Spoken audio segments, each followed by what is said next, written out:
We are back, boys. We are back with Season 2 of Revenge of the Iron-Blooded Swordhound. We begin this season on the day when people flock to the City of Water, Vicier. It is the capital city of the great empire, Rock. The day of Colosseo Academy's entrance ceremony, the world's most prestigious university where our boy, Vicier, will be attending. As usual, the first day is buzzing with the Academy's club recruitments. Freshmen and seniors of the school are all mixed together. The seniors are seen talking to every freshman that walked by their club stall, trying their best to recruit them. Even asking for a moment to fill surveys, and revealing that all they needed was to stamp their fingerprint and register their seals to join their recruitment form. The seniors were already feeling the heat as the freshman recruitment was more competitive than last year. Another senior reveals that the reason behind that was because of this year's freshmen for both the Fire Corps and Ice Corps, which were no joke at all. In this prestigious school, there are two classes in the academy. The first one being the Ice Corps, who are the members that specialize in swords, bows, spears and more. Whereas, the Fire Corps were the members who specialize in magic. Comment below which side you would join if you were a part of the school. Me, personally, Ice Corps, because of our boy Vicier and the Fang techniques. Moving on, in their 4 years, besides specializing in those fields, the students also learn all sorts of general knowledge. The seniors had a list filled with the freshmen who were all gaining everyone's attention right now. The first target of the seniors was a blonde kid called Tudor, who comes from the Don Quixote family, who are famous for their spearmanship. The second target amongst the freshmen was a purple-haired girl called Bianca, who came from the Usher family, not our Usher who sang Somebody to Love with Justin Bieber, but from a family that is famous for their bowmanship. Tudor and Bianca were the freshmen who were tied in first place during the Ice Corps practical exam, and are the first on the most desired people list. After them are our favorite triplets, taking 3rd, 4th and 5th place, are the Baskerville triplets from the Iron-Blood Swordsman family. Since they were a part of the Baskerville family, the seniors knew that no further explanation was needed in introducing them. And finally, introducing another new character to the series, we have one person who has been gaining all the attention in the Fire Corps. An extremely talented freshman, by the name of Sinclair, who has ash-gray hair. She was ranked first in the practical test and second in the theory test. Her outstanding grades were recorded. And lastly, the man we have been waiting for months, the person, whose name turns out to be the #1 student who came first in the theory exam. Vicier, who kind of looks like a nerd right now. We are now faced with a new look, Vicier with glasses. Comment below what you would rate his current look out of 10 right now. As our boy walked through the stalls of the school, he overhears the seniors talking about how there was no need to recruit the nerd that came in first during the theory exam, since they were confident that he would be the type of newbie that will ruin the club's atmosphere. Plus, there were also more than 10 other freshmen who had the same name as Vicier, which would make it troublesome for them to find him. After hearing the seniors speaking about him, Vicier had a nervous sweat drop dripping down the side of his face. In order not to draw attention in the academy, he had ditched the Baskerville surname and entered as a commoner, but he still didn't think it was possible that he would still draw so much attention. Vicier had heard that it's more difficult to enter the academy as a commoner, so it seems like doing well in the theory exam instead of the practical backfired on him. So now, he needed to do his best to avoid attention, in order to move around comfortably and to do the things he needed. But as he walked through the clubs, our boy was being closely followed by the triplet hounds, who were determined to protect their master. After walking for some time around the clubs, a loud commotion of students shouting for a senior to look at them catches his attention. A familiar blonde-haired student was being swarmed by everyone, shouting at her that they were huge fans, and some even claimed to have entered the school just to meet her. They couldn't believe the holiness that was coming out of her and that her beauty was something out of this world. It turns out to be Dolores Lune Quo Vadis, the priestess that Vicier had met during his Assassin's Creed days. She was nervous, being surrounded by a huge crowd of students, so she politely told them to calm down. It turns out that she was school president and vice president of the newspaper club. As she questions the crowd of students about whether they were interested in joining her newspaper club, one of them shouts with a reply that they were only interested in her. Vicier silently watches her from the back, slowly remembering that Dolores was the school president, and someone that he needed to avoid as much as possible. Even though he was hiding his presence, Dolores still somehow manages to sense our boy's aura, turning in the right direction, just in time to see him leaving the area silently. We now turn to see the academy's dorm rooms, where Vicier would be staying. He stands in front of a room's door, wondering if this was it. But as he thinks about it, another person approaches him, asking Vicier if the room he was standing outside of was his. The person was excited to finally meet his roommate, catching Vicier's attention. Vicier's roommate turns out to be a young-looking boy, with a bowl haircut, who introduces himself as PG. Vicier was stunned by the excitement coming out from PG, as our boy actually remembers him from his previous life.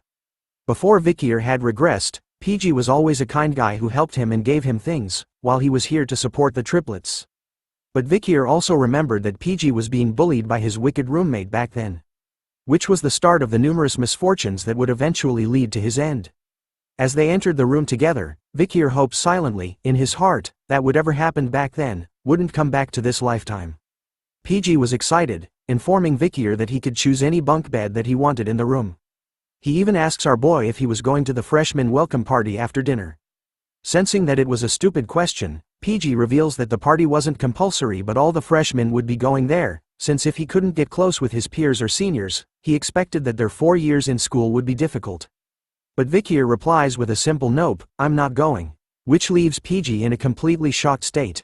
He tries his best to change Vicier's mind about not going, warning him that if he doesn't, the seniors will single him out, and that will eventually lead him to become a loner amongst his peers. He doesn't stop there, he even tells Vicier that a lot of their distinguished seniors were going to come to this orientation. Even the saintist Dolores was coming too. He also mentions their peers, Tudor, the eldest son of Don Quixote, and Bianca, the eldest daughter of the Usher family, which Vicier should have heard about. But that's not all, he even mentions that the Baskervilles triplets were coming, who were all talented. Along with, somebody called Sancho from the North Mercenary Guild, who rejected the top spot at Varangian to come to their school instead. He finally mentions Sinclair, the student who passed the exam with the highest score at the Magic Tower, and who also came in first for the Fire Corps. Vicier couldn't help but be overwhelmed by the sudden information bomb that came from PG. In his mind, he recalls that PG was also great at collecting and analyzing information in his previous life too. After bombarding Vicier with all the knowledge in his tiny head, PG hopes that it changes his decision about not going. But our boy was cold as ice, replying back with the same old answer, a simple nope. Bringing horror and shock to PG's face as he wonders why Vicier still wouldn't go, even after knowing about what would happen to him.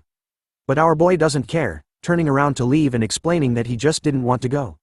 He waves PG goodbye and tells him to have fun, leaving him stunned but impressed, as PG vowed to be as cool as Vicier one day. Deep within the night as the moon shines brightly, a familiar figure stood high above on the roof of a building, basking in the moonlight. Down below where he stood, a small hint of light could be seen in the alleyways between the buildings. A group of thugs were gathered around a barrel used for fire. The one sitting on the bench was arguing to his two companions, saying that he was relieved that he didn't have to hear those children whining anymore.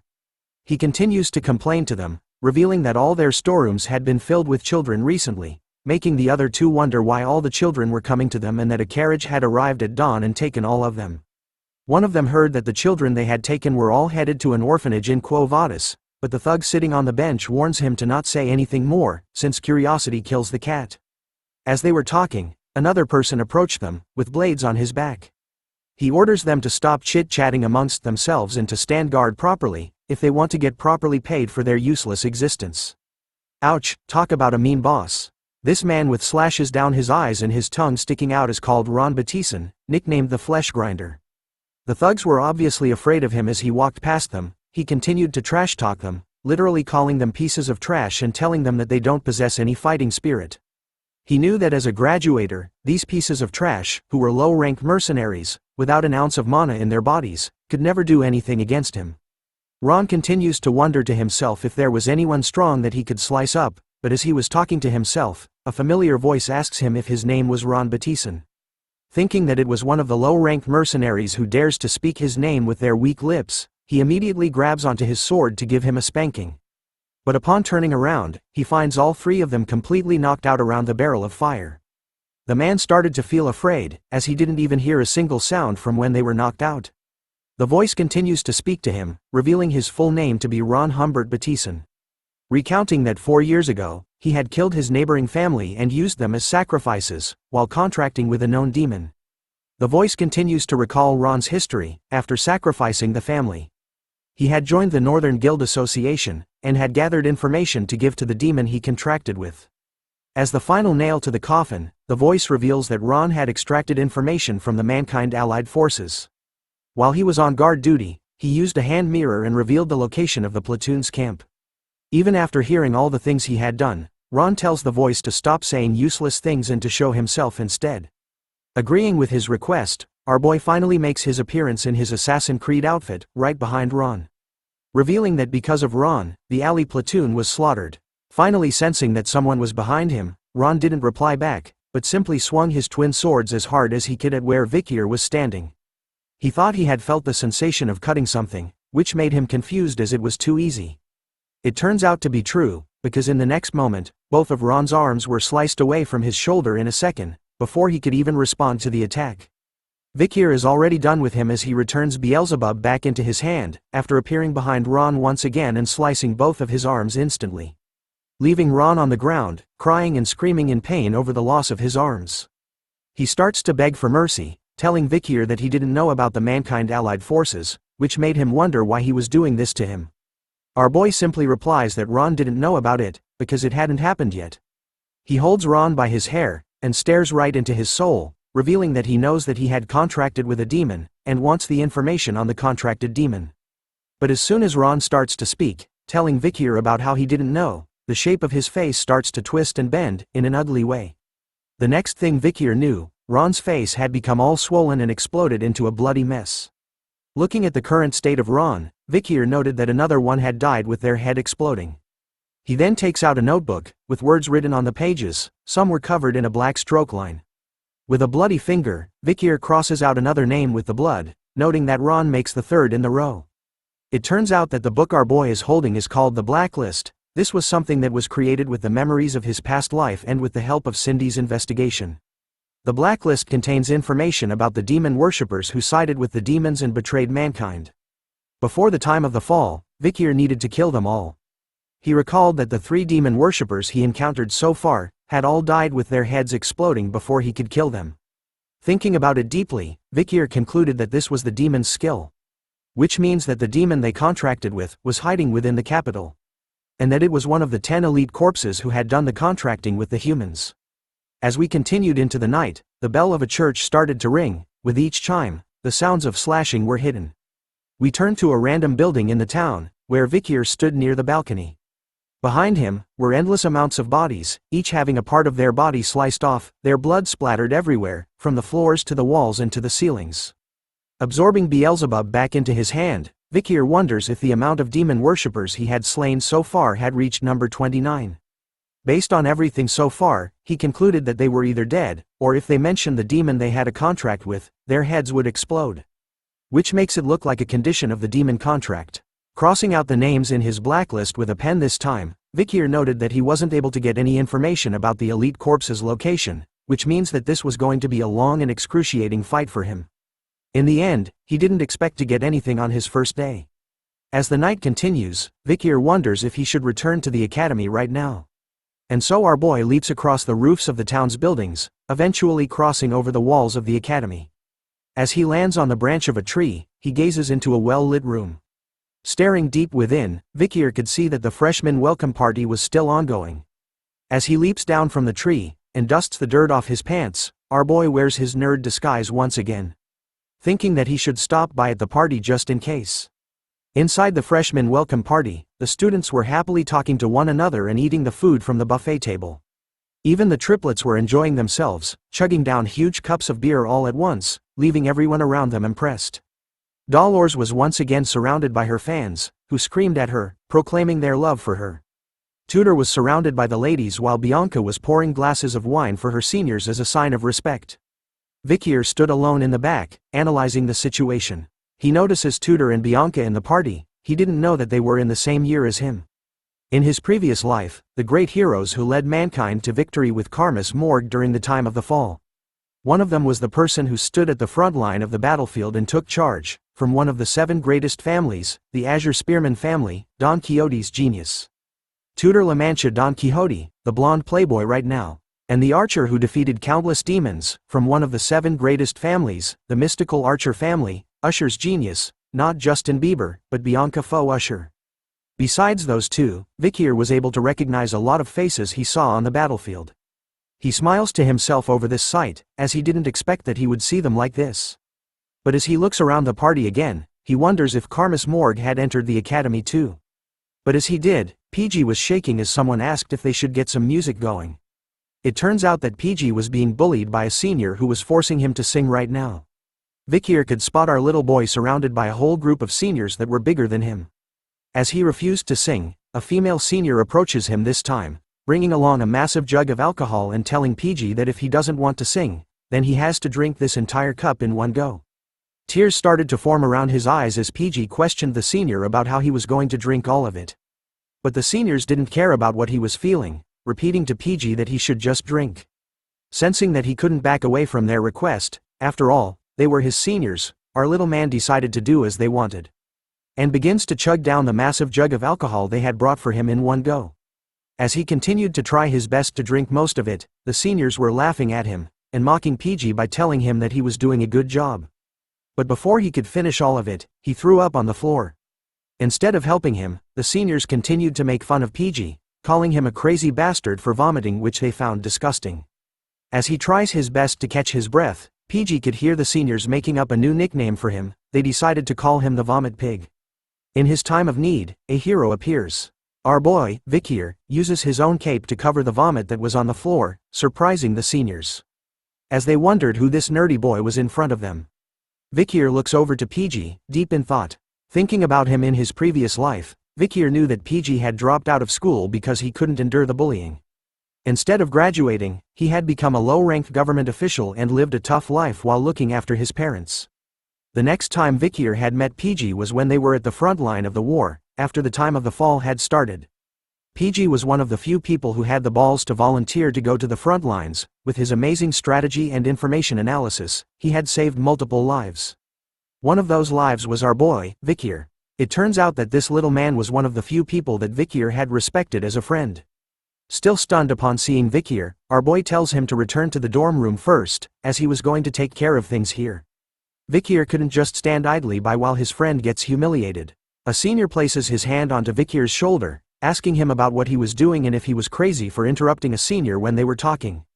The senior takes it a step further, slapping Vicier's face repeatedly till it turns red, asking our boy if he was PG's classmate from Ice Corps Class B, after seeing our boy arrogantly step in like he was confident. But this senior made a huge mistake, as the triplets of the Baskerville clan finally made their appearance once again. All three of them had their eyes lit up with BloodHound aura, fueled by anger, as they witnessed the senior slapping their master. Vicier was still calm and collected. As he pushed his glasses up, his own pair of BloodHound eyes started to light up as he stared at them. The triplets immediately calmed down after recalling the warning they had received from Vicier. He told them before that he was going as a commoner at the academy, and that he would kill them the moment they reveal his identity. A female senior joins in, telling her friend that they shouldn't be rough on the freshmen and instead, they should treat them nicely as their seniors. She then comes up with a nice idea, saying that it would do the trick for them. She offers Vicier a chance. The seniors were willing to let both of them go, if he could drink all of the alcohol that was in the jug in front of them. Not wanting to pull our boy into his problems, PG tells Vicier that he was actually fine, but he ignores his words, and without hesitating, grabs onto the jug of alcohol. And started to pour it down his throat, surprising everyone around him. The female senior was giggling to herself, knowing that the jug was a mixed drink with high alcohol content, containing vodka and rum. So she was confident that there was no way a human could drink more than 1 liter of it at once. But she underestimates our boy, as he continues to chug down the drink without stopping, leaving the seniors all stunned and shocked.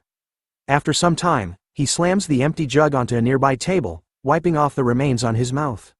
Without wasting any more time, Vicier grabs onto PG and leaves with him, simply telling the seniors that were stunned by what they just saw, a single word, bye. But before they could leave peacefully, the same senior that was slapping Vicier's face grabs onto his shoulder, telling him to wait. The moment he does, Tudor and Bianca were the first to experience a horrifying and powerful feeling crushing them. The aura that our boy had been hiding up to now. With an ice-cold stare, and his eyes lit up, Vicier looks at the senior, asking him if he wanted anything else. But the senior was too stunned to speak, shaking from head to toe as his mouth was left wide open. That's when Dolores makes her appearance, asking everyone present about why it was so chaotic over here. The seniors were quick to cover their tracks, telling her that a freshman had vomited and that they were going to take care of it. Dolores senses something was wrong, and warns them that they couldn't treat the freshmen cruelly as they needed to uphold the image of the academy. Seeing that she was taking care of things from here on, Vicier hurries away with PG in his arms. The triplets on the other hand were impressed by their master, after witnessing the things he had done, giving him 3 thumbs up and calling him cool. Tudor and Bianca were both staring in the same direction, and thinking that they were mistaken about what they felt earlier on. But another student with white hair stood between them, smiling to herself over and was impressed by something. Her eyes were sparkling as her face was filled with blush. It turns out to be Sinclair, the freshman who ranked first in the Ice Core practical exam and ranked second in the theory exam. She watches closely as Vicier leaves the party with PG, thinking to herself that she had found someone nice. After the incident at the freshman welcome party, we come to the next day, where at the academy, the Ice and Fire Corps attend classes together. Through this method, a competitive structure is created for the confident elites. This increases focus among students and it is the academy's policy. The man who looks like Professor Snape from Harry Potter closes the book in his hand, which marks the end of his lecture on the culture of the barbarian tribe. This Snape wannabe is the combat theory professor known as Vicier Morgue, from the Morgue family. As he continues to talk to the students, he asks them a question, which causes most of them to avoid eye contact with him in order not to catch his attention. The professor states that with the basis of the discovered locations of the barbarian tribe, he wanted to ask if there was anyone in the classroom who would like to tell him about the barbarians' hypothesized location of their stronghold. Even Tudor, who belonged to the Ice Corps and was ranked first in the practical exam, had some trouble with the professor's question. He looks through his notes, thinking about the location of the clash between the barbarians and the Empire, which was at the South Region's front in Highland 1, 8 and 75. But there were more places that he struggles to remember. Bianca, who is also a part of the Ice Corps and tied with Tudor in placing first in the practical exam, struggles with the question. Thinking about it deeply, she knew that the areas where the Empire and the Balak tribe clashed were all in low-altitude locations, and considering that it was a trough, she concluded that the barbarians' tribe's stronghold would be in a region with low altitude as well.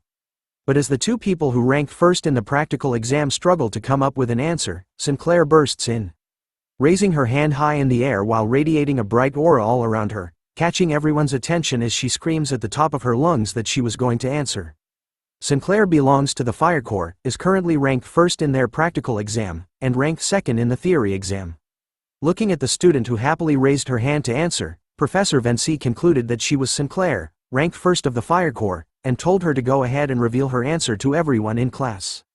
Sinclair spoke about how in the military, according to the published academia, the location of the close fight between the barbarian tribe and the Empire were in Highlands 1, 4, 5, 7, 8, 30, 75, and 207. She also spoke about how excluding the 8th Highland, which is on a high mountain peak, all of the areas were in troughs. With all that information, as she continued on with her answer, Vicier was spotted, sitting one row behind her. But his eyes were closed as PG stared at him. Instead of sleeping, Vicier was deep in thought. Going through his mind were the events of last night. Yesterday marked the 29 times he had slain demon worshippers in the city. Something they had in common was that they all possessed a severe stench of demons, and before they died, their so-called faces exploded into a bloody mess each time. Face and explode. With these two facts, Vicier thought that if that was the skill of the elite corpse that was hiding in this capital city, then there was only place he could think of that it would be hiding itself in. He concluded that he needed to ask Cindy for her help in investigating the area around the place he had in mind, but as he was thinking, PG immediately calls out to Vicier, tapping onto his shoulder in order to grab his attention. Upon opening his eyes, our boy could see that everyone in the class had their eyes focused on him. Professor Snape was furious, stating that the Ice Corps weren't as good as the Fire Corps, as he couldn't believe that there was a student who would dare sleep in the first class of the semester. Flexing his glasses, Vicier responds back to the professor, telling him that he wasn't sleeping. His reply shocked PG. Upset over our boy's arrogant reply, the professor grew even more furious, asking Vicier to reveal his name to him. After knowing his name, the professor stated that everyone in the class saw that his eyes were closed. But our boy was quick with his reply, telling the professor that his eyes were closed, but it didn't mean that he was sleeping. Hearing that kind of reply, the professor eats a humble pie and tells Vicier that he was mistaken. Our boy said it was understandable, making the professor even more furious as he wondered what kind of psycho had entered the academy this time. Failing to break Vicier over his responses, the professor decides to move on. He tells the class that because of the answer that Fire Corps rank 1, Sinclair gave, the Fire Corps have gained 1 point out of 10 for behavior points. The professor then suggested something to Vicier, telling him that if he could answer his question, he was going to give him and the Ice Corps the points. However, the professor warns Vicier that if he answers the question wrongly, he was going to give the entire Ice Corps students negative points instead. Our boy simply shouted back that his suggestion was unfair, but the professor didn't care anymore and presented the question. He wanted to know the location of the Empire's military and where the Balak fought. With that location, he wanted Vicier to tell him where the Balak tribe's stronghold is. Sinclair was stunned by the professor's sudden question. She knew that compared to other tribes, information on the Balaks was hard to come by, making the question extremely difficult. Bianca, on the other hand, was pissed off at Vicier's arrogant attitude towards the professor, calling him an idiot in his mind, as she believes that everyone in the Ice Corps was going to be at a loss because he couldn't answer the question. Taking the question in mind, Vicier thought about for a while, a memory of the Balak tribe, dancing around a campfire while smiling and having meat in their hands came into his mind. He remembers his barbarian family along with the precious memories he had made with them. Just the thought of them makes our boy smile. And so, he calmly answers back to the professor, revealing the location of the fight between the Balaks and the Empire. He spams everyone with accurate information and a strong possible location of the Balaks' stronghold. His answer was enough to stun everyone who heard it in the classroom. After ending his answer, Vicier knew that after the Alman incident, the Balaks had actually shifted their stronghold, so telling the class about their old place was no big deal. But his answer was still considered incredible, as PG was left stunned with his mouth wide open upon hearing it. Even Professor Snape was impressed by Vicier's answer as it was exactly spot on. He wonders how it was possible for our boy to know about the thesis that hasn't been verified by the academic world. But as he continues to think about Vicier's answer, the professor soon recalls that a student with the same name had recently placed first in the theory exam. And so, the professor decides to give Vicier 10 points for his answer, while giving the rest of the Ice Corps 1 point each. But after finding out that Vicier had placed first in the theory exam, he decides to humble him by not overlooking the fact that he had closed his eyes during his lesson. So the professor decides to minus 10 points from Vicier. Sinclair was looking at our boy. In her mind, she didn't even notice him because of how common the name Vicier was. Even in his nerd disguise, our boy couldn't hide his aura as she continued to gaze at him, while he stood tall, basking in the rays of the sun. Even Tudor was drawn to Vicier as he continues to stare at him from across the classroom. The other students were talking amongst themselves, realizing that Vicier was the one who placed first in the theory exam, but some didn't care, as all of them almost had a negative score in points.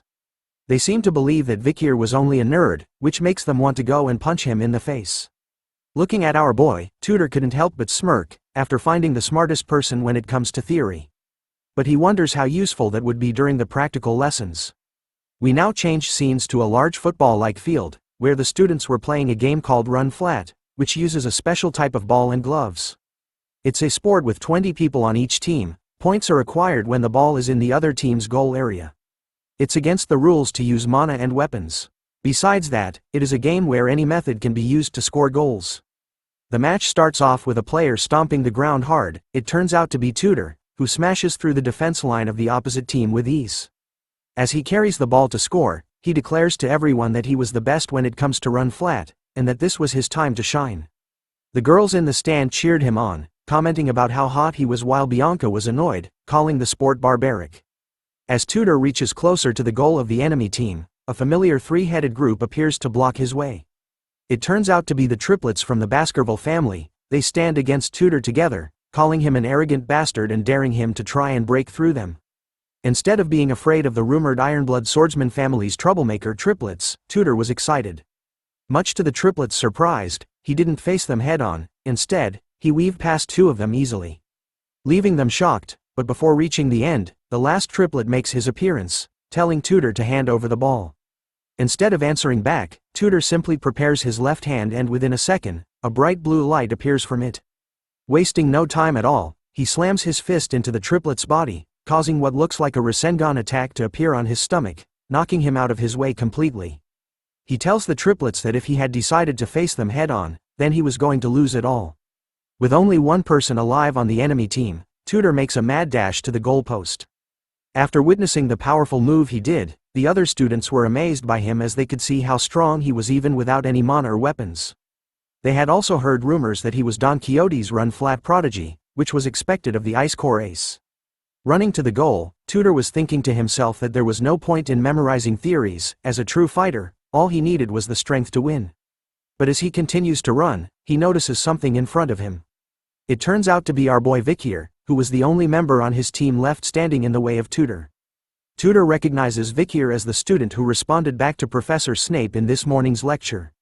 Our boy was actually annoyed by what was happening right now. He had told the triplets not to send Tutor on his way, and decided to step aside to let him score. But there's a twist. Instead of aiming for the goalpost, Tutor actually decides to mess with Vicier. Thinking that with this body slam, he was going to help Vicier focus more on training his body than studying. Unfazed by what was happening, Vicier showed no reaction at all to Tutor's sudden attack. Instead, he simply stood still, resulting in Tutor falling through the air after he crashed into Vicier. Like a car hitting a wall, it turns out that the impact from crashing into Vicier was enough to knock him out. His face was completely blurred, showing no signs of life. Even Bianca and Sinclair couldn't believe what was going on as they witnessed this sight from the stands. Vicier turns his head to look behind, only to see Tutor finally landing onto the ground with a heavy slam. Thinking about what had just happened, Vicier initially planned on dodging Tutor, but instead, he questions why this blonde kid would just run into him first. Before he could make sense of things, our boy simply fell to the ground as well, moaning loudly in pain because in his mind, he was going to pretend to be injured. The sleeping blonde prince laid on the field completely flat on his back after the incident with Vicier, his face covered in sweat. Moments later, his eyes suddenly opened wide. Tutor was surrounded by his fellow students, as he continued to lay on the ground, confused by what had happened to him. The voices of his classmates asking him if he was okay didn't even register with him, as he wondered what he was doing right now, whether he had fainted or actually fallen asleep during the match. He started to remember what he was doing before seeing the scene in front of him. Tutor had decided during the match to mess with Vicier, who ranked first in theory, for a bit. He was going to tease him by barging into his shoulder a little, but the moment they made contact, everything went black for him, so he couldn't remember exactly what happened. As he sat up, Tutor looked at Vicier, who was dusting off his body. He couldn't believe that a nerd like him could actually knock out the great Tutor Don Quixote. Seeing that there wasn't even a single scratch on our boy, Tutor was determined to test out what happened just now again. Once more, the game was about to begin with everyone getting into their positions at the start of the match. The ball was once again passed over to Tutor, who was thinking that something was wrong with the incident against Vicier, and so, he wanted to do it again to test his own theory. This time, the triplets of the Baskerville family immediately stood on guard against Tutor, while also acting like a shield for Vicier, who simply stood at the back of the field. But as soon as the match started, Bianca and Sinclair, who were watching from the stands, were confused by what was going on. Instead of going for the goal post, Tutor was aiming right for the triplets and Vicier, ignoring the words from his teammates as he charged towards them instead. Tutor confidently challenges the triplets and Vicier once more, which the triplets happily accept, replying to Tutor that he wasn't going to get past them this time round. Once again, the triplets failed at blocking and intercepting Tutor, who held the ball and got past them easily a second time. His eyes were completely focused on Vicier this round, charging towards our boy at full speed. Vicier watches closely as the blonde kid continues to run in his direction. He thinks about how he had ordered the triplets to keep Tutor away from him, but at the same time, he wonders why Tutor was so serious about coming towards him now. The genius spearman was revved up, his eyes were locked onto our boy, no longer seeing him as human but a target now. Tutor was serious, he knew that what happened to him was no mere coincidence. So he decides to use the Azure Spearman family's run-flat secret technique, Saint Spear Tackle. Yes, this powerful family actually created a killer move for a ballgame. An avatar of a knight with a powerful lance was summoned behind Tutor as his eyes turned completely blue, determined to smash into Vicier and send him flying in the air this time. Even though such a powerful force was coming straight to his face, Vicier was actually pretty calm, pretty demure. His glasses were showing no signs of fear at all. Soon enough, we cut to black once again. In the next moment, the same gray-hair-scarred face student appears above Tutor, asking him if he was awake again. The blonde prince once again wakes up in his usual T-pose, completely wasted on the ground again. He immediately sat upright, questioning how it was possible for him to faint once more, but as he struggles to understand what was happening, the muscular guy beside him tells him to calm down. He reveals to Tutor that after he used his family's technique, which was hitting Vicier with a high-speed tackle, it simply resulted in him being bounced off our boy at that same high speed. Ladies and gentlemen, we have our next challenger. As the student who woke up Tutor tightens the headband on his head, he tells Tutor that he understands why he was so focused on Vicier, as our boy was clearly hiding something from them. This time, Sancho, the muscular student, was going to go against our boy. With the sun shining brightly on him, he heads over to the match. Telling Tutor that as a man and a friend, he couldn't just watch and do nothing after seeing him get beaten twice by Vicier. This is the transfer student who came from the Mercenary Guild Association in the north, Sancho Barataria. Due to his overwhelming physique, he is not considered eligible for his age group in his league, so he decided not to play run flat. Basically, this guy was too overpowered to play a ball game. But because of Vicier, he changes his mind. As he held onto the ball, Sancho talked about how in the frozen land of the north, newborns of the elderly who are on the verge of death, fight desperately. It means they're all warriors. It's round 3 for the triplets this time as they faced off against the giant. Determined and hyper-focused, the triplets weren't letting anyone pass them this round. Third time's the charm, right? Well, not in this world, because in the next second, instead of dodging and weaving past the triplets like Tutor did twice, Sancho just decides to do the wrestling move and clothesline all 3 of the hounds together. Sancho easily slams and flings the triplets into the air, pushing and making them fly away from Vicier, who simply stood his ground. As they flew past their master, our boy was pissed off this time. His eyes were glowing red behind his glasses, whispering to the triplets if they wanted to die. The triplets could only cry as they flew past their master once again, apologizing for their third failure in a row while in the air. Even after sending 3 people in the air, Sancho wasn't stopping his attack. He charges straight at Vicier like a bull. His face was filled with determination, just like how Tutor was from before, in order to reveal what Vicier was hiding from them. Our boy, on the other hand, was still emotionless even before a giant that was rampaging towards him. Just inches away from him this time, Sancho readies himself, telling Vicier that he was going to see if he could endure his full power this time. With his hand raised up high in the air, Sancho lands a full blow onto Vicier's stomach with all his might, causing a loud bang. But the moment he got into contact with our boy, all he could feel and sense was that he was hitting a huge mountain of stone. The feeling in his arm was shocking to Sancho, who was known for his powerful strength. His hand was shaking as he tried to move Vicier by a little bit.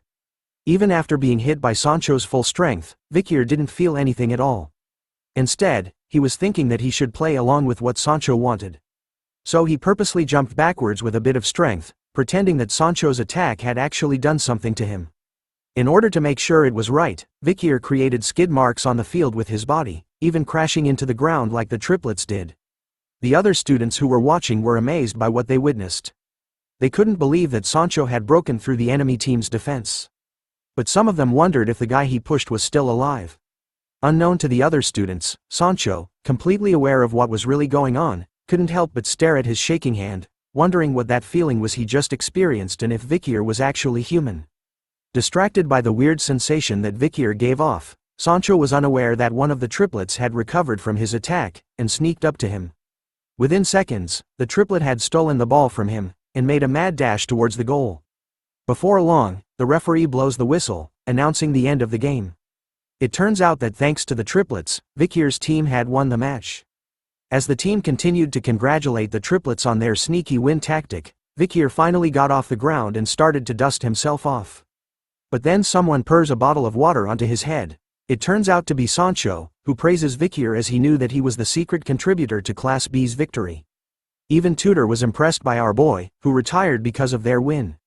He reveals that he had initially planned on teaching Vicier a lesson during the practical lessons because he was jealous, but then came to a realization of how shameful that was, and apologies to our boy for his rude actions from before. Sancho was even more interested in Vicier, asking him about what exercises he did in order to have such a solid build. He even thought that Vicier had used mana during the match. Taking off his headgear, Vicier reveals that he was just a commoner, and didn't have an ounce of mana to use. Tutor was sad to hear that, calling it a shame. If he had received proper training, combined with his current blessed body, then he was sure that Vicier would have been an expert like him. As the 3 of them chat, Tutor's cheerleading squad arrives, calling out to them to use the towel they brought to wipe their sweat. Once again, the ladies' man was doing his business while Sancho hands Vicier a towel to use. The Azure Spearman family's hero, Tutor, and the Mercenary Guild's ace, Sancho. One day, they will become heroes who will save mankind by hunting an endless number of demons during the time of the fall. As he took off his glasses, Vicier couldn't help but smile to himself. After all, he found it strange to see that these 2 gentlemen had a past like this. The moment he reveals his face, everyone around, from guys to girls, were all stunned by what they were looking at. Even Bianca and Sinclair were blushing hard, while watching from the stands. As our boy wipes the water from his head, basking in the rays of the sun. His toned body etched into his stretch, revealing the fine lines and curves. Everyone couldn't believe how handsome the nerd they knew was underneath the glasses he wore. Unknown to Vicier, he didn't know that from this point onwards, his days at the academy were going to become more troublesome. The scene changes to nighttime, where we chance upon a mansion. A man with a purple goatee was horrified by something, as Vicier's voice could be heard. Revealing that this man is Lloyd Dokeseller, 52 years old. Wearing his Assassin's Creed uniform, you guys know that it means it was demon hunting time. Multiple dead bodies surrounded the two of them, with the floor covered in blood as pieces of meat were flung everywhere. Vicier cornered the man to a statue, revealed as the leader of the information house and the headmaster of the orphanage. Vicier knew that Lloyd had conspired with the demon he was hunting, and sold children from high-ranked families. "Did you think you would go unnoticed?" questioned Vicier as he threatens him with Beelzebub. Lloyd was horrified to see the kind of aura that Vicier was showing off. Due to its solid nature, Lloyd thought that Vicier was a swordmaster. Hearing that, the man was almost right. Vicier's aura was pretty much in a solid state, but is still closer to liquid. To be specific, he was currently at the highest level for a graduator. Instead of slicing him into bits, Vicier offers the man a chance at redemption. Telling him to work with him in order to catch the demon, and if he does, Vicier was willing to compensate him accordingly. Even at death's door, Lloyd hesitates to help. As Vicier waited for a reply from the man, something happened. A huge piece of a building was flung in the air right above them. It soon crashes and destroys the very place they were at. Vicier was quick to dodge the impact of the building, and immediately looked up to see a shadowy figure, lighted by the moonlight, standing on the remains of the building that was thrown at them.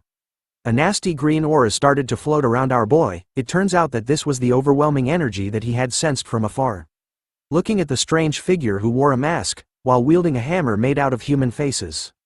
Vicier questions him, "Are you the elite corpse?" Even after being asked a question, the mysterious figure didn't say a single word to Vicier. Instead, he simply leapt off the rickety and broken building where he stood. Soaring across the sky, the figure raised his massive hammer, forged out of human face skin.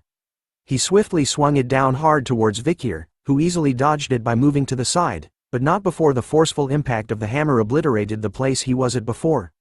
The figure, seeing that its first attack failed to kill our boy, quickly switched his stance on the way he handled his hammer. He grabbed it nearer to the head this time and went into a ferocious close swing at Vicier, who once again dodged by bending it backwards like Beckham. Now face to face with the disgusting hammer by a few inches, Vicier noticed that the figure was adopting a strange battle stance. With a twist at the handle of the hammer, the figure lunged it straight towards Vicier's head, almost decapitating him completely. But all the attacks couldn't land on our boy, as he simply bounced effortlessly away from him this time. Standing on guard, Vicier was able to quickly analyze the unique characteristics of the opponent he was fighting right now. He could sense the aura of a high-ranked graduator emanating from it and noticed that the figure uses the religiously holy Quo Vadis bludgeoning technique that was seen just moments ago. Combining all these facts together, Vicier realized that the mysterious figure in front of him was not the elite corpse he had been hunting for these past few days. This made him wonder, did a demon infiltrate the religiously holy nation? But knowing them, he knew about how they had their own corrupt sectors too.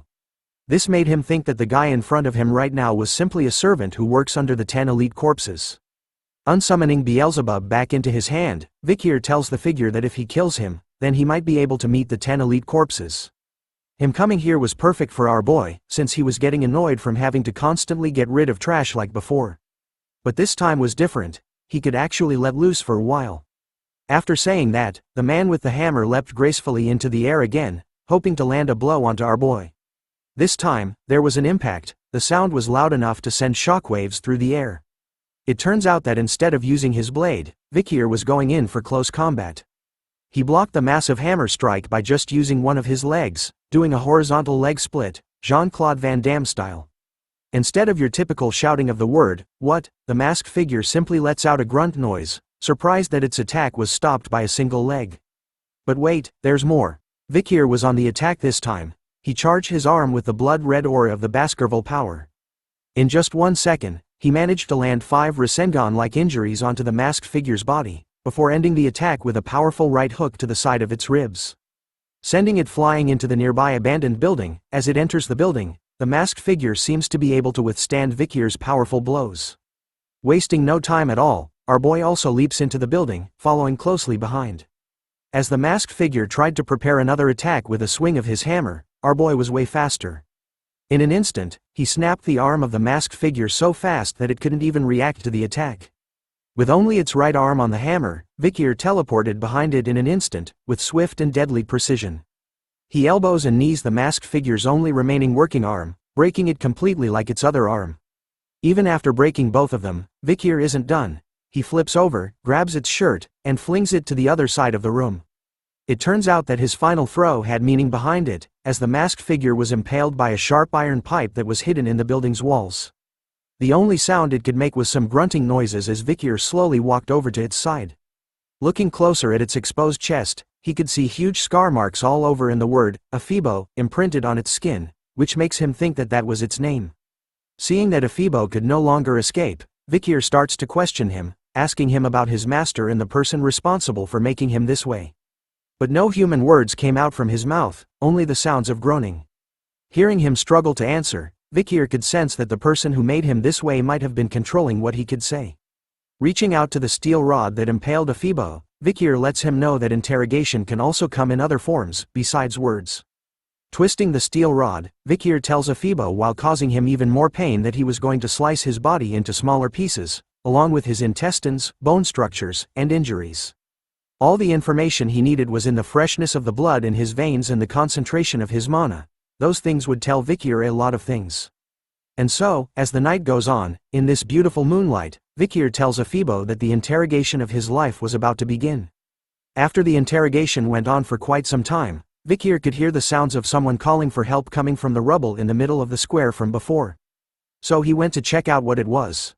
Upon lifting up the rocks, he saw that Lyad had actually somehow survived the attack from Aphebo, where he threw the building at them from the start. Knowing that he was actually a poison seller, Vicier reminds the frightened man that if he wanted to live, then he should know what he has to do, which was to tell our boy everything he needed to know.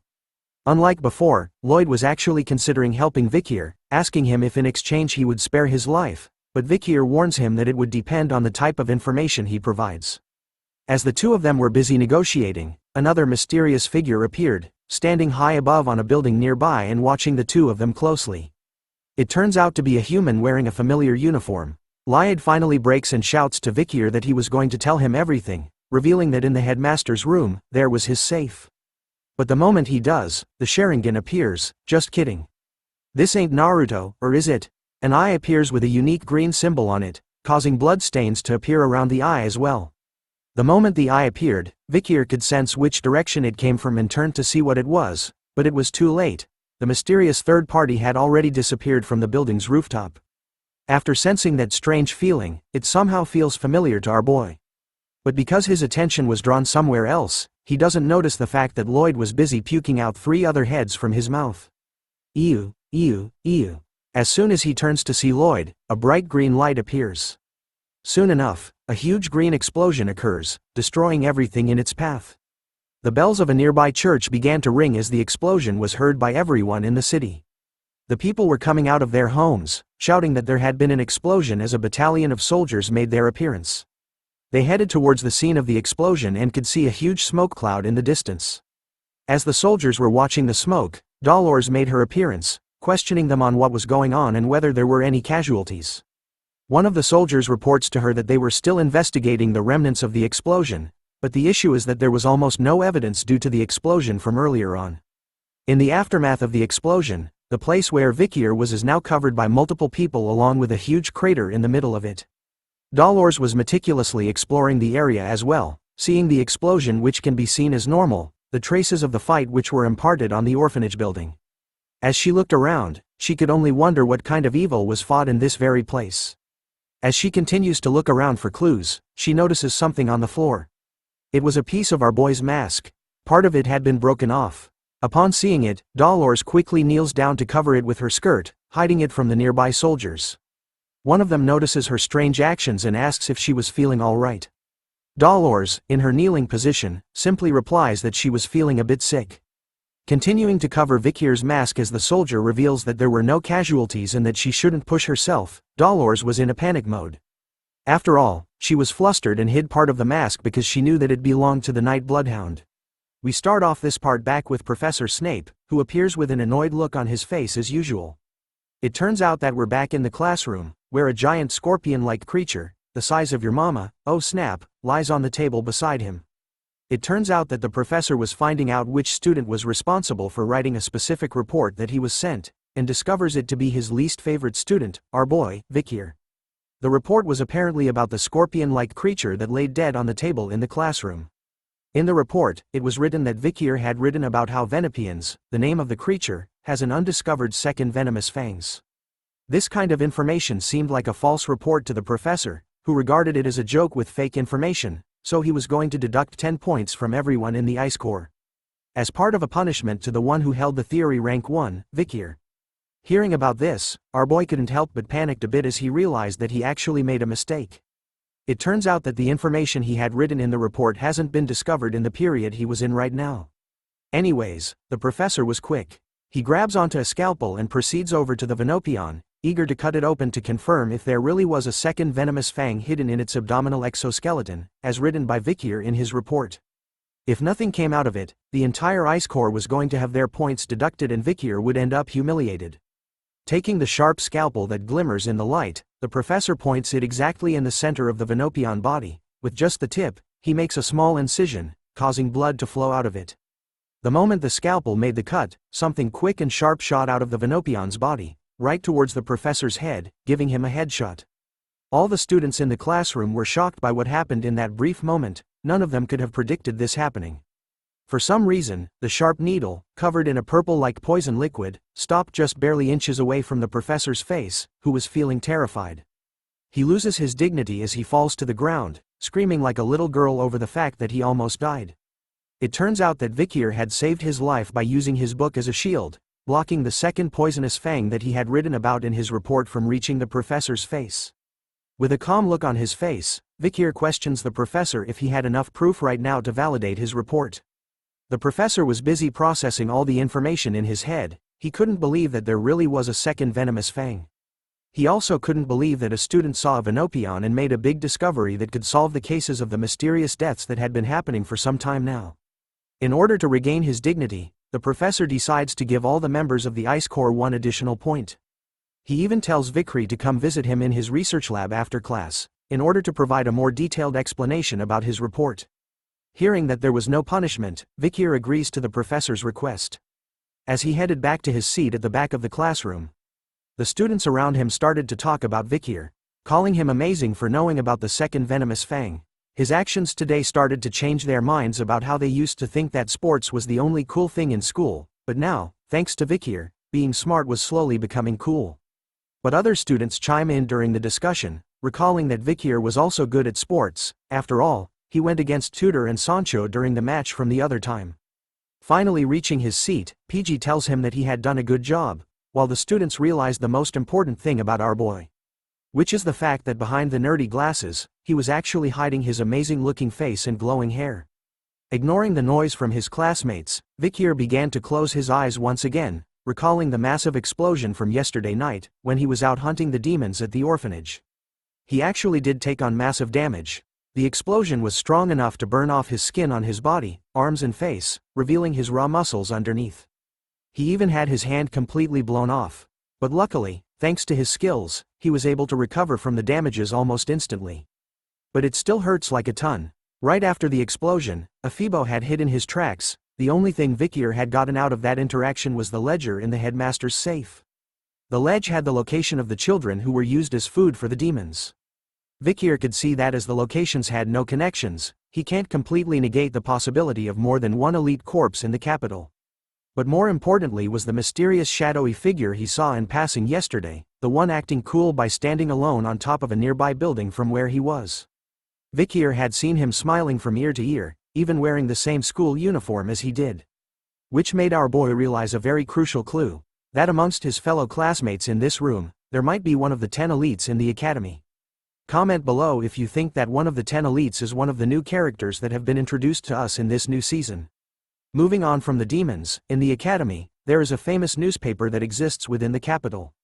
This newspaper's influence is immense, and every day the newspaper is released, it sells out rapidly. This is all thanks to the academy's newspaper club called Lucian, And the glorious president in charge of this excellent club is someone we are all familiar with, hint. She has blonde hair and a wing-like head accessory. Yes, it turns out to be third-year Academy student president of Lucian, Dolores Lune Quo Vadis, who is excitedly welcoming the new members of her club. She knew that if they applied to Lucian, which is rumored to be difficult to enter, means that they were persistent to a certain level. So she excitedly orders for their introductions to begin. The first new member turns out to be first-year Academy student, tutor La Mancha Don Quixote, who tells everyone that he wishes to become an elite in both his class and in the club. The second new member turns out to be first-year Academy student, Sancho Barataria, who tells everyone that he hates how people think he was just a big dumb brute, so he entered the club to become an intellectual. The third new member is first-year Academy student, Sinclair, who tells everyone that money and information usually come hand in hand when it comes to power, but she ensures them that she entered the club because she thinks that information is more important. The fourth new member is first-year Academy student, Bianca Faux Usher. Her introduction was simple, telling everyone that she simply chose the club with the clearest vision, and that she was going to do her best. The fifth member is our boy's boy, first-year Academy student, PG, who stutters in his introduction, but nonetheless, he shouts out loud that he enjoys gathering and analyzing information, which made him think that the newspaper club was the best fit for him. The last member to join is our boy, first-year Academy student, Vicier, who lacks excitement in his introduction, simply tells everyone that it was a school rule that everyone must join a club, so he simply followed PG. But in truth, he had a secret agenda. Lucian, the famous newspaper club of the Academy, was a place where he could easily obtain information. But that there was a catch. The saintist is here with him, making things slightly uncomfortable. After his introduction, Dolores singles him out of everyone, telling Vicier that he couldn't be a Lucian report with that half-assed attitude he showed, but as she scolds him, the member behind her notices something. She quickly brings out a newspaper article and shoves Dolores out of the way. In an excited tone, she questions Vicier if he was the one in the newspaper, as she actually found him familiar, and couldn't believe that such a famous student would join their club. It turns out that the club had written an article about our boy during the match. The title is, Exclusive. Who is the Ice Core freshman who appeared in the run-flat match? An unknown freshman who attended yesterday evening's physical education class. Looking at the article, Vicier remained silent while Tudor laughed out loud, pointing out that person captured in the photo was our boy. Even Dolores was clueless about when this report had been released. It turns out that the girl beside her was called Anna, a third-year Academy student, and also the vice president of Lucian.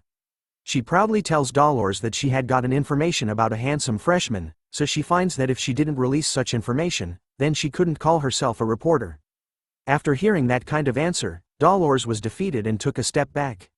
Anna took over the introduction, revealing to the first years that the second-year students had already gone out to collect news, so she decided to start their activity with everyone that was present here now. 2 articles were presented, with the day, month cancelled out. It was actually something that happened at the dawn of last night. A suspicious unidentified assailant appeared and burned down a certain orphanage in town, down to the ground. Everyone in the club was now sitting around a table, reading articles presented to them. PG was the first to know what it was, and questions if the article given to them was about yesterday's explosion in the capital. Anna reveals that it was true and that on the day of the incident, she had obtained news when he went outside the academy. She further tells PG that the club had hypothesized that the person behind this incident and that the one behind the recent murder in the capital were the same person. What's shocking about the incident at the orphanage was that the majority of the children's bodies at this organ gauge had been identified. After hearing about it from Anna, PG quickly whispers into Vicier's ear, asking him if he thinks that the mysterious person they were looking for was the one responsible. Our boy didn't reply back, but simply thought that the dead children's bodies were the doing of the demon that he was hunting. After revealing all the information about the incident, Anna decides that it was time for them to determine the headline of the article they'll be sending out. Everyone started to write down their ideas about what would be the best headlines, from the birth of a terrible villain greater than the appearance of a monster causing chaos outside the academy, what are the Imperial Guards doing, an unparalleled villain and a challenge to the Quo Vadis family, the children who died suspiciously. Who is the one behind this? After some time, Bianca was reading through what everyone wrote, and said that none of them were impactful enough. Tudor agrees with her words, wondering if it was because the villain's name was still unknown. Giving examples for cruel criminals who have nicknames like Jack the Ripper and Bluebeard were given to them. Anna calls out Tudor's idea for giving the villain a nickname good, which immediately made him give out his idea of a nickname, which was the Death Side Shadow Master. Which Anna immediately rejects, calling it a shit nickname and sending Tudor down into a sadness spiral. And so, the group started to come out with various nicknames, ranging from the explosion demon that brings misfortune, which was too long, so another suggestion was the orphanage killer, which sounded impactful, while another suggestion was Mr. Terrorist. As the group started to debate against one another over which nickname was best suited for the villain, Dolores was eerily silent, not speaking a single word during the entire discussion. The first words she spoke during this session were the words, "The Night Bloodhound." It turns out that after reading about the incident in the article, she recalled the mask that she had picked up at the scene, which definitely belongs to the Night Bloodhound, making her wonder why he was there at that time. After seeing him in person, she found him as a type of person that didn't want any type of rank or wealth. He even diligently treated the people of the slums who had the Red Death. She could see that his devotion and love towards the poor people were real. Because of those actions, Dolores had thought that Vicier had stolen the saintist tear for a great cause, but his appearance at the scene of the incident made her question his true nature, making her believe that he might have really killed the headmaster and the children at the orphanage. But she believes that what she saw at the slums was accurate and that he wasn't evil. If the Night Bloodhound is a criminal, then she was sure that he would have his reasons. Distracted by her thoughts, Anna actually hears the name Dolores had spoken out by mistake, which catches her attention. Looking up to the table, she saw that everyone was staring at her. They all liked the nickname of the Night Bloodhound as it was a barbarian tribe's naming style, which sounded really violent. The rest of the group agrees with the nickname, finding it gloomy and negative, perfect for a criminal. Dolores immediately covers her mouth, embarrassed that she had mistakenly mumbled the Night Bloodhound's name out loud to everyone. Seeing that the nickname was settled, Anna suggested the title of the article to be "Who is the Night Bloodhound?" That's filling the capital with fear. But Dolores was quick to defend the Night Bloodhound, reminding Anna that the Lucian articles must only contain the truth, and that it hasn't been confirmed yet if that person is the criminal. As the president and vice president battled it out, Tudor turns to Vicier, asking about his opinion on something. Tudor wanted to know about Vicier's thoughts on whether the Night Bloodhound was evil or not.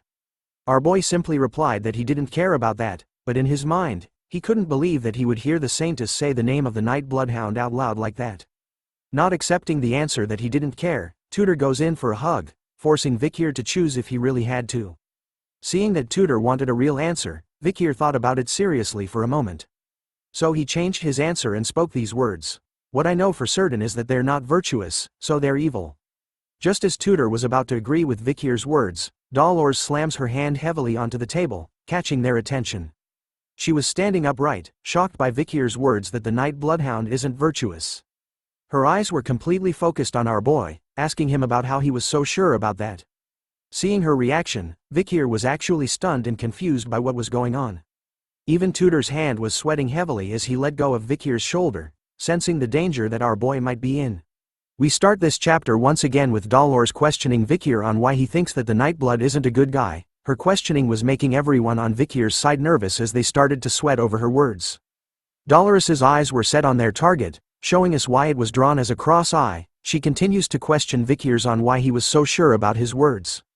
Knowing who he was, she continues to ask Vicier to answer her questions, but he remains silent, while Tudor starts to think that he had done something wrong. Seeing and hearing no attempts at a reply, Dolores addresses everyone in the club, claiming that they believed in something without any proof. She reminds them that as reporters, if they say things that aren't proven by facts, then they can destroy an innocent person's life. Tudor cuts in, informing her that the guards of the city had testified that the Night Hound had destroyed the buildings and killed the headmaster of the orphanage. But Dolores refutes their claim, telling Tudor that the Imperial Guard's interview responses are just testimony consisting of deductions and no solid evidence.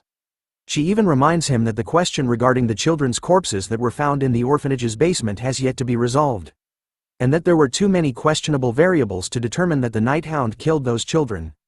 The girls on the other hand were stunned by how determined Dolores was in proving them wrong about the Night Hound, even worried about it. Seeing her so determined to prove the right facts, they couldn't believe that she was staying neutral even though this happened in an orphanage that's managed by her own family. Seeing that no one else was complaining, Dolores turns to Anna, reminding her to edit the article to ensure that it's objective and unbiased. Hearing that order, Anna complains that if they do that, they wouldn't be able to write anything.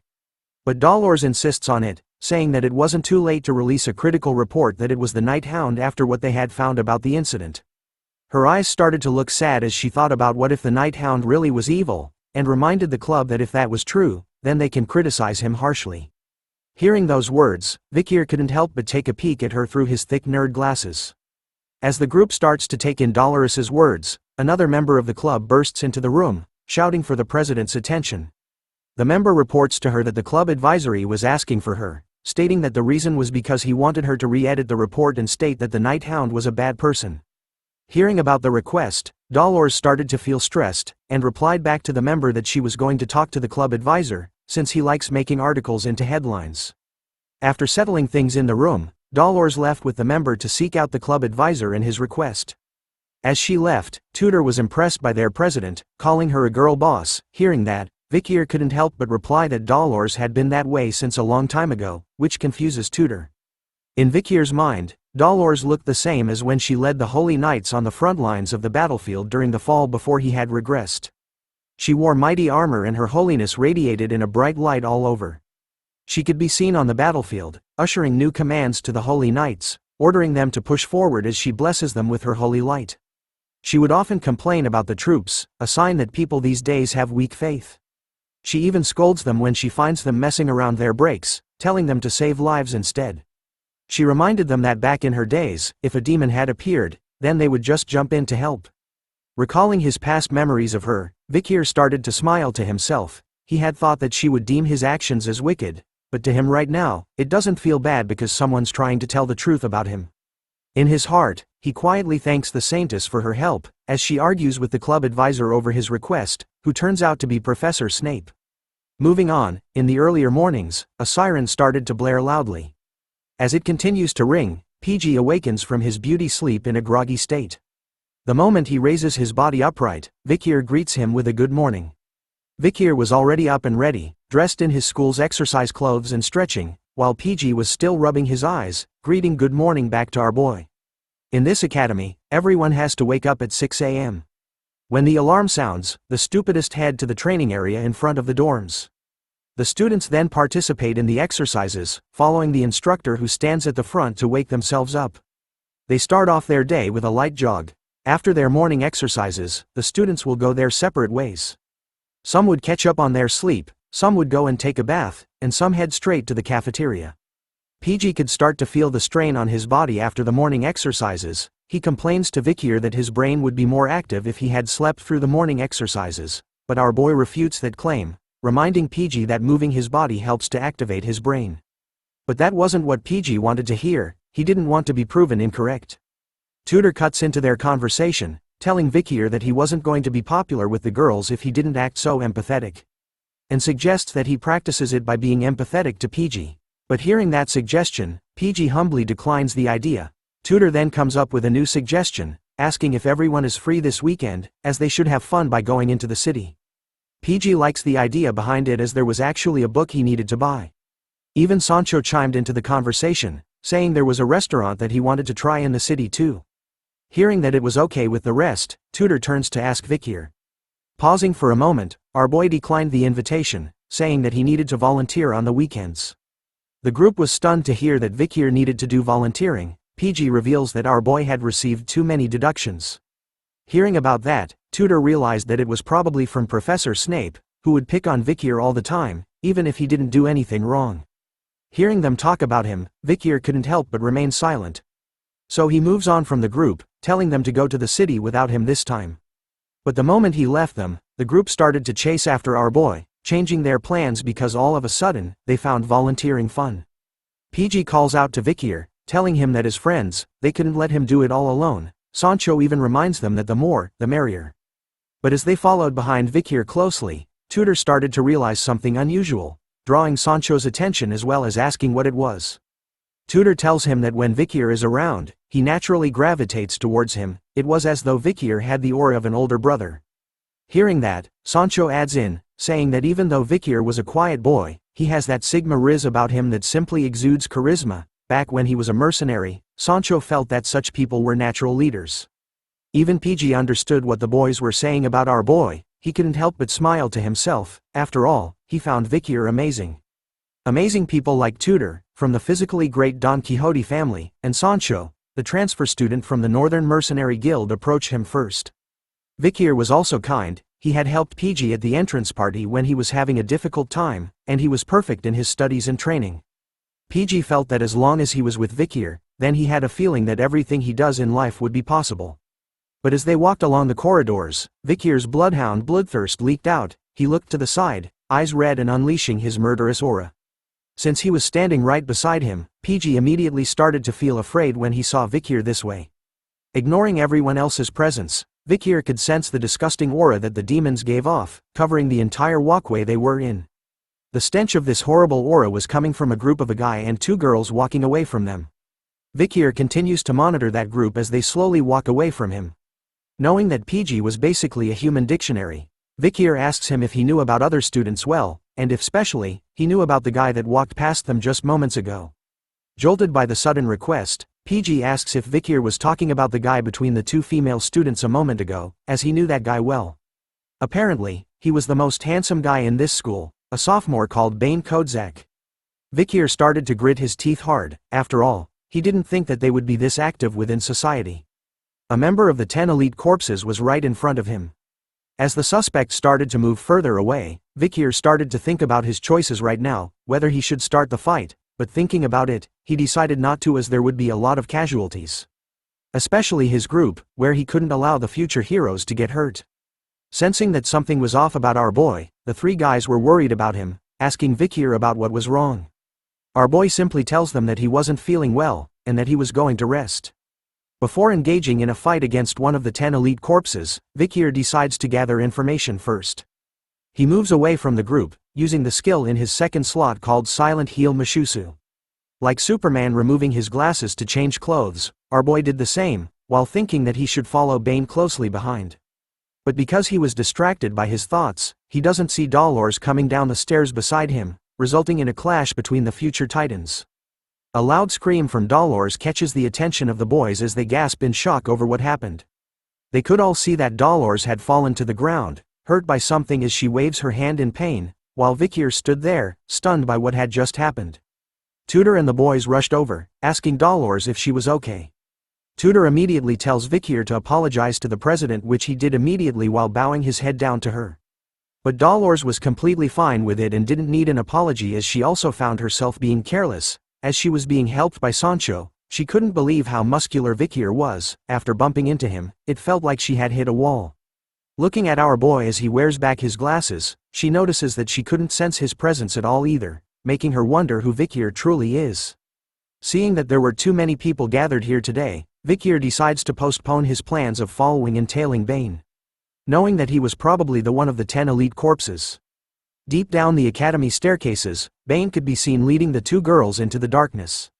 Even the girls started to feel that something was off about this place, so they questioned him on why he had brought them to such a dark place. Instead of answering their worries, Bane simply tells them that he had some sad news which captures their attention completely as they were worried about him. He starts to tell the girls a story, about how recently, a certain guy had showed up in the school, and since then, he had been messing with him, and because of him, he hasn't been able to eat properly. The girl on his left was quick to defend Bane after hearing the story, telling him that if he was being bullied then she wouldn't forgive the guy in his story. He continues on with his story. Knowing about that guy, Bane decided to go see who he was one day, but he was wearing his school uniform by mistake, so he ran away instead. So the guy might have seen that he was one of the academy students.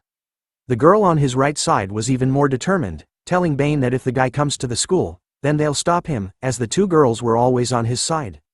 Hearing about how good these girls were to him, Bane thanks them, telling the girls that their hearts were as beautiful as their faces, and that they would always be together. From now on, that is. The moment he said those words, Bane immediately grabbed onto the faces of the two girls with his bare hands at the same time. He started to recall the pandemic mask-wearing bastard.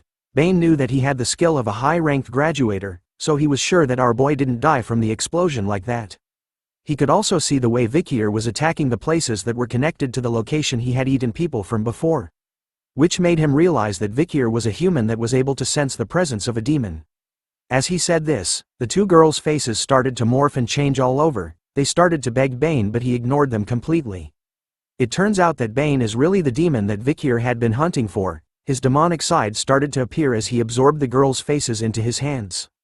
Taking in all the facts, Bane realized that Vicier might be the one who has something to do with Andromalius's death. As he said this, the girl's eye and mouth appeared on the side of his face, begging for someone to save her. It is revealed that Bane's true name is Dantalion, the 9th corpse of the demon's 10 elite corpses. He returned to see Vicier staring at something deeply, his attention completely drawn to it as someone speaks in the background. It turns out that our boy was back in the newspaper club room. It turns out that Anna was speaking to the first years. She was complaining about the numerous incidents that kept happening in the town recently. She continues to speak to the first years, revealing to them that she and Dolores had summarized the cases that had happened within the academy itself. Since they didn't have a lot of members available right now in Lucian, they wanted the first years like them to step up and fulfill this role instead. As she said this, Bianca and Tudor were distracted by the numerous cases written on the pieces of paper on the table in front of them, their eyes drawn towards them with a worried expression on their faces. Even Dolores was slightly worried as she read the report in her hand. Anna continues to give out orders to the young bloods, telling them to choose a case from one of the papers on the table. Their goal this time was to collect information and to write an article. Once done, they were to bring it back to the club. As each member of the first years started to look through the papers regarding the incidents in the academy, PG was nervous, thinking that this was going to be his first article since entering Lucian, while Bianca, after reading quite a few of the cases, couldn't believe that there were this many, making her question what was going in the capital lately. One of the papers had the title, "The Terrorists' Forewarning." A terrorist had warned that they would poison the river of Vicier, the capital city of Rock.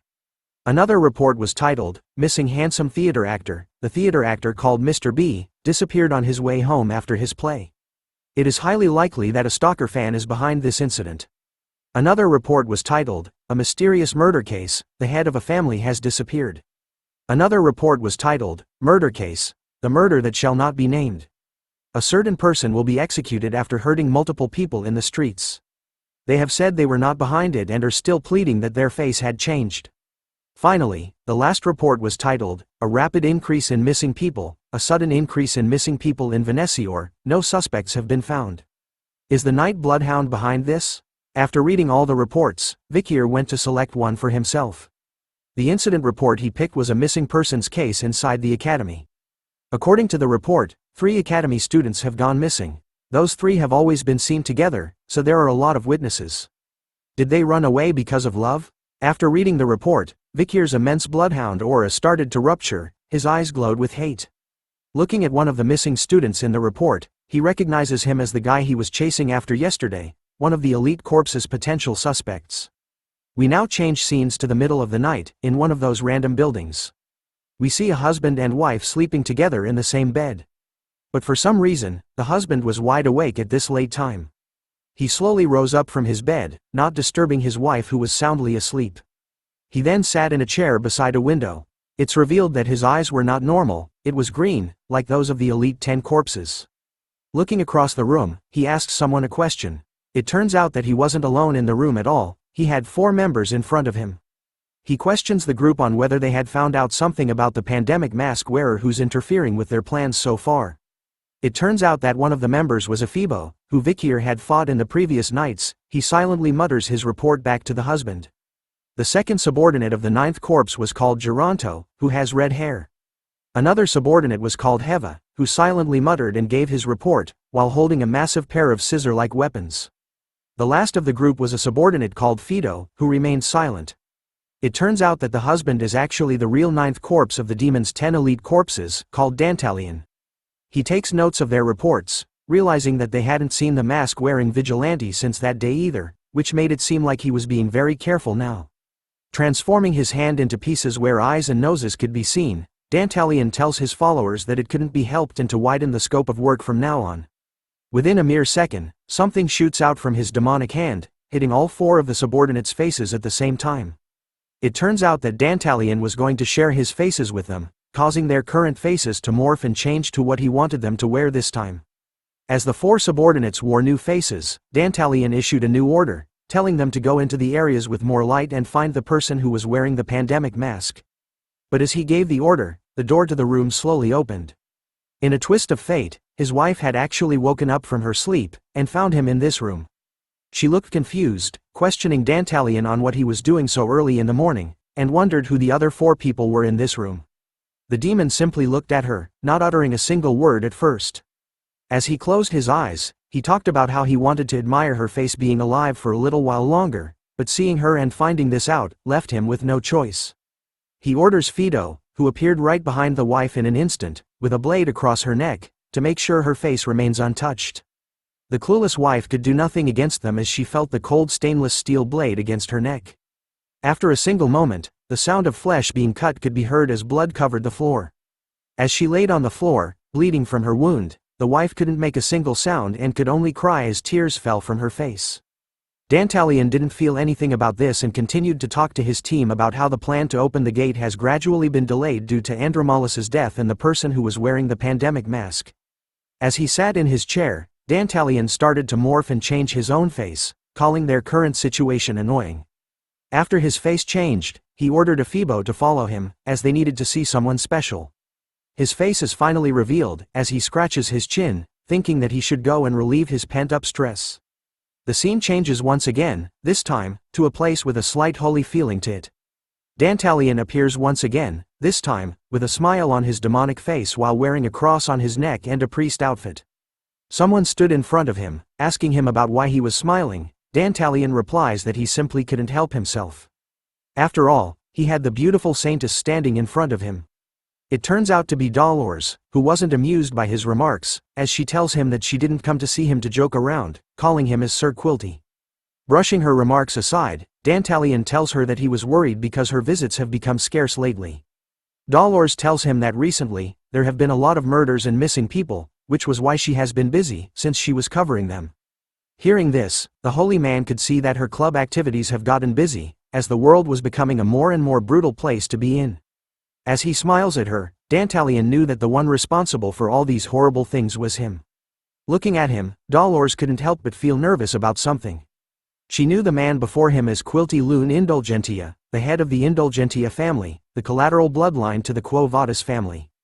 They were currently volunteering and managing Quo Vadis's resources at the orphanage, monastery, and hospital, but they were also supporting the exemption system, that erases the wins of the sinful rich.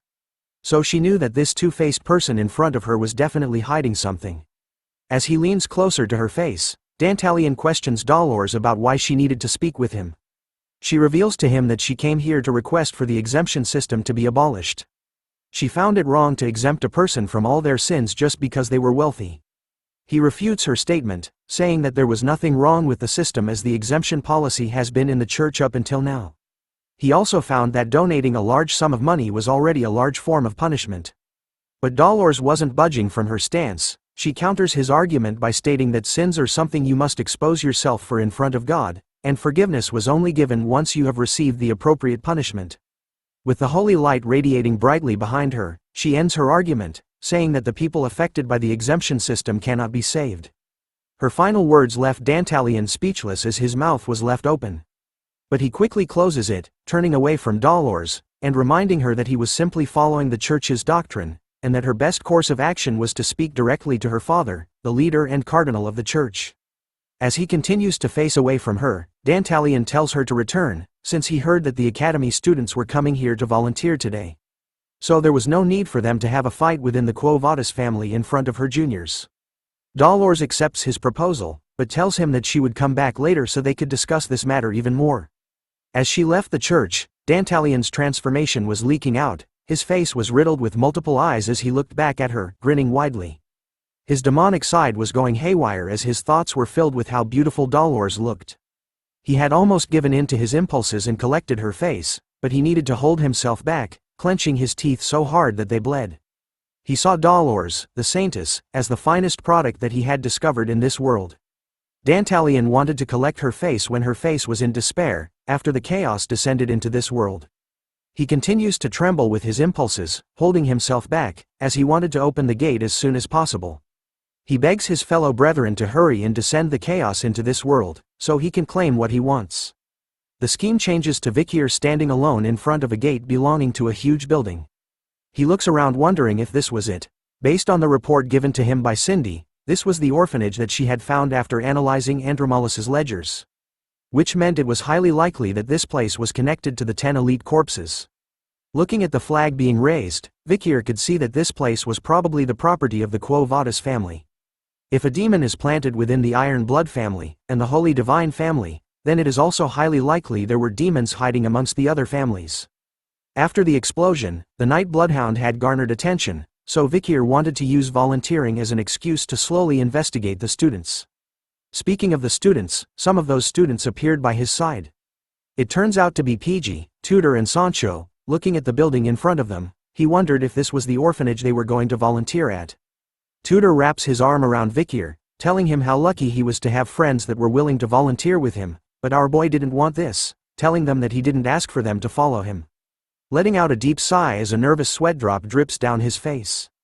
With the presence of these three dudes, our boy could feel that things were going to get annoying. We start off this chapter when the Academy's 10-day-long holiday has started. The Golden Holiday was created due to the school anniversary Easter of the Loon Church and the weekend. The students either visit the imperial capital together or visit their families and have a great time. However, not all students enjoy this holiday. We returned to the boys when they entered the place to volunteer at. Tudor's voice could be heard loudly as he told Vicier that he was lucky his friends came with him and refused to take a break like the other students. It turns out that the boys needed to fill up their volunteering hours too. Sancho thought that it wasn't a bad idea to get it over with right now, while PG honestly just likes to volunteer. But their involvement in volunteering this time with Vicier was a burden to him right now. Looking around the place, Tudor guesses that the place they were at was the Indulgentia orphanage. He was impressed by it, as it was on a different scale since it's the largest orphanage in the imperial capital. PG adds on, telling the group that the headmaster here is the founder of the foundation for the orphans and is also an external lecturer at the academy. Sancho was surprised to learn that and wondered who it was. PG then pointed to a painting nearby them. The headmaster was called Quilty Loon Indulgentia. PG continues to tell us more about him, that he was the head of the Indulgentia family, a family from the maternal side of the Quo Vadis family. He was a popular man, and it seems like he's quite influential within the Loon Church. Speaking about the Loon Church, it was also a well-known fact that there is conflict between him and the saintist Dolores due to their differences in religious views. As they listened closely to the story, Tudor complained and was bothered by it. After all, he didn't want to get caught up in a fight between the families. Vicier was chilling at the back as usual, thinking about what PG said, and about the popular headmaster of the orphanage. He decided that he was going to find out what this man was like once he got to know him. After wandering around, the group found themselves with the church people. A nun stood in front of the student volunteers, as the orphanage children hid behind her. As she stood there, she told the students that she would like it if the volunteers could be teachers to the children for the next 10 days, the same duration as the Golden Holiday. With a bright smile on her face, she tells the students that if they looked after the children well, then they would never forget their kindness in this lifetime.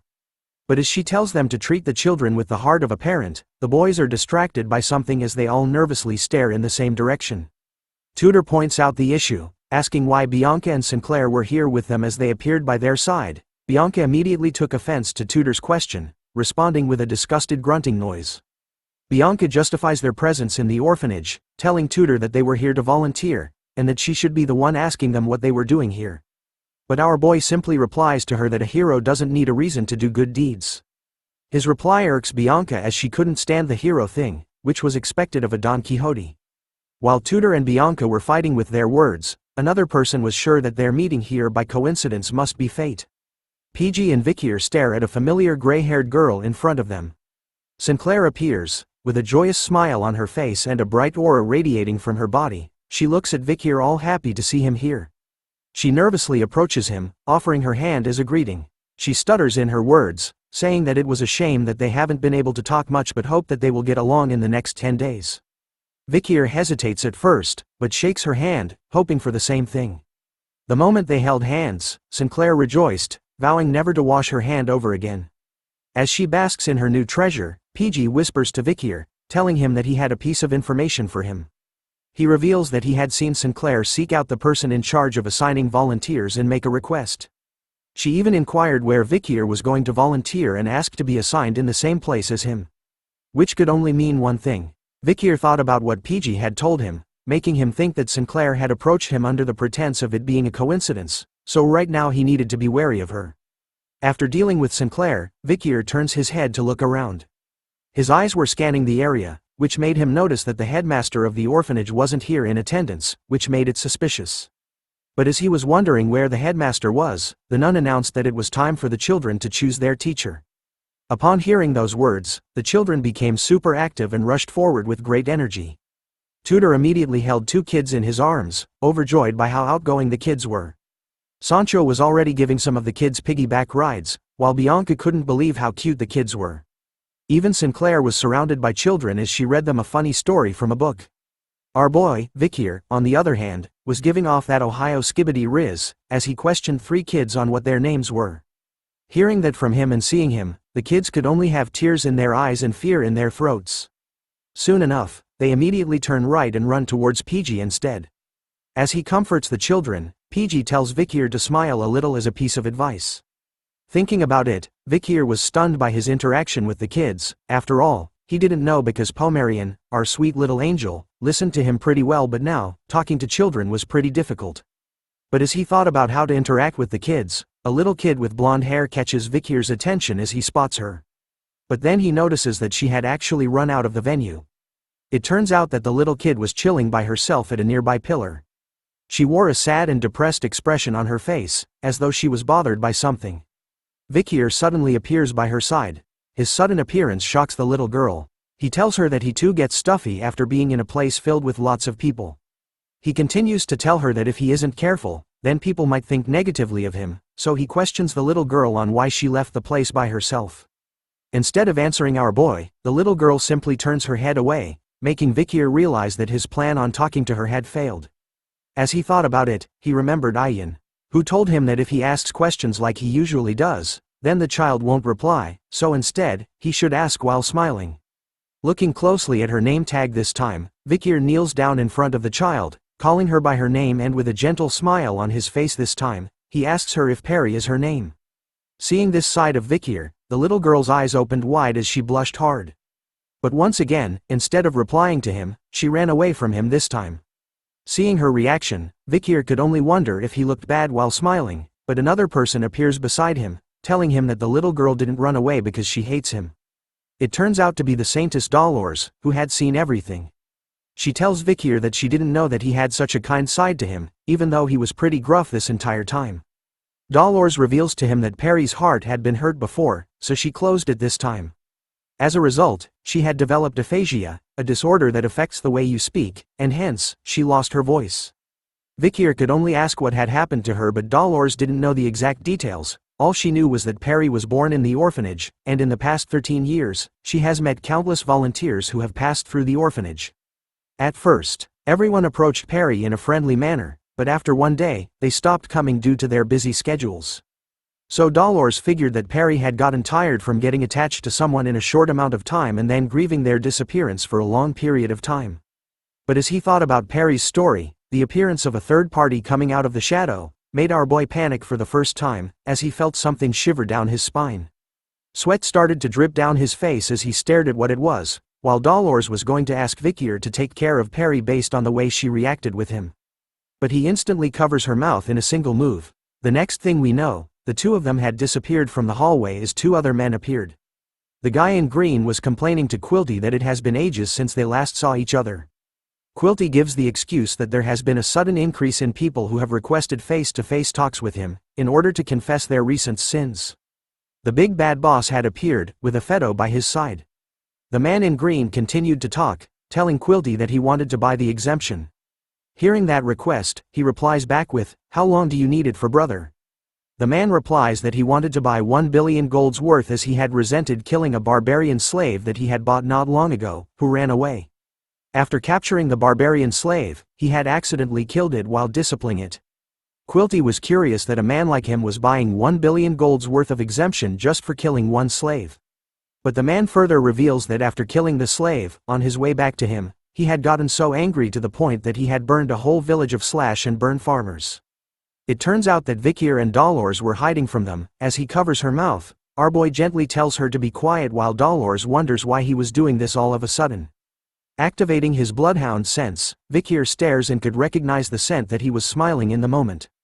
Looking at Quilty and the man beside him, Vicier recognizes the smell as the same one he had smelt back at the academy. The two men remained unaware of Vicier's presence, talking about how $500 million was enough to justify his actions, while the man in the green assures Quilty that the other half was a top that he wanted to give to the god that was pardoning him for his sins. Looking closely at Quilty this time, Vicier could definitely smell and see the scent of an elite corpse coming from him. As Quilty tells the man that as long as he gives generous offerings, then God will forgive him for his wrongdoings, Dolores was feeling uncomfortable with Vicier's sudden action. As she struggles to free herself from Vicier's grip, he struggles to keep her quiet. In his mind, he begs her to stop moving because they were too close to them. But Dolores wasn't going to stand still. She started to shift her weight around, pushing away from Vicier and telling him to let go. As both of them struggled to go against one another, their little fight caught the attention of Afeto, who appeared beside them with a serious look on his face. We begin this chapter at the moment when Vicier and Dolores had been caught red-handed by Afibo, who appears and spots them spying and listening onto Quilty. Seeing that they were caught, Vicier starts to think about how to get out of this situation, but then he notices something. Looking at the man staring at them with such a look on his face, the smell that was coming from him was something that our boy recognized instantly. The presence of Afibo with Vicier and Dolores made it aware to Quilty that they were hiding behind the pillar. So he happily went and greeted them with a smile on his face. Surprised to see the saintess here, plus the fact that she might have a bad habit of hiding and eavesdropping. He even teases the saintess, telling her if she wasn't hiding and spying on him, then she might be enjoying some alone time with her fellow peer, by having something like a love affair with him. But she was more shocked by the fact that she was caught by him. She knew that things were going bad since they were caught eavesdropping on him. But as she ponders the consequences of their actions, Quilty moves on to Vicky. Judging from his school uniform, he could see that our boy was one of the volunteers at their orphanage. His demonic green glow started to appear in his eyes as he looked closer at Vicier. At first, because of his glasses, Quilty couldn't see it because his glasses were covering it, but now that he looks at him even closer, he could see that Vicier has a really handsome face. In his mind, the elite demon wanted to capture Vicier's face in order to add it to his collection as part of his high-grade category. This is the face that he really wants. But as he thought about how badly he wanted Vicier's handsome face to be a part of his collection, Quilty was interrupted by his so-called brother, who was coughing repeatedly to catch his attention as he was waiting for too long. Seeing that he had something to handle first, Quilty leaves, bidding the saintess and Vicier farewell as their group heads out. As they left, Vicier remained silent, but his eyes were focused on Afibo. While the saintess was angry over her current situation, even though she had seen them buying exemptions so openly, she even had to listen to them insult the god she loves, while she could do nothing at all to stop them. In a mixture of her feelings, she immediately shouts at Vicier, questioning him on why he had forced them to hide behind the pillar, making it look like they were listening to Quilty and his brother. But as she looked at him to get an answer, the saintess was alarmed to see Vicier in his current state. In a calm demeanor, Vicier simply apologizes to her for his sudden actions, which surprised her. He even assures the saintess that he was going to be more careful from now on. He then turns to leave first, telling her that he had spent too much time here and needed to go back to volunteering. But to the saintess, she was left stunned as she watched him leave, because for the first time, she had seen Vicier reveal his angry side to her. According to the research and spying that Vicier had done on Quilty Loon Indulgentia, he has confirmed that the man stays at the orphanage every day for 2 hours. His work usually consists of selling exemptions to nobles and merchants. Sometimes, he sends reports on investments and ledgers on sold exemptions to the Quo Vadis family by letter. After confirming the letters, it will be received by the head of the Quo Vadis family, Cardinal Humbert, whose full name is Humbert Loon Quo Vadis, Dolores the saintess's father. In addition to that, Quilty is always with an escort guard during foreign affairs. Vicier had confirmed that the escort guards consist of 3 men and 1 woman who are constantly rotating themselves on duty. Seeing the 4 guards and after doing the research, Vicier was sure that one of the guards was the masked man he had met during the explosion at the orphanage. He has confirmed this theory that they were the same person as Afibo based on the smell that they were giving off. Based on all the facts so far, Vicier would assume that the other 3 guards were the same as Afibo and are at least as powerful as high-ranking graduators. This information was critical. As to Vicier right now, it was dangerous for him to go against an elite corps and 4 high-ranking graduators at the same time. As a result, in order to get rid of Quilty, Vicier needed to take care of the 4 guards before then. This marks the end of Vicier's investigation and future plans. We now turn back to our trio, who were confused by what they were seeing as they quietly whispered Vicier's name, in a concerned manner. They stood afar, watching our boy who was quietly cleaning a huge pile of laundry all by himself and by hand only. No washing machine here. They questioned him on whether he had been working too hard lately. Seeing how hard Vicier has been working all along, Sancho felt embarrassed of himself because he was going to take it easy and just use up his volunteering hours to get some points. Tutor, on the other hand, couldn't believe how hard Vicier was working for the children. Seeing him this way sparks a fire within the blonde-haired kid, as he vows to work even harder to become a true hero like Vicier. All three of the boys punched their fists high into the air, shouting out, "Everyone follow Vicier." In unison, looking at them, Vicier wipes the sweat dripping down his face, thinking to himself that he had been caught up by his own thoughts. Since it was difficult for him to move around during the day anyway, he needed to wait until it was night time to execute his plan. So since he had a lot of time to spare, he decided to give it his best during the day, doing all the tasks the orphanage needed to be done. Fast forward a few hours, the kids of the orphanage were now playing with the same ball that Vicier and the other students had played in class before, the game called Run Flat. While the other kids were excitedly playing in their teams, a single girl was sitting by herself, observing them from afar. It turns out to be Perry, who was alone right now while the kids were having fun. But then, her eyes started to shift to the side, looking at something as the sound of a ball hitting the ground was heard right beside her. There was another person sitting where she was. This time, a black ball was seen bouncing up and down repeatedly where the stranger sat. That stranger turns out to be Vicier, who was smiling to himself as he played with the black ball, catching Perry's complete attention. He knew that this trick would work. After all, even the Balak children liked playing with the ball in his hand. It turns out that the black ball was the madam's egg, which was showing no signs of hatching. Even the grip on it doesn't feel too bad. Vicier had kept it on himself just in case of certain situations but didn't expect to use it like this. He then continues on to bounce the madam's egg in front of Perry, who was completely entranced by it at this point. Soon enough, she found herself playing with the madam's egg. A bright smile was seen on her face as she did. She happily plays with the madam's egg while Vicier watches her closely.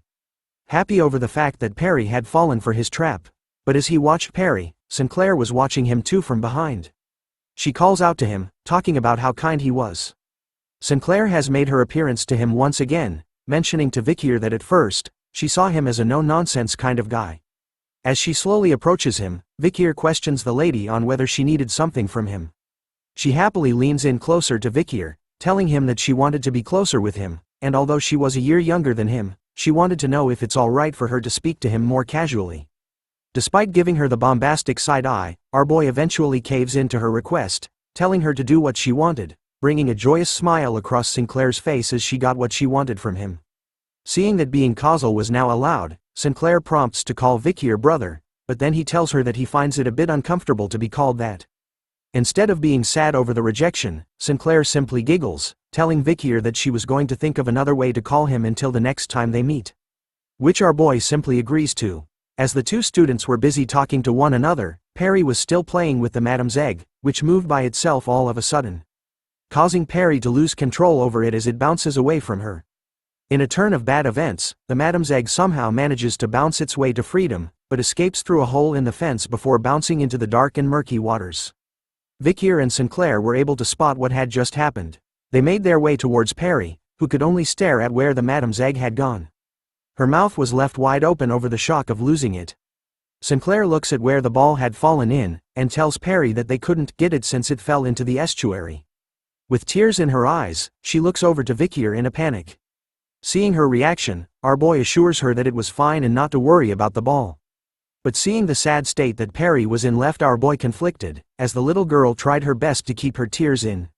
Seeing what she was going through, Vicier started to unbuckle his uniform. After all, he has no choice now after seeing Perry that way. We now turn to Dolores, who was sighing deeply as she still felt bothered by what had happened before. In her mind, she was thinking about Vicier. At first, she didn't have a good first impression of him because he was judging the night bloodhound as someone with prejudice. Moreover, she knew how bad his behavior was because he had received enough minus points to the point where he needed to do volunteer work. But then meeting with others started to change her perspective of him. The first was Tutor, who happily tells her that since the kitchen needed more help, Vicier was the first one to volunteer to help.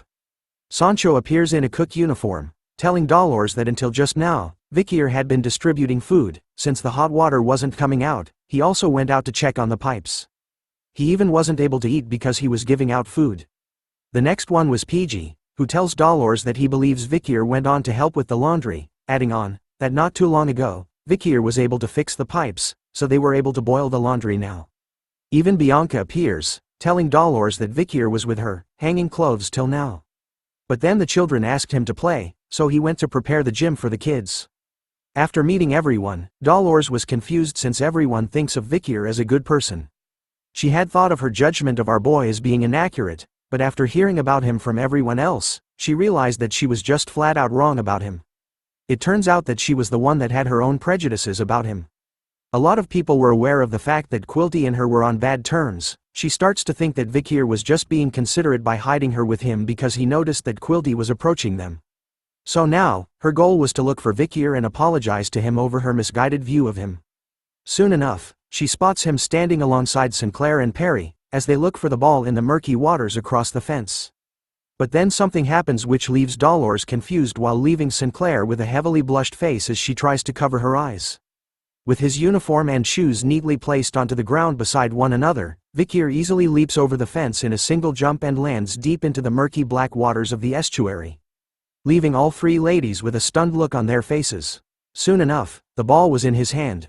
Vicier, covered in the dirty black water, had finally found the ball that tried to escape from Perry's hand. For some reason, the sun was shining perfectly in that moment, covering our boy in its holy light, activating that main character's aura and riz. He turns to the ladies, with the ball in hand, and tells Perry that now, she didn't need to feel sorry for losing the ball. His kind gesture of finding the ball back manages to capture the ladies' attention as they stare in disbelief, while blushing hard. But to the little angel known as Perry, she was captivated by Vicier's actions, her eyes totally focused on him as the sound of her heartbeat started to beat once more. Ending this chapter with a ba-dump. In this chapter with our boys playing with the kids in the open field, passing around a ball as though they were playing football. After spending so much time having fun with the kids, the boys were all sweaty and tired. Tudor wipes the sweat off his forehead, smiling as he couldn't believe that this was the last day of their volunteering. Sancho agrees, saying that time sure flies when you're having fun. Seeing that this was the last day they had with the kids, the three of them decided to go all out, meaning that they were going to play until they didn't have any energy left. As the three of them pumped themselves up, Vicier was seen sitting at the same tree, alongside Perry who was beside him. As she sat beside Vicier, her face was flushed. She even takes a peek at him, holding onto what looks like flowers in her hand. She continues to gaze at Vicier, who was mindlessly staring at nothing. Picking up the courage, she goes over to his side and lightly tosses a crown made up of flowers onto Vicier's head, which surprises him. He takes a peek at it, wondering if it was really a flower crown that she had given him, but Perry starts to shake her arms in the air the moment he says it. This time, she took one of his hands and pulled it closer to her. Instead of speaking, Perry started to write onto Vicier's hand, telling him that what she had given him was a sign of gratitude. She continues on, writing on his palm in order to speak to him. Perry thanks Vicier for always being with her during his time as a volunteer, and for finding the ball she had mistakenly dropped into the estuary from the time before. Feeling the message behind the words she wrote on his palm, Vicier tells her that his actions were nothing, and that he simply liked sitting here with her. Before she continued to write, Perry paused for a moment. Thinking about her next message, she continues to write, this time lightly. With a curious and shy look on her face this time, she looks up to Vicier, writing on his palm, the words, "Can we meet again?" Upon feeling the message on his palm, Vicier started to recall the memory with Dolores, who tells him about Perry's history, where everyone who had gotten close to her would one day stop visiting her due to their busy schedules. This resulted in Perry being tired from getting attached to people in such a short time, making her silent the way she was now. Looking at her, Vicier knew that while he was out hunting the demons, he would need to prepare himself for death all the time, so he couldn't promise her that he would come back, as death was always near him. But even though he knew that, seeing this precious child, our boy told her that they would meet again. Hearing those words, Perry's eyes started to light up with joy once again.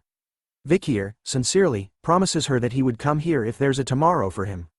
Perry started to smile the widest she had ever done upon hearing those words from him. And so, she writes on his palm for the final time, that she would wait for her older brother. Feeling the message for the last time, Vicier corrects Perry, telling her to call him uncle instead of older brother. The scene then changes to the Indulgentia Orphanage Great Hall. Quilty was speaking to everyone, who turned out to be crying, telling them that the children who have been separated from their parents and are now living here, the time they had spent with them was nothing short of priceless. Through this experience, they were able to feel what it was like having a parent, and were able to fill the void in their hearts.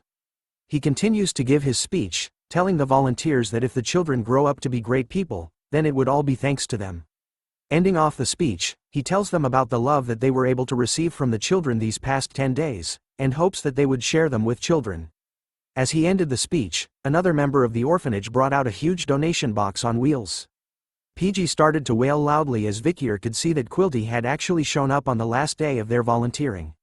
As he listened to his speech, our boy couldn't believe that he was talking about kindness with that demonic mouth of his. Quilty was skillfully triggering the feelings of respect and debt that they feel towards their parents, and asking for cash donations from these young volunteers. Vicier could also spot that he had brought all 4 of his bodyguards, which made ambushing him a bit of an annoying task.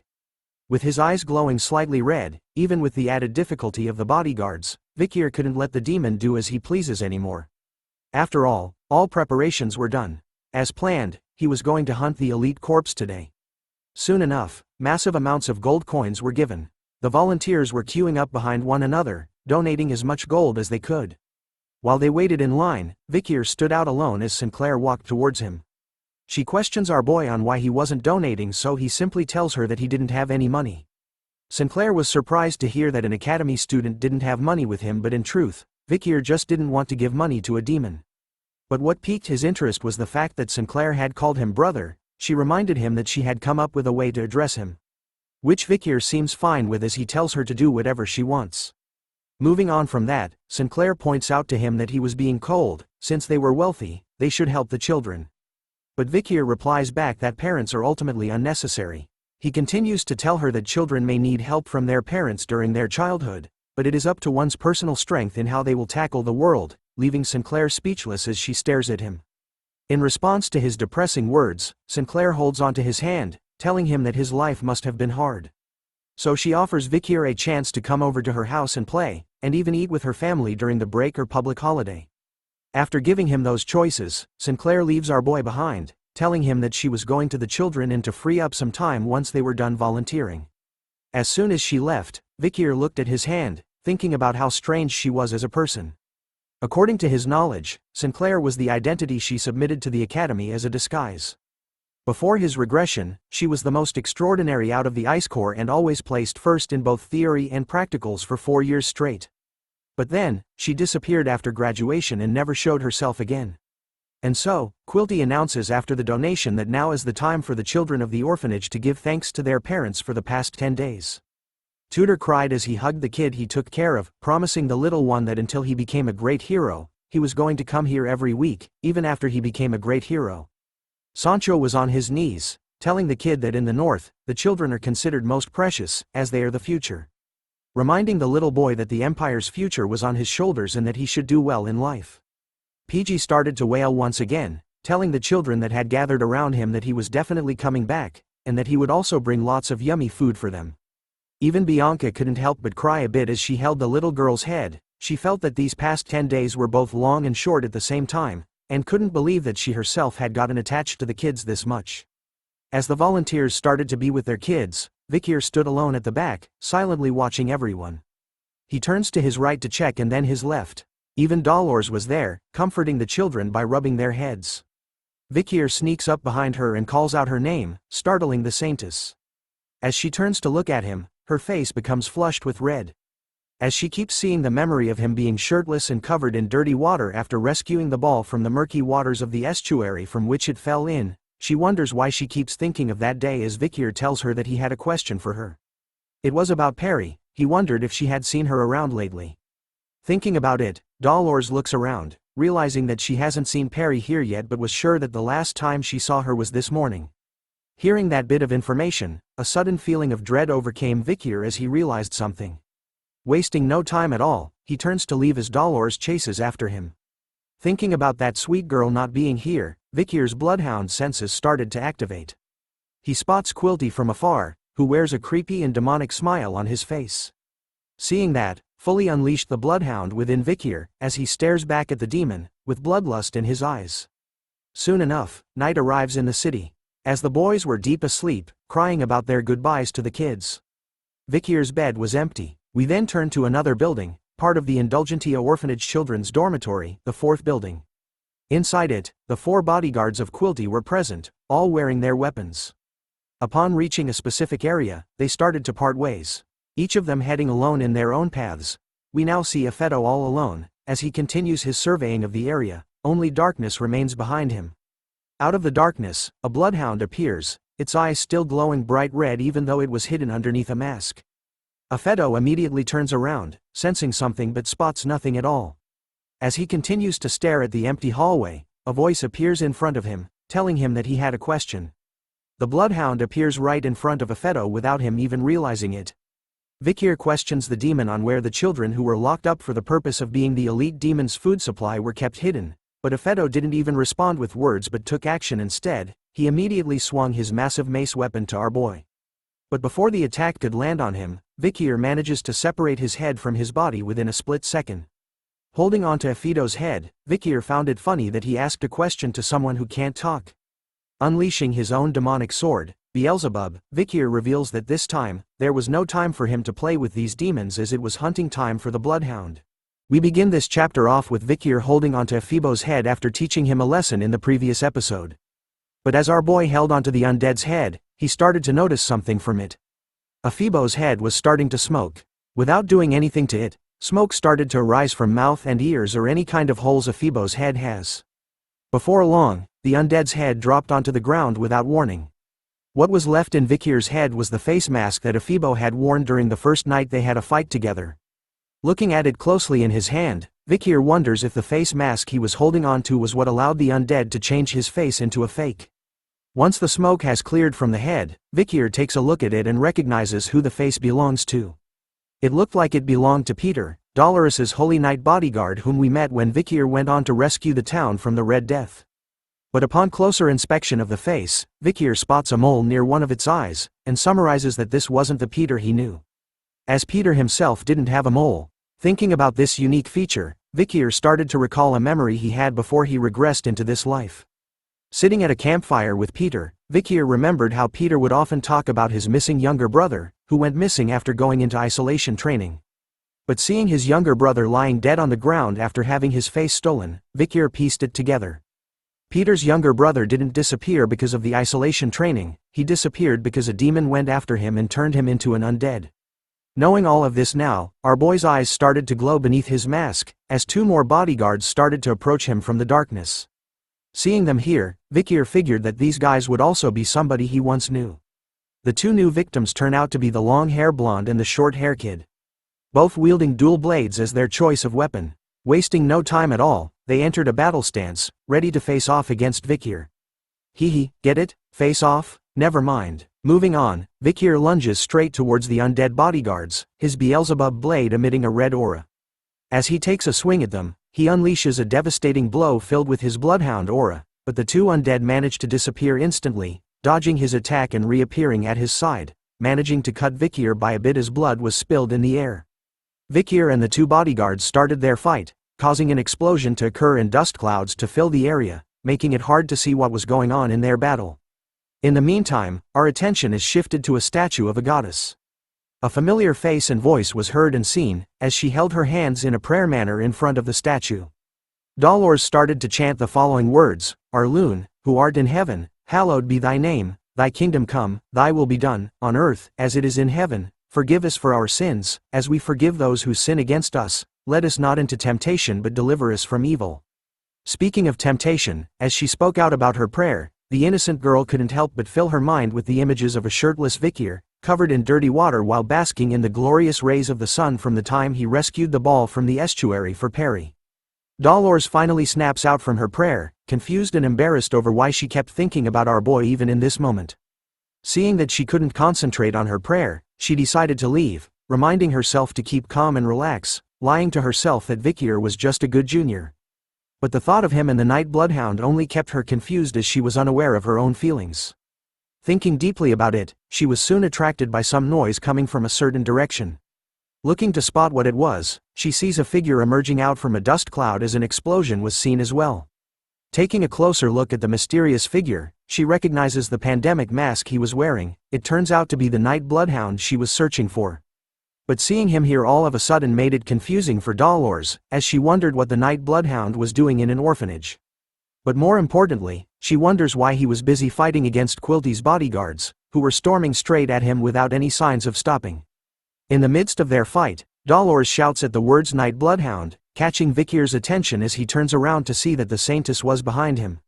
In that moment of distraction, the bodyguard manages to land a devastating blow to our boy, stabbing him in the stomach, through and through, sending him flying past the saintess as she sees him on the ground, completely knocked out.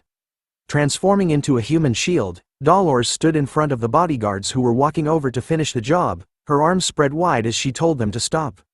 Even though she didn't know what was going on between them, she wanted to at least talk about it first. Dolores, who held the title of saintess, was left stunned and confused as the bodyguards didn't even reply to her command but instead, prepared themselves to strike her down as well. Instead of running away, she chose to stand firm and confident in her choice of defending the night bloodhound, closing her eyes so she doesn't have to see what was coming at her. But as she did, Vicier's voice was heard once again, telling her to move aside. In a mere second, the night bloodhound had recovered his strength and healed from his wounds. He managed to block the strikes from the bodyguards, using Beelzebub to stop one attack while using his arm as a meat shield to stop the remaining other. After hearing his voice, Dolores opens one of her eyes to see that the night bloodhound had appeared in front of her, saving her life in the process as he handles the incoming attacks. But her face was soon filled with panic and concern after spotting a blade entering into one of the night bloodhound's arms. Underneath the pandemic mask, Vicier's eyes were glowing bright red, meaning he was in killer mode as he told the saintess that everything was going to be alright. As revenge for dealing a painful blow to him, Vicier unleashes a mad flurry of strikes, destroying one of the bodyguard's swords into pieces right in front of its face. Before the long-haired one could respond, our boy managed to plunge Beelzebub deep into his throat, slicing and ripping it apart as an endless wave of blood poured out of it. Without any concern over his fellow brethren, the remaining bodyguard didn't waste any time and attempted to strike Vicier down, believing that his only weapon was now stuck inside his former dead companion. But that turns out to be fiction as Vicier charges Beelzebub with even more bloodhound aura, allowing him to slice through the neck of the bodyguard completely in one swing before turning his attention to the other one, slicing off his head as well in a single swing. Get wrecked, son. As the blood of the bodyguard splattered everywhere, Dolores was standing still, her body shivering over what she just witnessed, the artwork of the night bloodhound. After slaying both of them, Vicier was covered in their blood as he watched over the dead corpses laying at his feet. Dolores watches him closely before snapping back into reality. She shouts at him, wondering if he was really alright and that they needed to treat his arm. But our boy simply tells her not to worry about it. Underneath his mask, he takes a peek at her. Vicier couldn't believe that the saintess was here so late at night. Seeing that the situation was pretty chill right now, she questions the night bloodhound about why the bodyguards attempted to attack her, as she was sure that they would know who she was. He responded by telling her to look at the thing he was pointing at. The bodyguard's head started to melt like a phoebos with smoke coming out from every single hole in its head. The disgusting sight left Dolores to cover her mouth in order to not puke at this sight. While the night bloodhound explains and reveals to her that Quilty's bodyguards were undeads who were using the face of other people. Dolores was shocked to learn this fact, wondering why something like this is happening to the people who were affiliated to the Quo Vadis family. Hearing that, the night bloodhound tells Dolores that she should know the truth more than anyone else in the world. Those words triggered something in her as the saintess realized what was going on with Quilty. As the fake faces start to disappear and turn into the face mask that Ephebo wore, Vicier takes a closer look at the faces they were using. He sees a familiar face, believing that this person was Staffordshire Baskerville, a member from the Pitbull Order and the one that followed Vicier when he went to visit the Morgue clan. Recalling the facts, Vicier knew that when he disappeared in the forest, Staffordshire was able to avoid expulsion because of Adolphe Morgue's defense, so he had voluntarily gone into isolation training instead. Vicier was pissed off, sensing a common pattern between the undead whose faces they had gotten.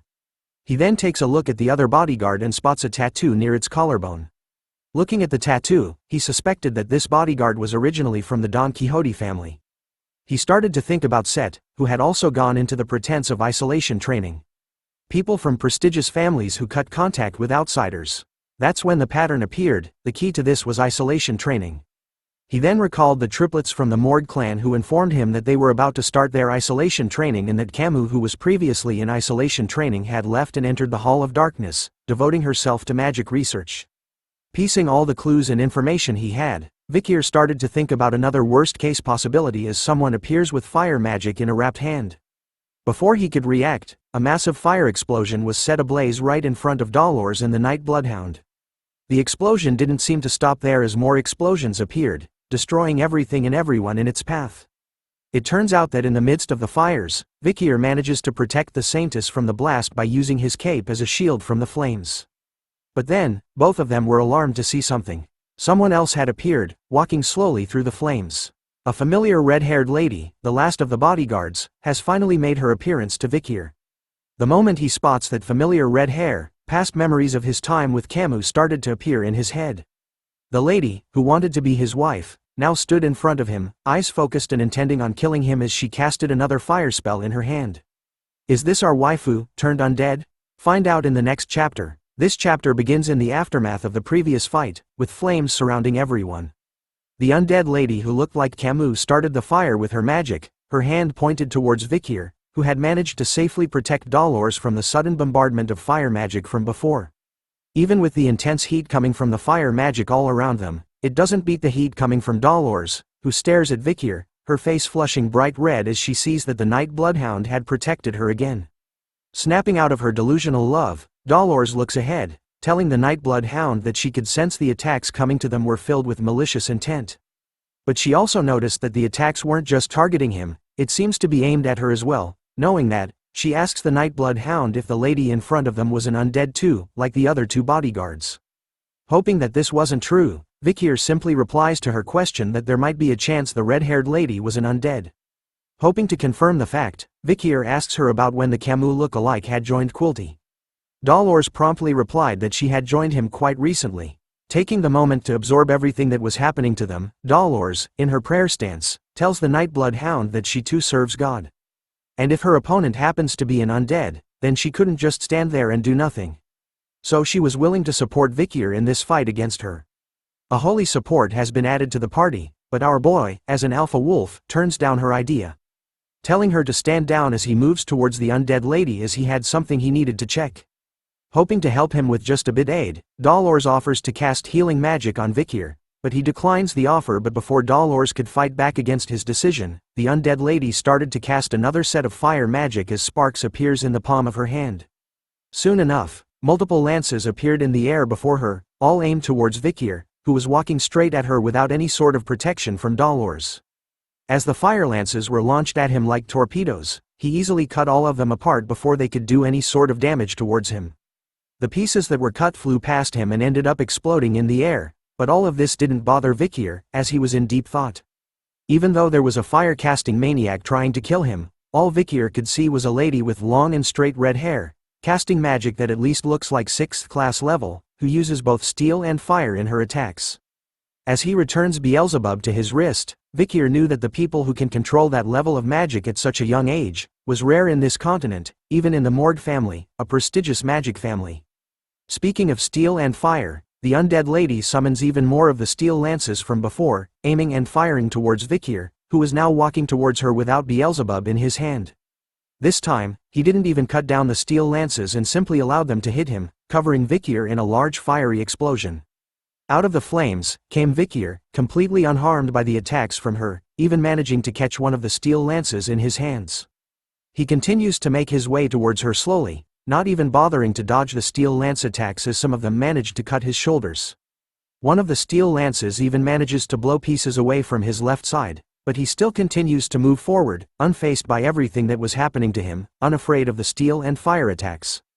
Even Dolores, who was watching from the back, noticed that the night bloodhound was purposely taking on the attacks from the undead, making her question why he was doing so.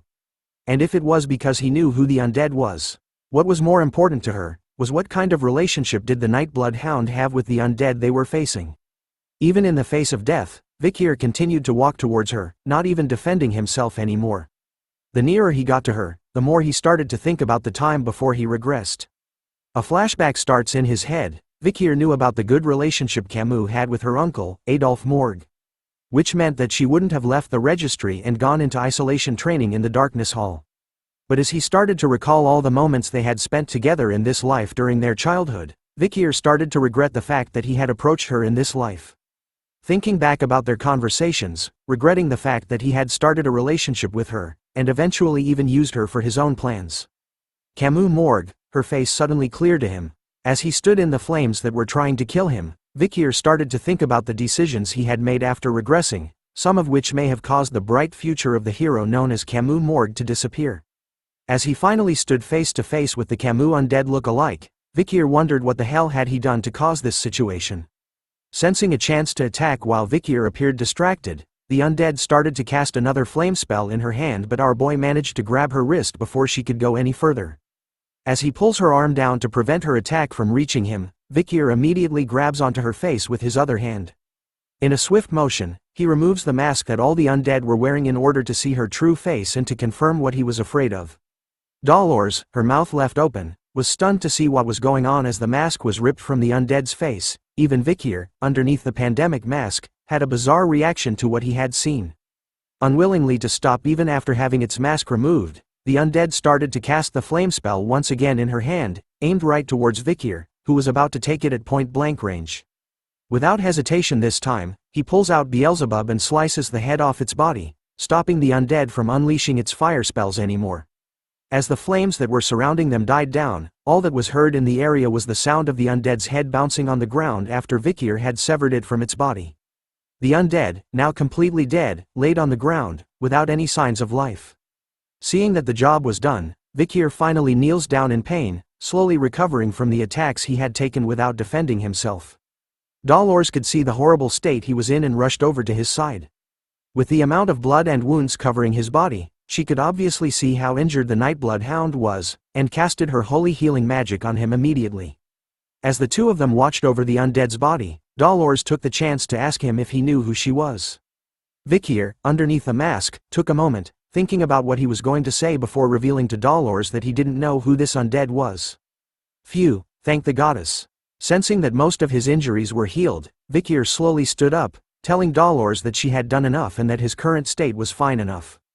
But as he stood up, Dolores tried to argue back that he hasn't been healed fully.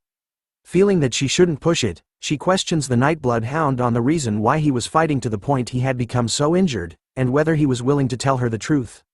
Once again, Vicier paused for a moment, before telling Dolores that he was demon hunting, leaving her in a state of shock as he reveals to her that this was his personal vendetta.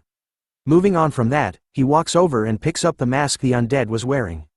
Looking at it closely in his hand, Vicier had wondered what was exuding so much strong demonic energy. It turns out it was the masks that the Quilty guards were wearing. Seeing that he had collected all four of them, Vicier was going to take care of them now.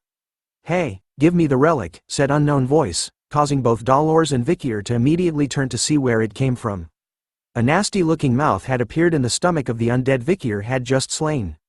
The mouth talked about Ephibo, Hebe, Pedo and Geronto, the names of the four bodyguards, and how it had borrowed them from a certain woman, who was now going to be freaking mad about what had happened to them. Ignoring the words coming from out of it, Dolores was still in shock over how a huge ugly mouth had appeared on the undead's corpse. While she was still in shock, the mouth continued to speak, questioning Vicier about whether he was the guy who had been attacking the branches that were in his jurisdiction lately. Hearing the question, Vicier tells the elite corpse that he shouldn't be asking questions that he already knew the answers to. Taking it a step further, Vicier reveals to the elite corpse that he knew its true identity, which was Quilty. Hearing him say that, Dolores could finally make sense of who the voice belonged to and recognizes it as Quilty's. Seeing that he had finally been exposed, Quilty laughed over the fact that he had been caught by the saintist. Instead of being afraid, Quilty smiles over this, saying that knowing about what he truly was, is much better. For the great cause, he needed to give up on his identity as Quilty. However, the saintess had now found out. Since it would make others wary of him, Quilty avoided laying his hands on her, the saintess. But now, he has a reason to do so since they knew what he was. Dolores, after discovering that Quilty was a demon, started to tremble. Seeing her in that state, Quilty was amused, hoping that her expression was filled with despair and fear when he took her face next. But then, a yellow aura started to appear around the saintess as she held her hands together for a prayer and started to chant. Her face, filled with hope and courage, illuminated the area with a bright yellow light as she chanted the words, "The light of my life, the fire of my existence, and my sin in my soul, I will make those who are wicked feel the weight of their karma twofold." before shouting the words holy light as a massive pillar of bright light showered down upon Quilty, causing him to scream out in pain. He could feel the divine power coming from Dolor's prayer slowly burning him away as he continued to let out cries of pain and suffering. As the pillar of holy light disappeared, so did Quilty and the undead corpse he had taken control over. What remained was simply a pile of burnt and black ashes. Reflect in the afterlife, you demon, shouted Dolores after finishing her prayer and holy magic attack on Quilty. But as she said those words, an image of someone licking his lips appeared. He couldn't believe that Dolores was saying those words with the kind of expression she had on her face, right before a powerful green attack punctured through Vicier like nothing, so fast that even our boy couldn't react and defend himself in time. The unknown figure starts to walk towards them as Dolores kneels down to help the night bloodhound from the surprise attack. The man who licked his lips turns out to be Quilty, who finally reveals himself to them. He appears in a mocking tone, telling the saintist that she shouldn't have interrupted him with that prayer since it was bad manners. Using herself as a human shield, Dolores tries to block Quilty from reaching the night bloodhound who was in the midst of recovering from his surprise attack. She even takes the chance to scold Quilty for daring to wear the cloak of a saint while committing such wicked things. But he simply tells her that he did what any demon would do before questioning her on whether she wanted to fight him. Her voice trembles and stutters as she tells the demon that yes, I am going to fight you. But seeing the state they were in, Quilty mocks them, asking her if she thinks an inexperienced and immature saintess, along with a swordsman who was on the brink of death, would be able to go up against him. An elite corpse. As he touches her face, he could see that Dolores was forcing herself to act like she was strong. After all, he could see fear dripping out of her expression this round. With a sickening look on his face, Quilty screams at the saintess that she couldn't fool anyone with the face she had on right now, a face filled with fear and horror. Quilty's mouth started to drip with saliva, his eyes completely focused on the fact that he was about to have the face that he always wanted for so long. It was literally in his hands. But in the next moment, a familiar sight appeared, with Beelzebub entering his skull from the bottom of his chin, leaving him confused. Vicier's voice could be heard as Dolores turns to look at the night bloodhound. Vicier reveals to Quilty that he had been following his traces, which made him realize a few things about the demon. First was that he was a coward who would easily sacrifice his subordinates. Second, he was a coward that didn't fight for himself.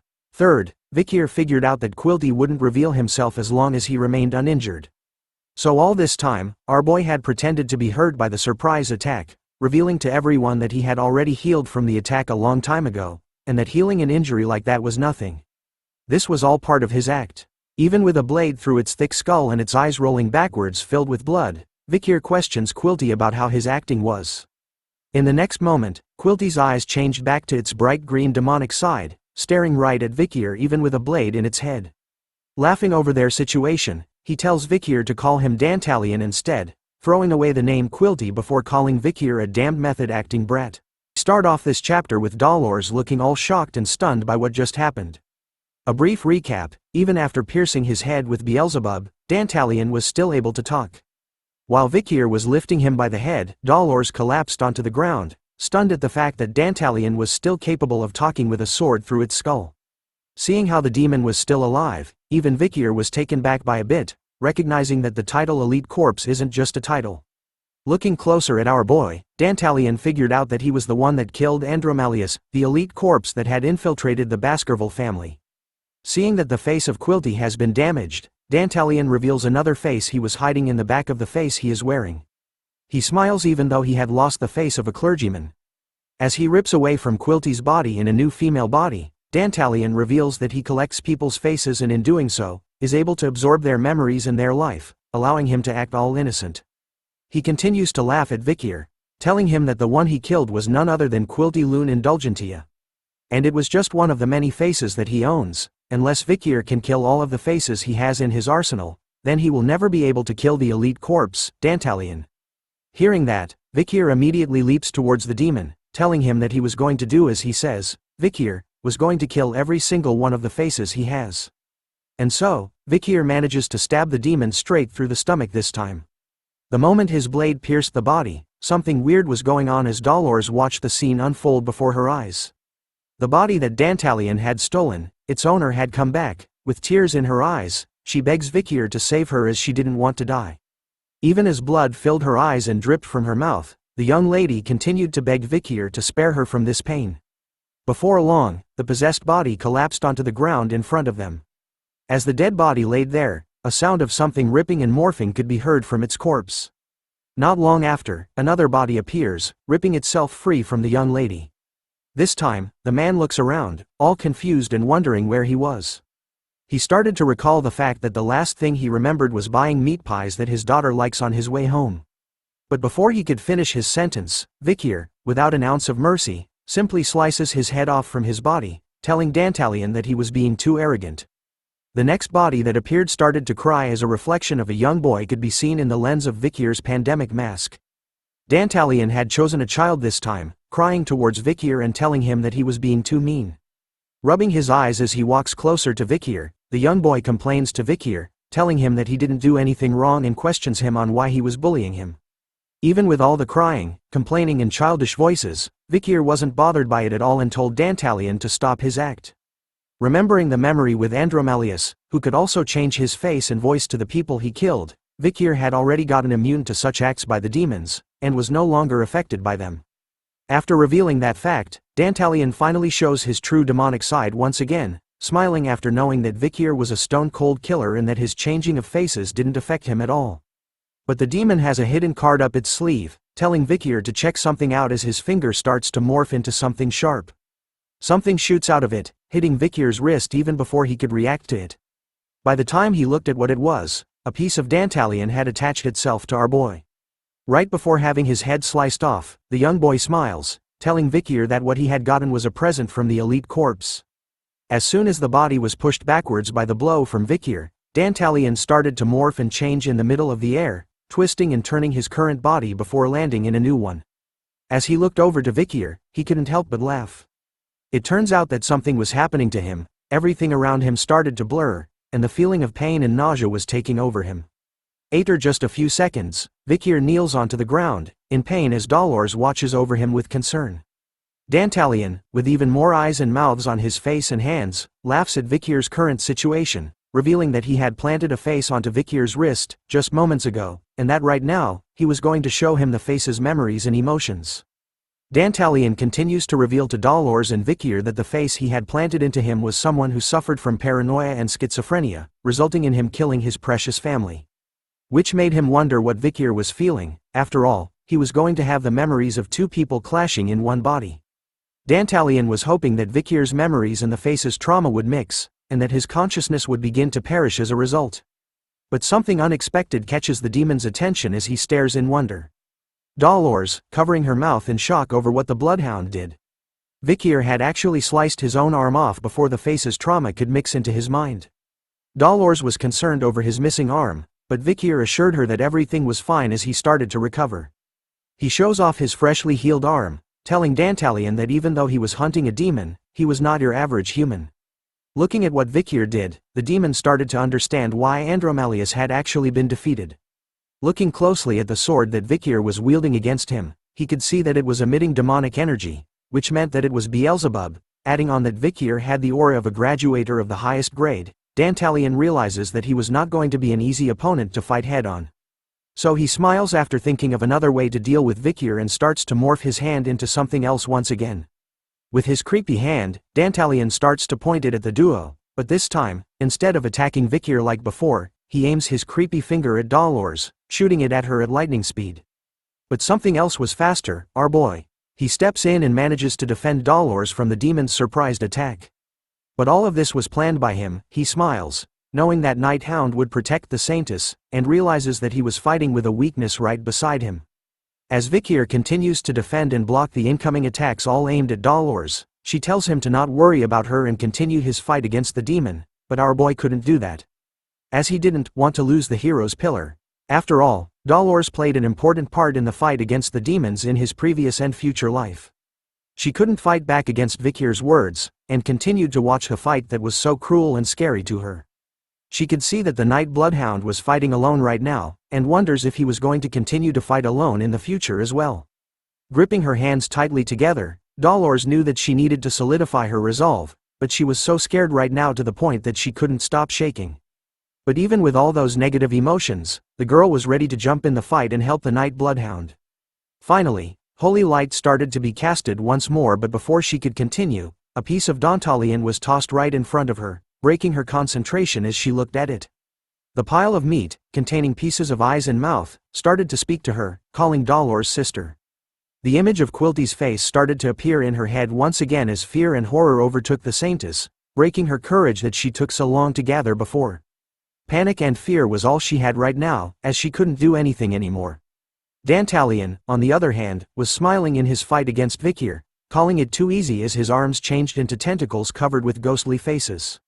The demon knew that having one person transplanted into another body was already painful enough, but he couldn't help but wonder what would happen to a human when hundreds of humans are transplanted into one body. The tentacles filled with the souls and memories of the victims the demon had killed started to make their way towards Vicier, who braces himself for the upcoming carnage. Even in the face of millions of enemies, Vicier simply tells Dantalion that he was going to cut them all down. Just like he said, Vicier started to slice and dice the tentacles that were near him, cutting them down endlessly without even stopping to catch his breath.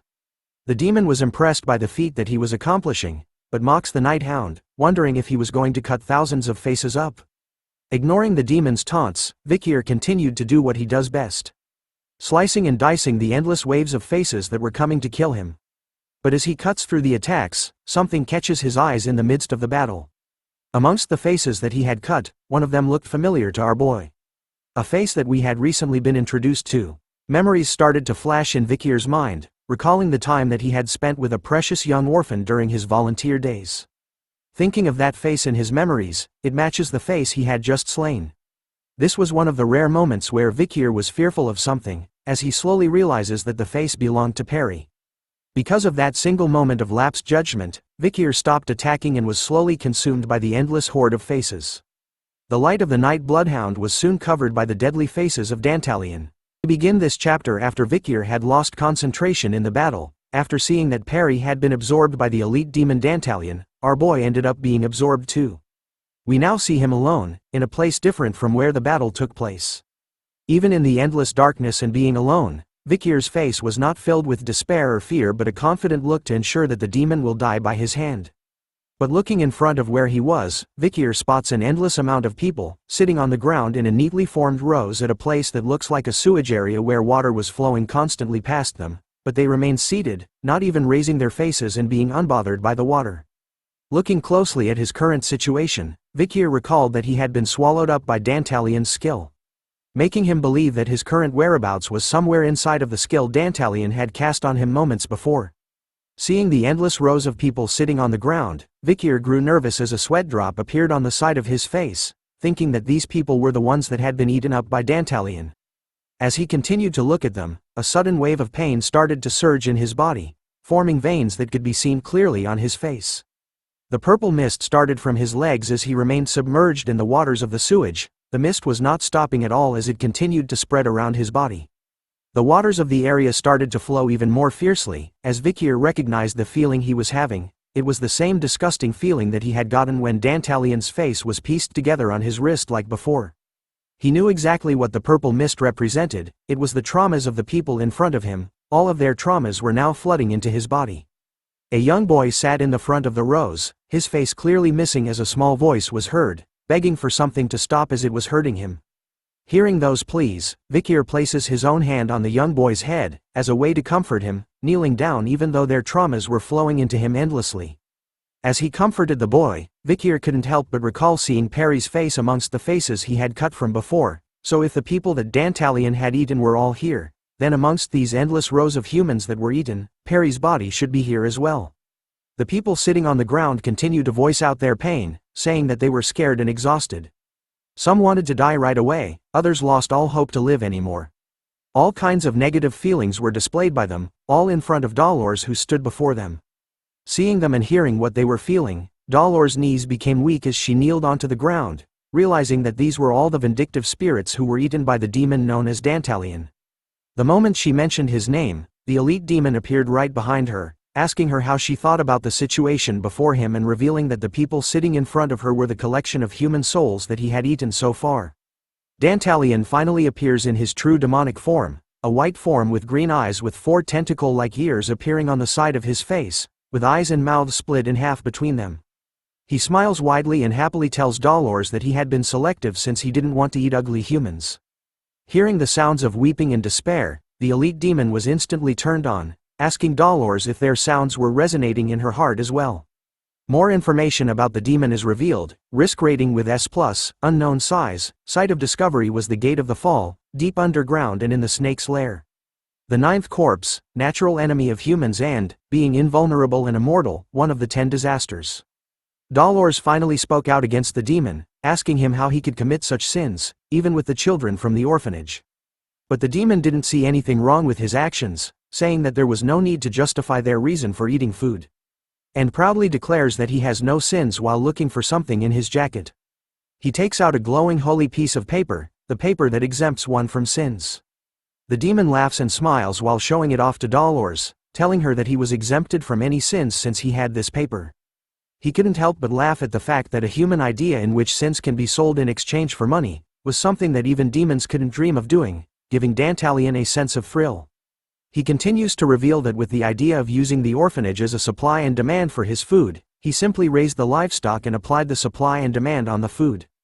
Proudly saying that if he had a sin, then it would be that he had learned a lot from the humans.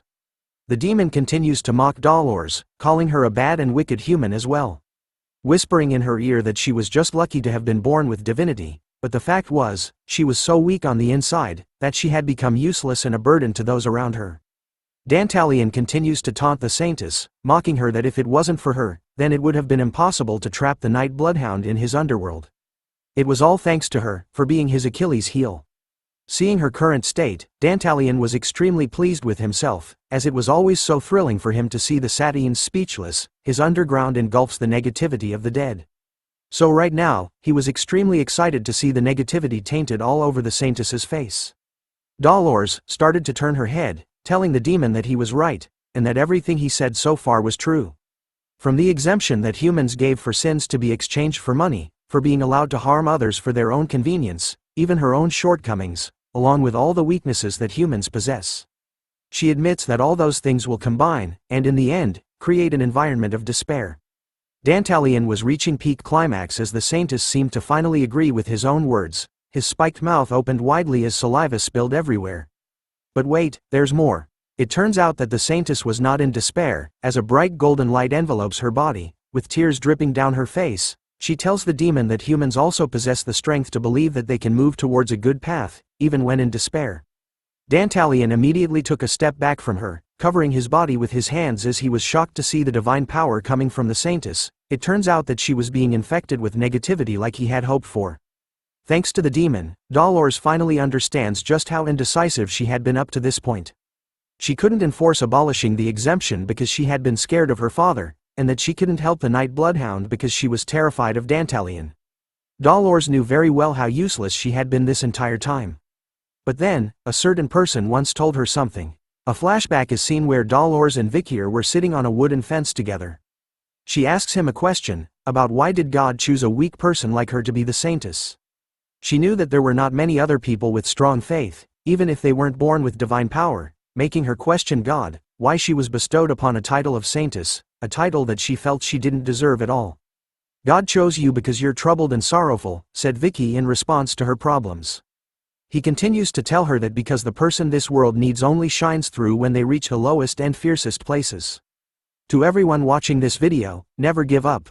The flashback ends, returning us back to the present where Dolores held her hands together in a prayer form. She couldn't let the night bloodhound, who fought fiercely against Dantalion alone, fight by himself anymore.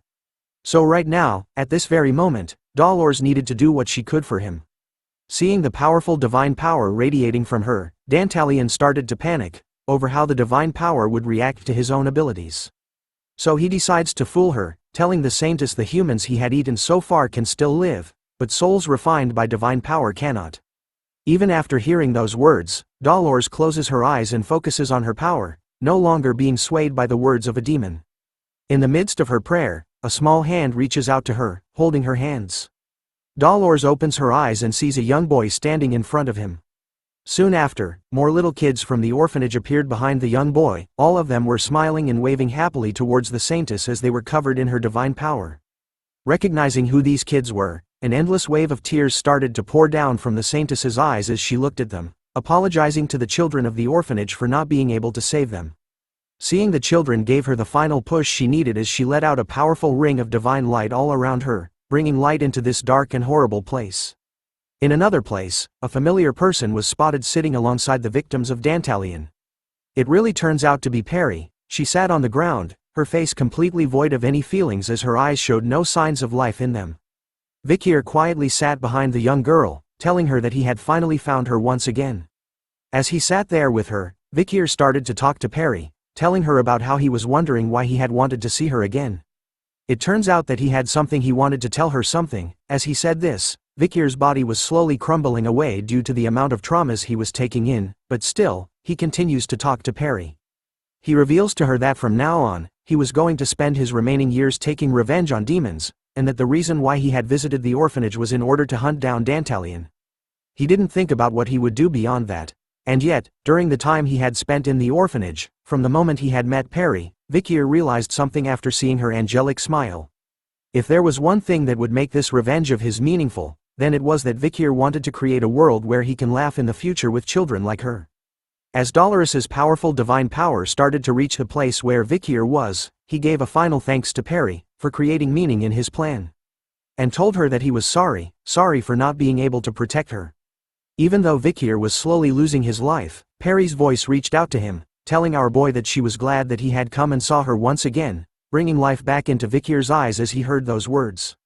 Turning around, Vicier could see the endless rows of people, their faces filled with life once again, especially Perry, who continued to smile at him.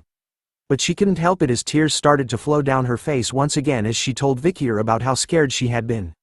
The divine power of Dolores was healing and casting away any signs of demonic power within Vicier whilst giving life to those that had been the victims of Dantalion. Wasting no time at all, Vicier immediately pulls Perry into his arms, giving her the biggest hug he could. As they hold one another in their final moments, Vicier promises Perry that he will never forgive the man who made her cry. Hearing that, Perry started to smile, telling Vicier that what he said was now a promise between them. The divine power of Dolores showed no signs of stopping at all as its light radiated so brightly that it could be seen outside the building they were in. Even Dantalion was alarmed by the power, questioning since when had the saintist been this powerful, belonging that she had finally awakened her powers. Once more surprising, was that she was able to purify all the souls he had in his underworld. From out of the light, came out Dolores and the night BloodHound, no longer affected by the demon's abilities. Dolores continues to let out her power, engulfing Vicier in its holy light. As he basked in all of its glory, our boy started to notice a change in his body. He could sense that the Baskerville aura he had was overflowing, all thanks to the saintess's divine power, which was exponentially increasing his aura. With the help from Dolores, Vicier believed that in this moment, he could do it now. He can now reach the next level. From 6 spheres of aura, Vicier started to form the 7th in his core. The aura covering his hand was in a gas-like state, but as he focused, it started to solidify.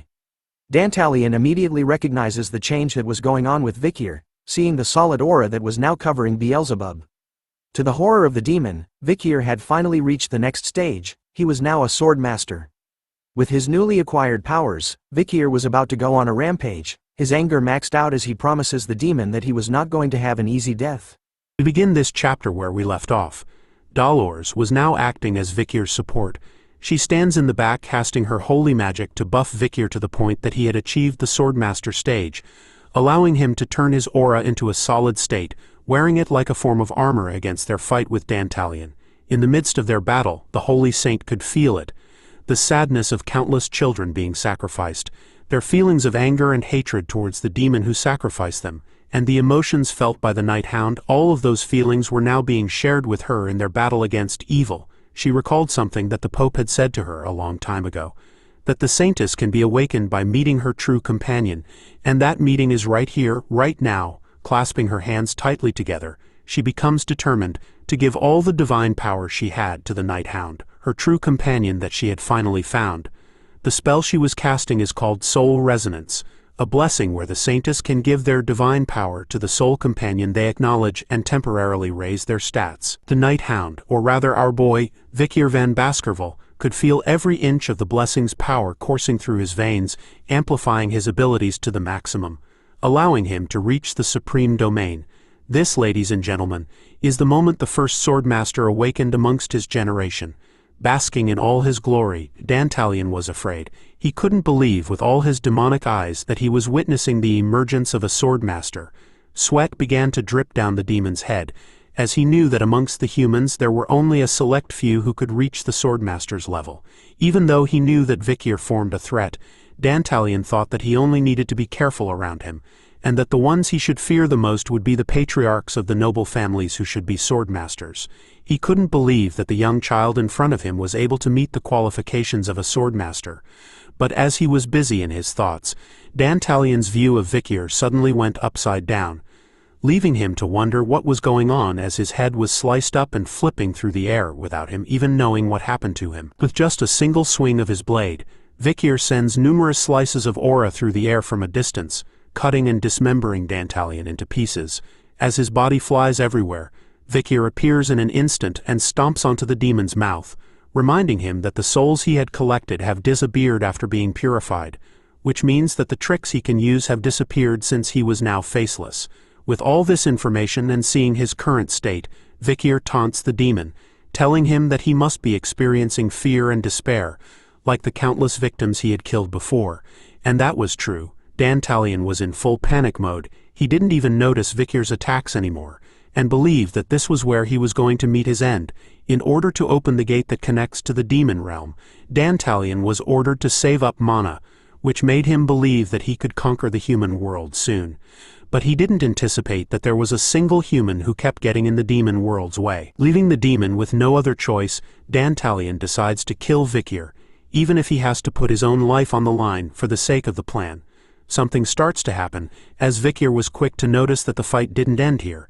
Dantalion's face started to morph and change as he mocks the Hound, telling him that he wasn't done yet. Revealing a new gigantic form, Dantalion reveals that he still had one face left to play as he towers over Vicier. He declares to everyone present that he was going to self-destruct in order to take them down with him, even the people who were staying at the orphanage at this time.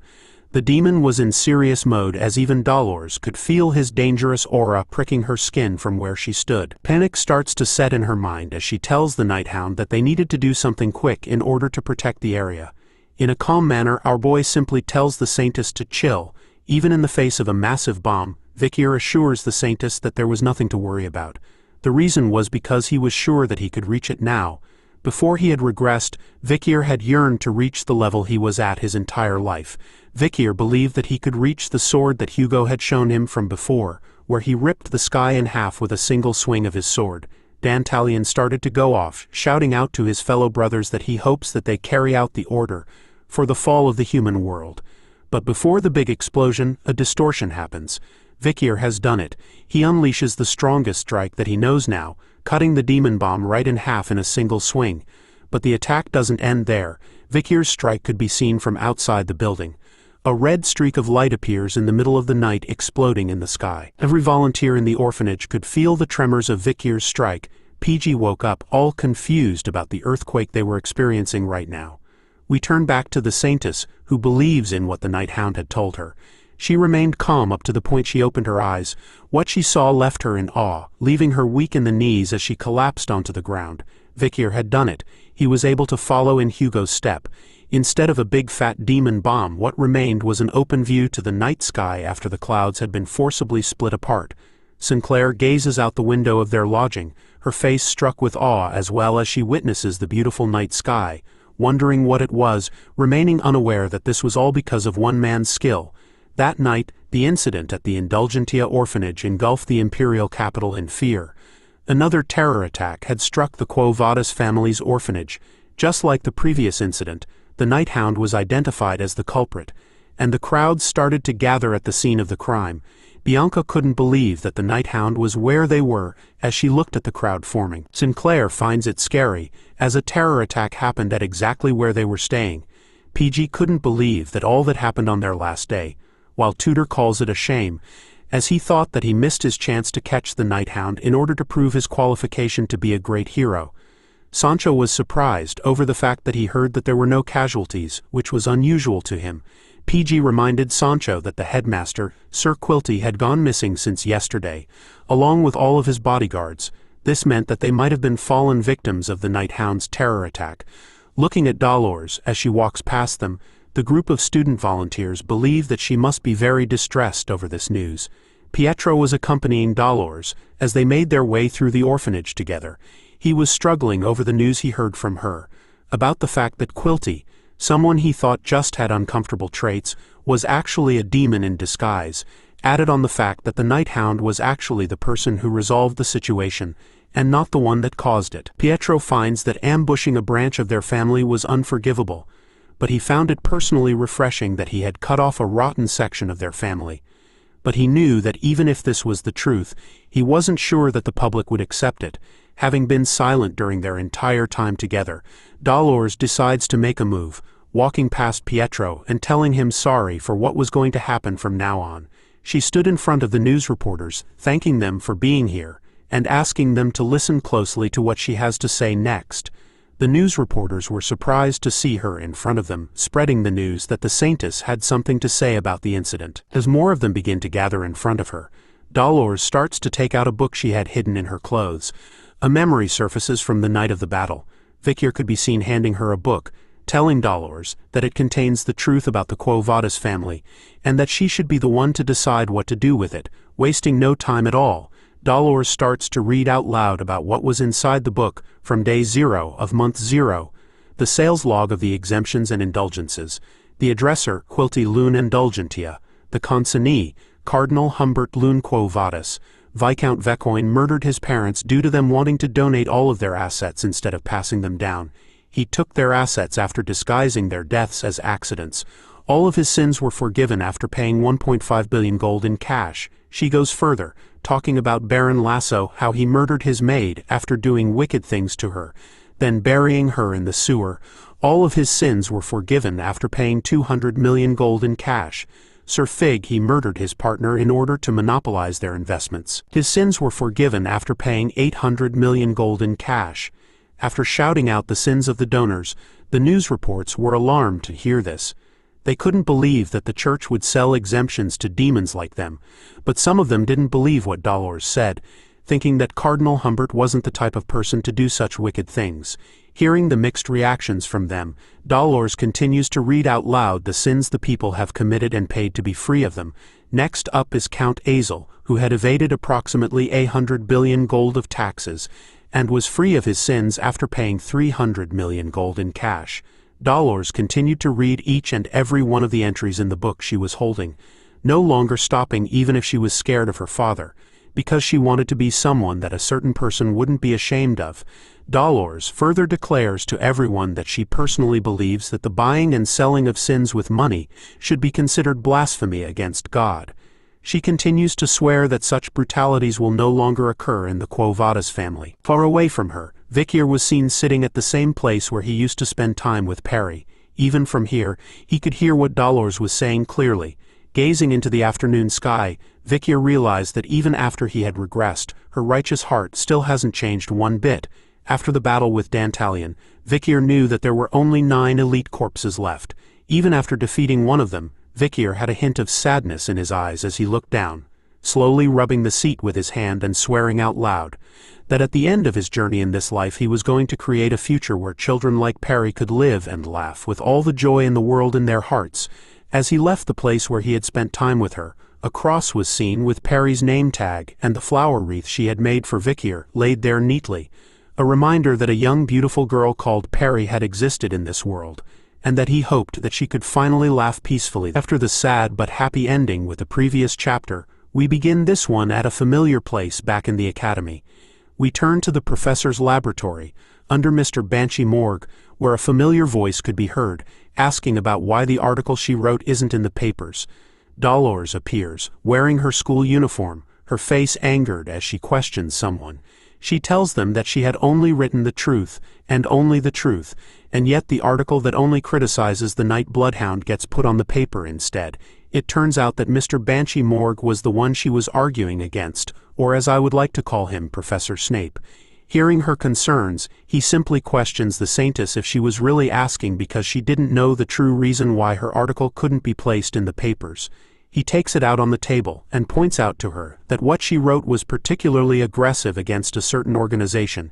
Hence, the Academy chooses to be politically neutral. The article was written with the words, "Are the night bloodhound attacks truly unwarranted? The darkness behind the holy Quo Vadis household." She shouts back at the Harry Potter character imposter, telling him that she had simply written the truth as it was. But Professor Snape shakes his head, reminding her about how her own father, Cardinal Humbert, had denied all these accusations, and that the leaders who are on the exemption list also claimed that all of these facts she wrote about them were false.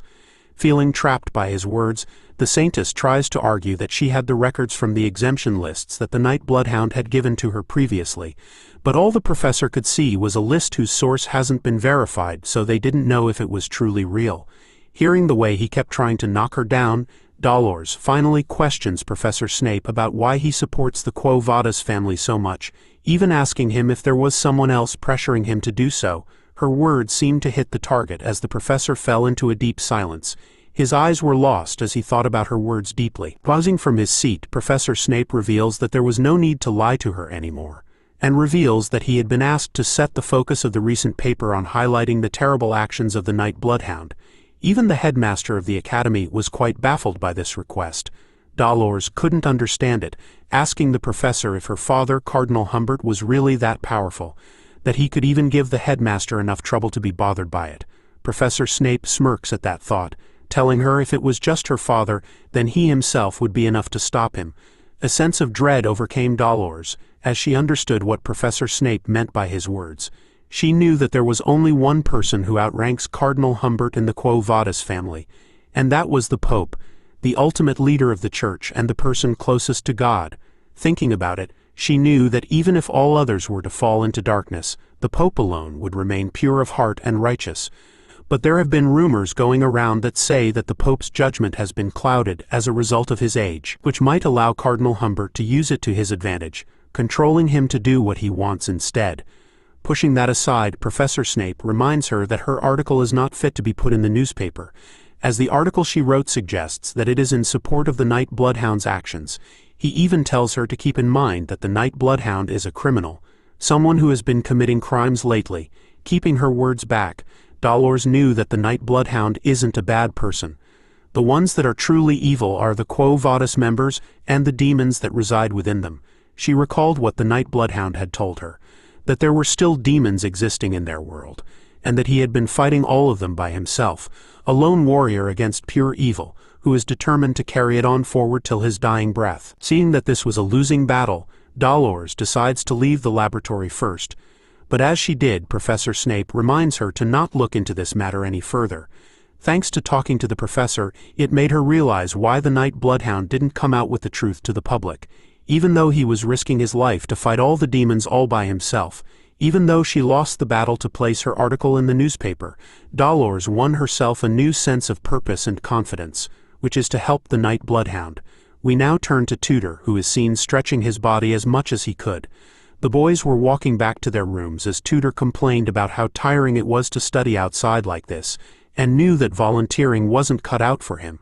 Seeing how they were done with volunteering and studying, Tudor places his hand on Vicier's shoulder, asking him if he wanted to follow the group as they were going to practice the game run flat.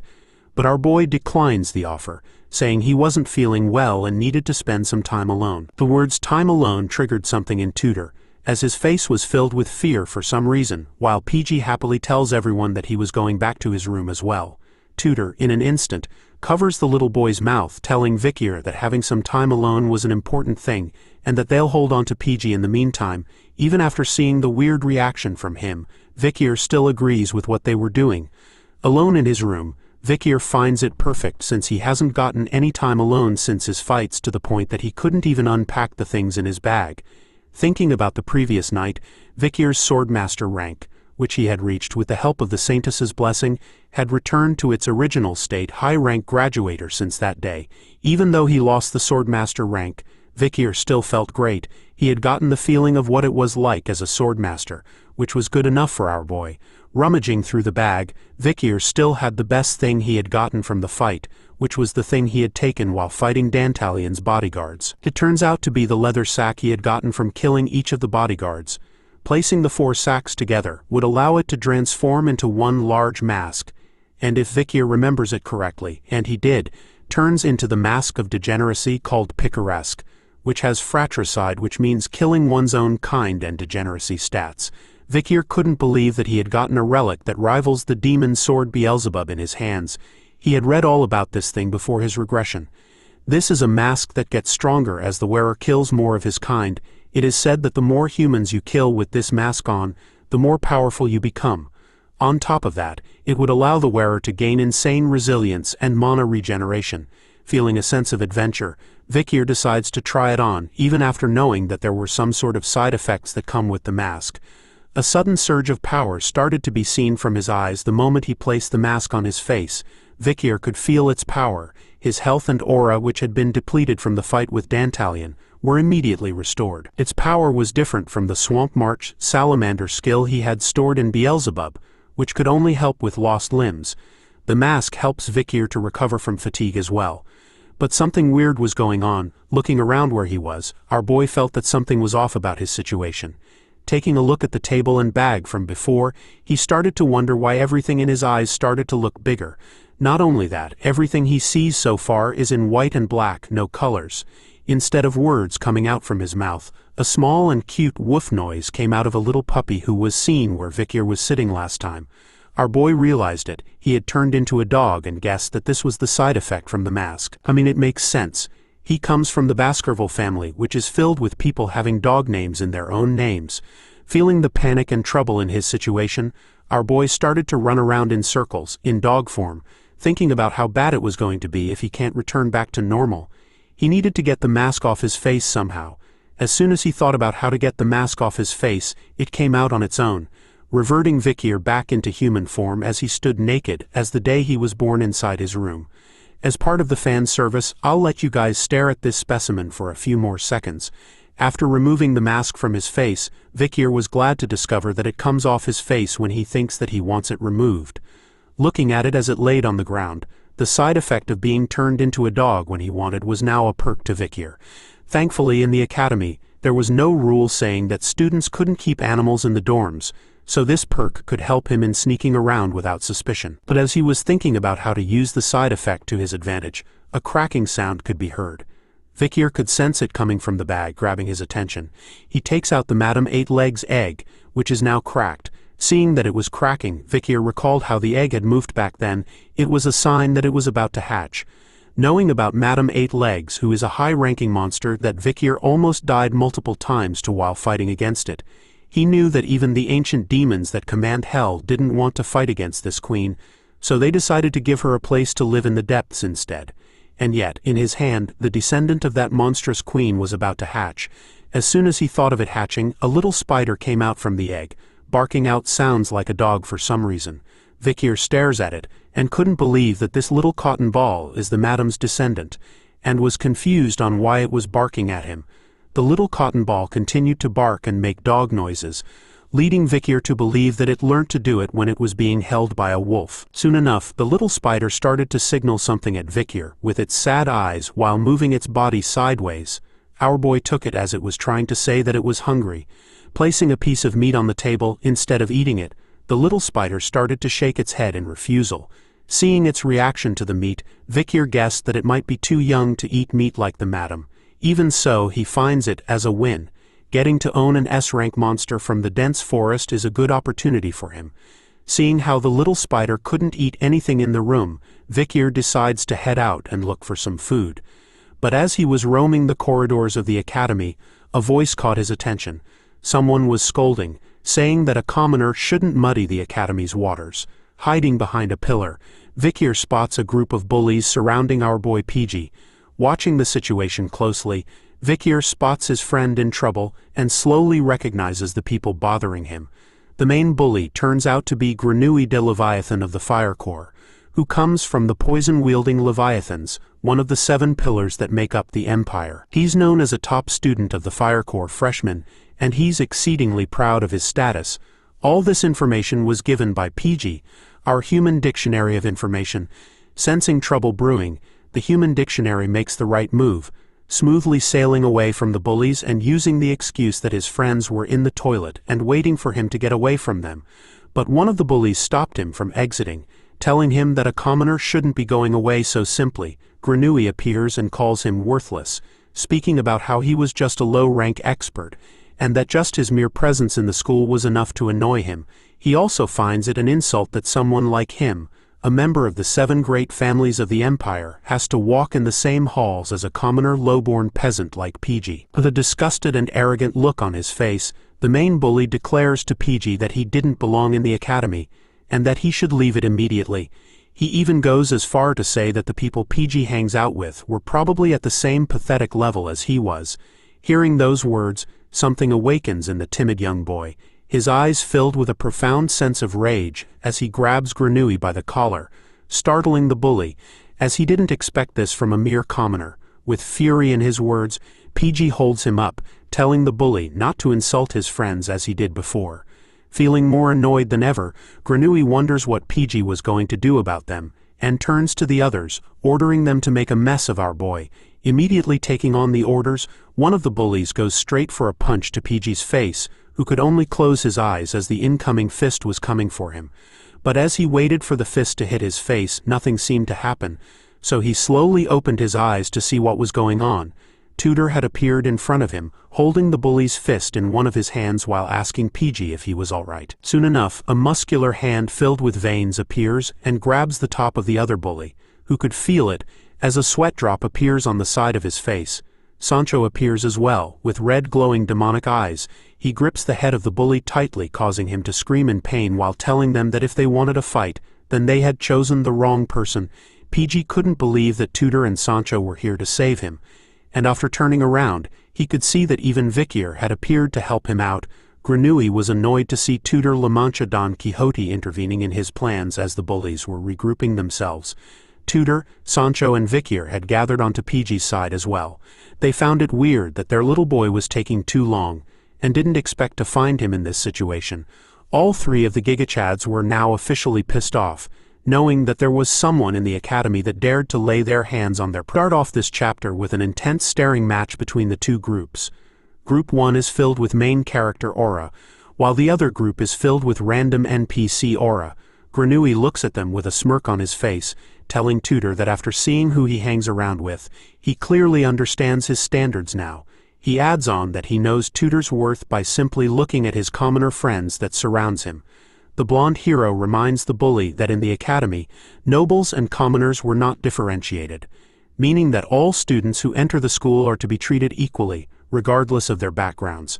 But Granui brushes that fact away, telling Tudor that he can't do anything about it, especially since he couldn't do anything during the Hound incident. Throwing that in, struck a chord with the blonde hero as he tried to justify that he was sleeping during that time. Granui could only laugh about that, telling Tudor that losers always come up with some sort of excuse, releasing gas from his body as his friends put on gas masks on their faces. Granui proudly claims that if he was there during the incident, then he would have been able to catch the Hound. The group are alarmed to see an endless amount of gas coming towards them from the bully's side. Tudor tries to cover himself from the gas using his arm, asking Granui if he intends on showing off his skills inside the school. While the hero was panicking, Vicier stood calmly at the back, smelling the gas and thinking that it was some sort of paralytic. Even the little cotton ball, a descendant of Madame Eight Legs, started to sniff the air, following Vicier's actions and breathing in the toxic gas. Granui calls him Little Action, something cute, indicating to Tudor that this threat was simply to show him a difference in their strengths. Seeing the reaction of Tudor's group, the bully starts to mock them, telling them to fall into despair after feeling the gap between their strengths. After all, in his eyes they were ignorant fools. But as he was saying those words, the little cotton ball opened wide, and within seconds, without Vicier understanding what was going on, the gas that was spread all around them started to be sucked into the little madam, as though it was a vacuum cleaner. Vicier looks at baby madam, shocked by the speed of how she was absorbing the poison fog. He starts to think that she likes to eat poison as food, and as soon as she is done sucking in the poison fog, Vicier quickly covers her to hide her from everyone present. After opening his eyes, Tudor was confused by what was going on, as the poison fog was no longer present around them. Seeing that nothing else was happening, Tudor realized that they were scared for no reason, and believed that Granui still possessed a tiny bit of logic in his small brain, recalling his attack before anything worse happens. But even the group of bullies were confused by what was going on, as they didn't expect Granui to stop in his attacks. Grenouille, after seeing what happened, was the most shocked by the current situation. Staring at Vicier, who for some reason is leaking poisonous gas from inside his shirt, thanks to baby Madame, Grenouille believed that he had seen the fog suck towards Vicier just now, but thought that he had seen it wrongly. Instead of fighting against Tutor's belief, Grenouille acts along with it, declaring to him smugly that he had bestowed upon them a generosity that was deeper than the abyss, and that using poison on the Ice Corp's idiots, whose brains are made of muscles, was a waste. Taking the fight to the bully this time, Tutor walks towards him, calling out Grenouille for how he kept looking down on them this entire time. In a menacing tone, the blonde hero threatens the bully, asking him with a death stare if he wanted to have a go between them. He marens them about the team event that was in the upcoming midterms, and declares that the team with the lower score will run around the academy naked. Hearing that, Grenouille easily agrees with the bet. He turns away, all smug, and accepts Tutor's proposal, as he couldn't wait to see them all become the laughing stock of the academy, something fun to watch. After the bullies had left them, PG went up to Tutor, apologizing to him for getting into this mess and taking the blame for it. But to Tutor it was all good, since he personally wanted to crush Grenouille's ego for once in his life. Even after hearing that, PG started to cry. He believes that he wouldn't be of any help to them for the bet, since he only saw himself as a low-rank expert. The blonde hero places his hand on the little man's shoulder, assuring him that it was fine, since he was smart, and along with his ability to observe is amazing. As the group headed off to where they were going, Tutor explains to them that the midterm team event requires a 4-man team, so Sancho and him will take the front, while PG will be located at the Spirit Tower in the middle. And as for our boy Vicier, who showcased his excellent skills in using the bow and arrow, will be taking up the vanguard. With their positions and skills, Tutor was sure that they would get a high score, and since it was them, there was no way they could lose to Grenouille's group. Hearing that gave PG a new sense of confidence as he agrees completely with Tutor's plan on winning the midterm event. But his sense of confidence was cut short as Vicier raises his hand in the background, revealing to the group that he had already formed a team with someone else, and would pass off the chance to be with them in the midterm event. The entire group were shocked to hear this. So Vicier repeated the fact that he had already formed a team with someone else, and that he couldn't break it off as promises were important to him. All three of the boys were in complete shock over this shocking fact, while in their minds they were hoping that at least Vicier could read the room and understand their issue. But all of this was not clear at all to our boy, as he remained clueless over what they wanted from him. The scene then changes to showcase an arena. It was filled with students from all the branches in the academy. They were cheering loudly, screaming at the top of their lungs over what was going on. It turns out that Dolores's team had entered the stage, a celebrity amongst the students. As they cheered even louder upon her appearance, they screamed at her over how she looked amazing this year, and that she was the capital's pride. Undeterred by the screams of adoration from the students in the stand, Dolores remained focused, her eyes unwavering from the test before him as she donned her armor. Here's a little background on what is going on. The Colosio Academy's midterms will be shown to outsiders. There are a total of 3 subjects in the midterms: a team test to evaluate defense, an individual test to evaluate offense, and a theory exam, painful for most students. In today's defense test, hologram magic is used to manifest a dungeon inside the arena. Teams will battle against dummy monsters that are veiled with dense earth golem hologram magic. As we see now, massive ant-like monsters were being created in the upcoming battle for the students to face off against. The blue symbol on the student bodies was a shield magic that veils the students' bodies, will receive a fixed amount of shocks, and will appear as a score on a board far away. The students will form parties of 4 and defend against a monster wave. Grades will be evaluated based on contribution and how long they endure. The hit points or HP given to students will decrease every time they are hit by a monster, and when their HP reaches 0, the test will automatically end. There are 3 rounds, each round being 20 minutes, and if they can hold out for 1 hour, they will receive full marks. The best grade for this term came from the 3rd years, as the crowd were amazed by the performance of Dolores' team in their match. The party of the school president, Dolores, held out for 58 minutes, unfortunately, but they obtained the best record among the 3rd years. PG started to write down his notes, informing the group that since the graduating 4th years aren't taking this exam, then Miss Dolores's party had set the best record for this midterm. He continues to talk about how normally the 3rd years reach the 3rd round and the 2nd years reach the 2nd round, and so he determines that if their group holds out for 20 minutes, then they will be at the top of their year. But Tutor cuts in, reminding him that 20 minutes wasn't something that they could be satisfied with. Tutor states that in order to crush Granui's ego, then they would need to at least get halfway through to the second round. As he said that, another student appears, telling Tutor that he would at least get that far, because with her in their team it wouldn't be a problem. It turns out that Bianca had joined the boy group as their archer. She confidently tells the boys to make sure that they tank well so that the monsters don't rush at her. As a thank you, she would then get all the monsters for them.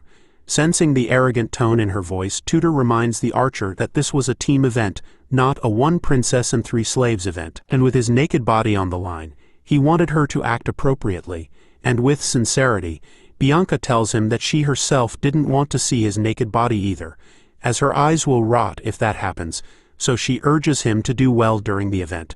Sancho cuts into the tense atmosphere, reminding them to fight the enemies in the arena and not each other. The two of them quickly stop their fighting, annoyed at one another, while PG was thinking to himself that the two of them, Tutor and Bianca, surely don't get along.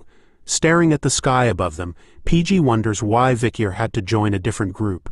As he was thinking of him, we turn to Vicier, who speaks out loud that he doesn't like to be the center of attention. He stands in a commander-like stance, telling the people before him that even though some stuff had happened that resulted in him getting some attention, he figured that it would be bad if he receives any more than this. So he tells the people to go crazy, to the point that he didn't have to do anything. Three familiar-looking people responded with the same words, "We will protect you with everything we have so you do not have to do anything, my liege." It turns out that the group Vicier had promised was the triplets of the Baskerville family. Once again, we'll call them High, Middle, and Low, from top to bottom as their names to make things easier. All three of the brothers were excited as this was their first mission from their liege, so all three of them knew that they needed to do well. Meanwhile, the original boy group were stunned to see who Vicier had teamed up with without them. As they were watching him, the bully makes his appearance again, calling Tutor a bastard while believing that he had ditched the commoner Vicier, and recruited Bianca from the Usher family, an obvious thing in order to win. But even after seeing the new team, Grenouille de Leviathan was still confident that it would be impossible for him to win against them. After all, he himself had recruited an ace on their team. Another familiar person makes her appearance, calling Grenouille as Gregru, and telling him to stop laughing so wickedly. The bully looks back and quietly corrects her, saying his name is Grenouille. He even tells her that she should be grateful that a commoner like her had been accepted into their group. Sinclair wasn't inclined to do so, but assured him that as their new team member she would do her best for their grades. But once again, she messes up in pronouncing Grenouille's name, making him angry as he corrects her once again. While she remains curious about which group Vicier had joined, Grenouille leads the team confident that his group, Group 69, would take the #1 spot amongst all the first years, while in Group 108 was Vicier and the triplets Team Baskerville. In Group 109 was the original boy group, with backup Bianca. Leading them was Tutor, hyped over the upcoming test. The midterms of the first years had begun. We begin this chapter with the crowd of students roaring loudly with their cheers as their voices are filled with excitement. In the center of the arena, there was a platform, covered by a powerful blue shield. We turn to Team Baskerville, where Vicier was looking at what was going on with a perplexed look on his face. Thinking about it, he recalled that in his past life, he couldn't remember seeing the Academy's exam, and only understood that students just needed to be decent at fighting. But as he was thinking that, High was quick to notice the look on Vicier's face. Seeing that look of confusion made him ask our boy if he didn't have any information about the exam. So he started to break it down. When students step foot into the arena, a virtual reality magic circle will activate, and the area will change into a dungeon. The exam starts when the monsters start charging at you. Although the exam looks simple, and you only need to hold out until your HP drains to 0, the poison that the monsters excrete is real, although it would be much weaker than the original poison. But even if the students were not physically hurt, they still needed to be careful, as their HP could decrease from the poison that the monsters would give off. Hearing about the poison used in the exam, Vicier was curious about whether it was real. High tells him that he had heard rumors that if something were to happen, then the instructors would lift the magic wall and interfere in the exam themselves. Seeing how much information they had, Vicier was curious if the triplets had practiced this type of exam before. After asking that, the triplets reveal that while he had been away from the family, the three of them were practicing several times in the estate's drill hall. Seeing that the triplets were confident and well experienced in this exam, Vicier decides to leave it to them, ordering the three boys to go crazy so he doesn't have to move an inch. The triplets were excited to receive that command, repeating in unison that they were going to protect Vicier as his iron pillars. All three of them were excited to carry out their first mission from their liege. As they were talking, Tutor and the boy band made their way over to where they were. Seeing Vicier, he asks if he had prepared properly for their upcoming exam. Taking the chance while the triplets were focusing on their new mission, Tutor sneaks beside Vicier, asking him if he was all right, since he was in the same group as the Baskerville triplets. Sensing the worry in his tone, our boy tells Tutor that he wasn't forced to group up with them. Instead, they just really wanted him in their team. But the blonde hero couldn't believe it. He itches his face closer to Vicier's, whispering to him if he was truly safe and not being bullied into doing something he didn't want to. Vicier corrects the misunderstanding, revealing that the triplets and him had discussed the team up several weeks ago when they said they needed information about monsters.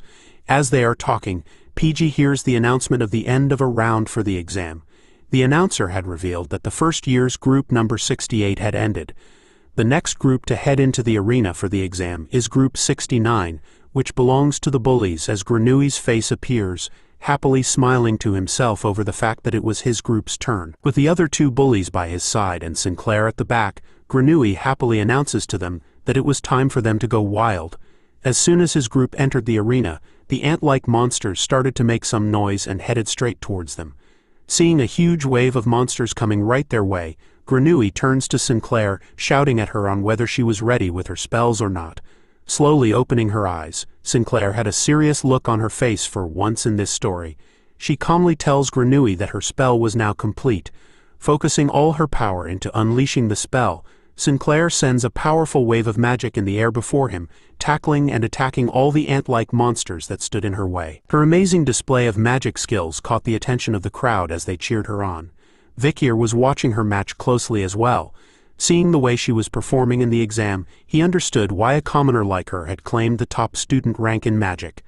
But after seeing how skilled she was, Vicier couldn't help but wonder why she didn't do anything during the fall in his past life, when she had become a famous mage in the future. After casting magic one after the other, the round ends for Grenouille's group as the announcer proclaims the end of Group 69's exam round. All the members of the group were exhausted by the time the round ended. Grenouille's group, Group 69, had the best record among the first years, a record of 19 minutes and 55 seconds. After hearing the announcement of his group's score, Tutor and the boy band had mixed feelings about it. Tutor himself was angry, as he couldn't believe that Grenouille's group had actually gotten the newest best record amongst all the first years. In the midst of his anger, his sharp eyes spotted something below in the arena. It turns out to be Grenouille, who has a smug look on his face as he wags his finger in the air, clearly taunting Tutor, and telling him that he was looking forward to seeing him run around naked. It turns out that every member of the boy band had seen what Grenouille was doing down below. Their anger rose tremendously, as their eyes gleamed back with massive amounts of hatred towards him. For the next group, it turns out to be the Baskerville clan with the triplets leading the charge. As they entered the arena, Tutor and the others loudly shouted out words of support to Vicier. While everyone else was cheering, the triplets were focused, their gaze honed onto their objective, which is to take first place, the position that suits their liege the most. As Bianca and PG watch closely, she notices something with Vicier and wonders about it. She asked PG if our boy could actually use the bow, which according to PG's information is true, as it was recorded that Vicier was the Ice Corps' ace for the bow and arrow. After finding out that bit of information, Bianca's interest in Vicier's bow and arrow skill increased. She looks forward to seeing how well he can shoot. And so, as the monsters for the exam were created, Vicier aims and lets out a wave of arrows towards them. PG and Bianca were watching closely, and they were shocked to see the insane speed that Vicier had fired off with. To Bianca, who was a known archer, Vicier's speed was insane. But that was all. After watching him for a bit longer, she could see that Vicier's arrows were only fast but weak, and they all lacked accuracy since most of them simply went past the monsters. Seeing the way he was shooting, Bianca still felt that something was off about what Vicier was showing them. This turns out to be true, as underneath the thick glasses on his face, Vicier's bloodhound eyes were activated. Posing for another shot, Vicier aims an arrow but this time covers it in the red powerful Baskerville aura. With just a single shot, he manages to blow one of the monsters into complete pieces. But it all turns out to be fake as he was imaging it.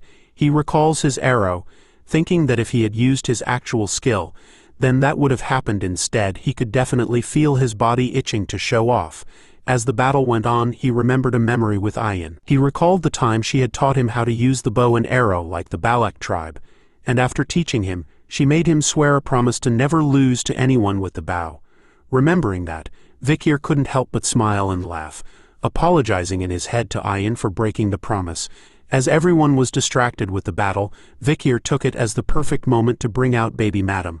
She happily escapes from Vicier's clothes and hops nearby to the closest monster corpse that was giving off poison.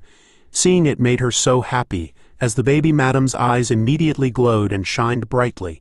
While she was busy having the time of her life, Vicier was happy that she was. After he had heard that the ant monsters could excrete poison like Grenouille, he basically figured out that the exam was an all-you-can-eat buffet for baby Madam. And seeing how she was feasting so much, it turns out that Vicier was right. And so, he decides to leave her alone till the exam finishes. With the sound of the timer going off, it marks the end of the exam for the Baskerville boys. Sadly, all three of the brothers were kneeling on the ground in disappointment. Their group's result for the exam was a record of 19 minutes and 50 seconds, which made them rank second amongst the first years. Grenouille, on the other hand, was laughing like a mad clown after seeing the result they had achieved. Him and his group of bullies were laughing their butts off while being in the stands. Grenouille was confident that there was no way a commoner like Vicier could beat him. Thus, after seeing the results, he would surely know the difference in their skills. As he and the bullies continued to mock Vicier, Sinclair was chuckling along in an uncomfortable manner, telling Grenouille that he looks like a third-rate villain. All three of the triplets immediately took a blade to their necks, apologizing to Vicier for not being able to take first place, so as their punishment, they would take their lives instead. But he immediately tells the brothers to stop it. After all, second place was still pretty high of an achievement. As they leave the arena, the announcer tells everyone that the next group up is Group 109. It turns out to be Tudor and the boy band. As they head into the arena, they were discussing Vicier's group results, which was a pretty high score, but their goal was above that, after all, in order to beat the record of 19 minutes and 55 seconds that Grenouille's group had set. Tudor and the boy band's aim is to clear the first wave. And so their exam started with Tudor destroying an ant monster with a single blow from his spear. Sancho leads the front with Tudor as backup, while PG gives out the orders. In the back, Bianca shoots off any remaining ant monsters she spots with her bow and arrow. Even Vicier was astounded to see the teamwork they were giving off. Tudor and Sanko fight the monsters at the forefront. Bianca supports them from the rear, and PG gives out orders while observing the whole situation. Judging by their great teamwork, it seems like Tudor's group had prepared themselves thoroughly for the exam, which meant that they could really come in first place. But something was bothering Vicier. He felt a sense of emptiness near his collar for some reason, and upon touching his collar, Vicier finally noticed what this dreadful feeling he was having. His eyes were opened wide in shock as he started to look for something. He quickly zooms into a black ball on top of the monster corpse that was closest to him. Upon zooming in, he could see that baby Madam was still happily eating away at the poison of the ant monsters. Her face was filled with complete joy as she ate as much as she could. While Vicier was in full panic mode, he had lost the baby Madam to the exam arena. We ended off the last chapter with Vicier realizing that baby Madam was still in the arena while the exam is still ongoing. We could see her now happily taking in as much poison as her tiny body could handle. Vicier could only watch from the stands. Panic was written all over his face as he thought for sure that he had placed the baby Madam back into his jacket the moment the exam was finished. Seeing her in there now, he figured out that the baby Madam might have jumped back out because she wanted to eat more of the poison that was in the arena. He could even see that she had grown bigger in a short period of time. Baby Madam had even shed her body once. Seeing the way she was growing, she definitely was the baby of the original Madam Eight Legs. Since the exam was still ongoing, Vicier couldn't do anything about baby Madam since Tudor's group was still inside. Vicier could only hope that the presence of baby Madam wouldn't do anything to the exam, and that Tudor's group would be able to finish their exam without any trouble. Without skipping a beat, Tudor stabs through a monster easily with his spear, blasting it into multiple pieces. Seeing the good work that he was doing, the blonde hero couldn't help but strike a pose, basking in his good work over killing the monsters. Bianca, on the other hand, wasn't that impressed by his work, telling Tudor that he was needlessly wasting his energy, and that there wasn't any need to turn the ant monsters into pieces. Her comment was enough to annoy him. Pushing it even further, Bianca aims her bow at the incoming monsters, as Tudor tells her that he wanted to see how well her self-control is compared to his. Feeling confident about her skill, Bianca tells the blonde hero to watch carefully and see how the master gets it done. Sending a single shot of an arrow covered in her purple aura, it curves and bends through the air to get to the closest ant monster. Without any trouble, it penetrates the skull of the monster with ease. Tudor was actually impressed by Bianca's skill as he heads in to fight even more monsters. As he gains a new sense of competitive spirit, in order to not be outdone by Bianca, Sancho manages to slice a single ant monster with one blow from his axe. After being done with his side, he watches over the pair of them, confused about whether they were really enemies or friends. PG was actually watching their situation closely. He shouted at them that they had all strayed from their original positions and needed to fix it. In a mere few seconds, PG found the proper solutions. He tells Bianca that they didn't need to kill the ant monsters. Instead, he found it better if she was to just go after the joints in their front legs. For Tudor, PG wanted him to use a smashing attack when the ants disperse, as it would be more effective in the long run. For Sancho, PG's goal was for them to bring in the ant monsters closer instead of stopping them in the middle. The group were eager to follow PG's instructions without question, as they deemed his judgments better than theirs. The two boys excitedly went on to do as PG said, impressed by the young warrior. PG was happy to hear their compliments. After all, he didn't want to be a burden to the team, so he had worked hard, and was glad to see his hard work paying off. With their team combination and skill set, they believed that it was possible for them to set a new record amongst the first years. After some time, no more ant monsters were alive as the group tried to catch their breath again. The results of Tudor's group, Group 109, is a record of 19 minutes and 55 seconds, which makes them tied for first place amongst the first years. Grenouille was pissed off after seeing their score. As he called them idiots, he couldn't believe that a group which has commoners inside them would have the same score as his group. Tudor's group were also disappointed in their record. Bianca couldn't believe that they were tied for first place, while PG's soul was leaving his body, as they only needed one more second to be the best. Tudor was just glad that their score meant that he didn't have to run around the academy naked. As they were heading out of the arena, Bianca started to talk about their HP shield that blocks shock, realizing that they would have actually died if the exam turns out to be a real battle when their HP reaches 0. Sancho was actually excited. He told the group that one day he wanted to become a warrior who can last for an hour, just like President Dolores. It turns out that she was watching their group closely from the stands as well. She was happy about their results, knowing that they were a part of her club, and wondered how strong they were going to be in the future. But as she watches them get ready to leave the arena, the announcer suddenly told everyone that Phase 1 of the exam has ended, which concludes the end of the first year exclusive monsters, and that right now Phase 2 will now begin. The second year exclusive monsters will now appear. Hearing that, Dolores was immediately alarmed by what was going on. It turns out to be a problem, as more ants, stronger than before, had appeared in the arena before Tudor's group could leave. Everyone from the stands, including Vicier and Grenouille's group, were all shocked to see what they were witnessing. Tudor's group was the most shocked as they gathered all together, all confused by what was going on, as more ants were coming out again, when they thought the exam had finished already.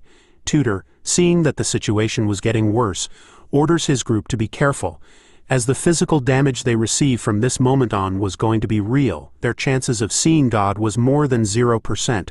As they braced themselves for the upcoming deathmatch, Tudor reminds them that they only need to hold their ground until the school steps in.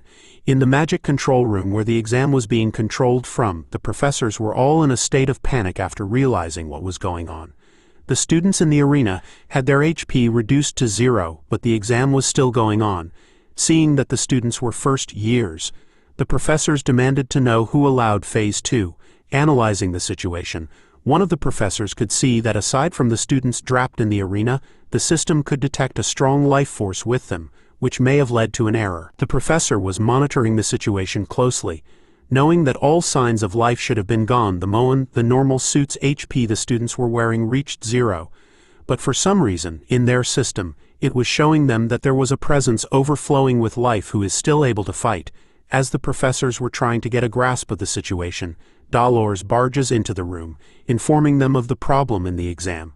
She demanded of the professors that they needed to save the students who were inside the arena. But all they did was look at one another, telling Dolores that they were just the people who manage the waves that go in the exam, and that it wasn't their responsibility to check the program's reaction to life. Soon enough, the professors started to ignore Dolores's presence.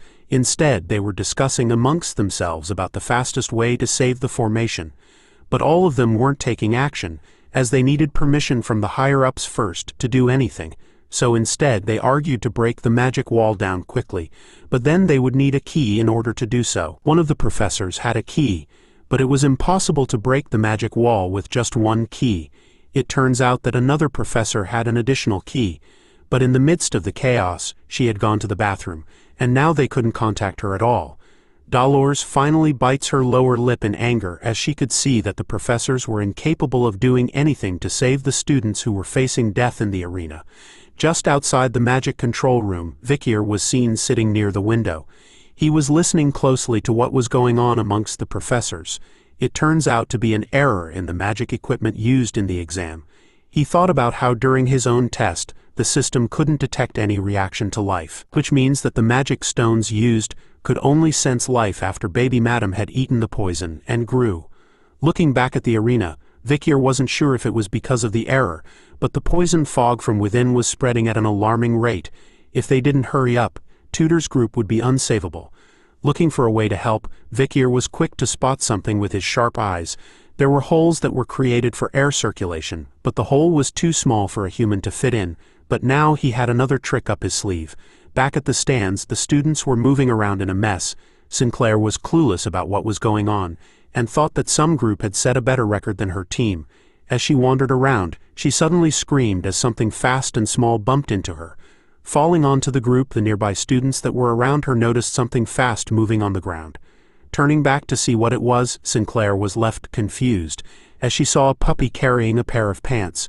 Back in the magic control room, somebody was smacking the magic crystal repeatedly, while the professors were too stunned to do anything. They were shocked to see that President Dolores was wielding a sword and swinging it towards the magic crystal relentlessly. Two professors immediately grabbed onto her arms, stopping her from hitting the magic crystal, as they explained to her that it was an ancient out-of-place artifact which was very precious and expensive. But Dolores didn't care about its worth, as she knew that she needed to stop the magic connection between the magic stone and the arena in order to save Tudor's group. But the professors still didn't allow her to do so, reminding the president that if she breaks the magic crystal, then it wouldn't end with her expulsion. They would also request compensation from the Quo Vadis family. Ignoring their threats and uselessness, Dolores remains focused in order to save Tudor's group, as she was willing to do anything. Back in the arena, PG gets knocked out by a massive ant monster. Its strike was enough to knock him out completely unconscious, as his eyes turned white from the pain and impact. The group could only shout at him as he went flying far behind. They tried their best to wake him up as the poison fog started to spread even faster.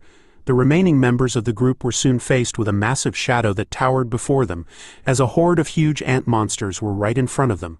Tudor, who still hasn't become a hero, realizing that he might die in vain right here and right now. It didn't take long for the ant monsters to land a hit that destroyed Tudor and Sancho. Bianca couldn't do anything to help her team as she stood frozen in fear. The massive shadow was now cast upon her. Trying her best to hold in her tears, Bianca couldn't believe that this was going to be her final moment. She didn't want to die like this. As the attack was coming, she closed her eyes. As she did, a figure with red glowing eyes appeared in the poison fog. With a fist covered in red aura, Vicier makes his appearance inside the arena, sending the ant monster to hell by blowing it up into multiple pieces, saving Bianca's life in the process. Even though the ant's attack didn't land on her, the force of Vicier's punch was enough to slowly knock her out, as she wondered how it was possible for him to be here. Vicier stood alone in the arena, completely shirtless, as his body was covered in old scars. With a determined look on his face, Vicier assures Tudor's group that nothing else was going to happen to them. In the previous chapter, a situation was developing in the arena. placing the lives of the students within it in danger. As a result, in order to save them, Dolores immediately grabbed onto a sword and readied herself to smash the crystal that controlled the arena. But the teachers in charge quickly held onto her, begging the student president not to break it as she struggled against them. As they continued to struggle against one another, a teacher somewhere else in the room informed them that there was one more entity inside the arena. The teachers were shocked to see that someone had entered the arena by breaking through the magic wall and even killed one of the killer ants. Looking at the globe which showed what was inside, they could only wonder what was going on now. Back in the arena, Tudor's entire team had been knocked out and were lying on the ground, covered in green gas. Only Vicier was standing, shirtless as he flexed his arm against the enemies that harmed his friends. Using his BloodHound eyes to scan the area, he found where Madame was hiding, reminding her of his family motto, "Where beasts who cannot be tamed will die." In rage, Vicier warns her that he was going to punish her for her mistakes later on, but for now, he needed her to eat all the surrounding poison and to protect his friends on the ground. Once again, the little Madame became a vacuum, opening her tiny mouth and sucking in all the poison around the area. As Vicier watches over her, a killer ant approaches him, towering over the hero before trying to unleash something upon him. But before anything could happen, Vicier had already jumped to the height of its head, and with a single kick, he ripped the killer ant in half. The teachers who were monitoring the situation inside the arena were shocked to see a sudden reaction happening. As soon as he killed one of the ants, Vicier remembered that there was something here that could detect life energy. Preparing himself for more kills, he recalls that an 18-year-old should be around a mid-level sword expert, so there would definitely be an uproar if the school finds out that he was a graduator. Looking at the killer ants before him, he knew that these dummy golems were created to be the same as real-life monsters. Adding these facts, Vicier decides to use the raid techniques for killer ants that he had used in his past life, with the arsenal of weapons he picked out from Tudor's team. Armed with new weapons and his past life knowledge, Vicier was ready to fight as a high-level sword expert. The first fact he knew about killer ants was the petiole, the joint that connects the head and the thorax, which is the ant's weakness. With a single throw of the axe using precise aiming, Vicier easily lands his attack, destroying the killer ant's biological compass with ease. With their biological compass all gone, the killer ant's spatial awareness disappears, and they start to walk backwards. Using his bow and arrow this time, Vicier knew that they had another weakness. Their skulls are divided into two parts, and their joints that were there are the size of his pinky finger. The exoskeleton there was not as tough as compared to the other places on their bodies, allowing for a single arrow to destroy them. After firing that single shot, Vicier backflips into the air and towards the horde of monsters, holding a spear in his hand. He zigzags through them, cutting the ants into pieces without a single scratch on his body. But something else stopped him in his tracks. A huge shadow was casted over our boy as he looked at his new opponent. He couldn't believe that it came out for this test, a different variation of the killer ants, an ant general. Bigger and badder than the ones from before. Instead of feeling afraid, Vicier was excited. The bloodhound in him was awakening as he decided to go with what he's best at, a sword. The students who were watching the test were all confused about what was going on as they couldn't see anything that was happening inside. Back at the room, the teachers were shocked to see something else happening. One of them reported to the others that the ant general in the test had been defeated, and all examinees inside were doing fine. Professor Snape was shocked to learn that the ant general had been defeated. He knew that it was a golem that the academy students would not be able to defeat. It was made for fun in order to place the overconfident students in their places, and tough enough for the students to withstand it for an hour. As Snape thought to himself about how it could be defeated, another teacher barges into the room, shouting out that he had found where Professor Sadie is, who held the B key. The teachers were mad, asking where he found her, and it turns out that he had found her at a nearby alley bar where the owner was complaining about how she was vandalizing and destroying his business. Instead of being angry at her, Dolores quickly reminds them to hurry up and open the magic wall that was trapping the students inside the dome. With the missing professor finally found, the teachers were able to open the magic wall, releasing the poisonous gas inside. The incident during the Academy's midterms came to an end after the magic wall was lifted. Emergency services from the school took 42 minutes and 13 seconds. The teachers that went inside were stunned to see that all the ants had been defeated. Dolores rushes in as well, immediately ignoring the corpses of the dead monsters and begins her search for the students, but as she looked, she came across something that left her stunned. It turns out that she had chanced upon Vicier, who laid on the ground unconscious, surrounded by corpses of the killer ants, making her wonder how he was in here. Vicier was acting. He knew that what he was doing was sloppy, but this was the best choice. He had to act like he fainted while fighting with the others. Seeing the other students coming in was troublesome for the young hero, but he was still satisfied, since he didn't lose any of the future heroes in this incident. Taking the chance, the vice president whips out her camera, taking a candid photo of Vicier on the ground to use in the student paper. An article was written about him. To save his peers, a hero was born during Colosseo Academy's midterms. The truth behind Vicier's heroic deeds, although he fainted, is a statement from the young man who says that what happened is the outcome that was created by combining the power of him and his friends. The actions of a humble hero. He was flooded with compliments.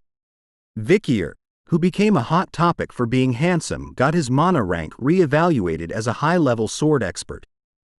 The head of the Monster Research Center raises suspicions, saying it's impossible for a high-level sword expert to defeat an ant general.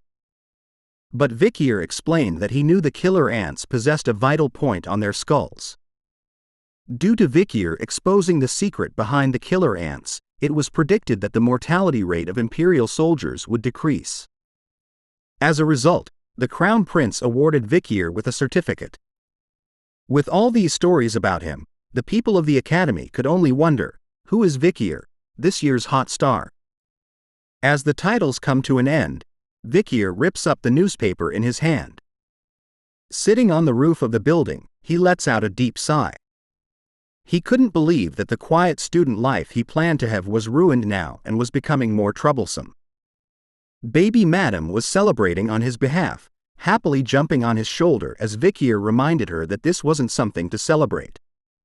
Even after what happened, Vicier was glad that the others were still safe in the end, just as an owl appeared near him. Leaning on his arm, he could see that it was Cindy's regular report.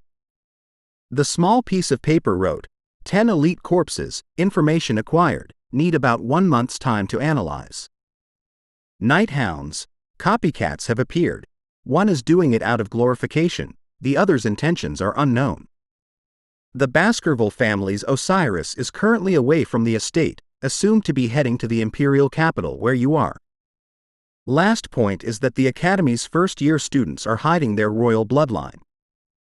Seeing the information about the 10 elite corpses, Vicier could feel that Cindy had found a clue as she was being careful by her approach since she needed 1 month's time.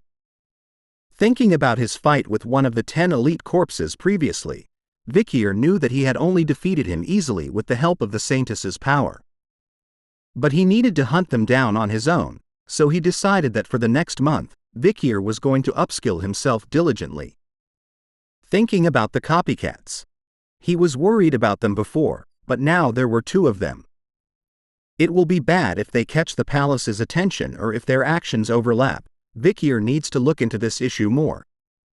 There was also news regarding how Osiris Le Baskerville had left the Baskerville estate, and now there was a possible chance that a royal family member was staying in the Academy. Vicier didn't even ask Cindy to tell him about the last bit of news, but he knew that she did it just for the fun of it. Using his aura, Vicier burns the report in his hand after memorizing the bits of it. As soon as the ashes of the report disappeared into the night sky, another voice was heard, telling Vicier that she didn't expect to meet the Academy's hero on this roof at this time. Sinclair has appeared, with a gentle smile on her face. She calls their meeting fate. As she sat down beside him, Vicier observed her closely. He knew her as a person who was diligent and talented. She was evaluated as someone who possesses all the talents in the world, and with outstanding grades, she was able to keep her rank of being the Fire Corps' finest student. But seeing her here in the middle of the night, Vicier wonders what exactly would someone like her be doing here right now. Sinclair reveals to him that she comes to this place to see the Milky Way whenever she was feeling down and didn't expect to see our boy here. Sneaking a peek at Vicier, Sinclair wonders if she would be able to see him here the next time she comes, while Vicier was thinking that he needed to change the location where he meets Cindy. Striking up a conversation, she reminded him that he was currently the talk of the academy, which Vicier didn't want to know about, but still, she tells him not to be embarrassed as great interest follows those who are incredible. She starts to list out Vicier's achievements so far, from coming in first in theory, to writing 3 to 4 research papers that turned the academic world upside down. Adding on the fact that he is known as a commoner, an irregular and now a high-level expert. Vicier has become someone who puts his peers to shame. But even after hearing about all his glorious achievements, Vicier held a dark expression on his face, whispering that grades were insignificant and that they were nothing to be bothered about. Because he knew that all these things, from money, power, and honor, would soon be meaningless. When the world falls, all order will collapse and an era of survival will begin. While thinking about the past, Vicier was brought back to the present when Sinclair mentioned that he talks like he had lived for a long time, just like an old man would. Sensing her good instincts, Vicier decides to pivot as she asks him about what he was doing after midterms. He answers that he was doing his backs and legs. Sensing that she was being shut down, Sinclair was left speechless. While Vicier thought about her, he knew that she was hiding a lot of things. Before he regressed, Sinclair was a commoner who graduated without losing her top student rank once.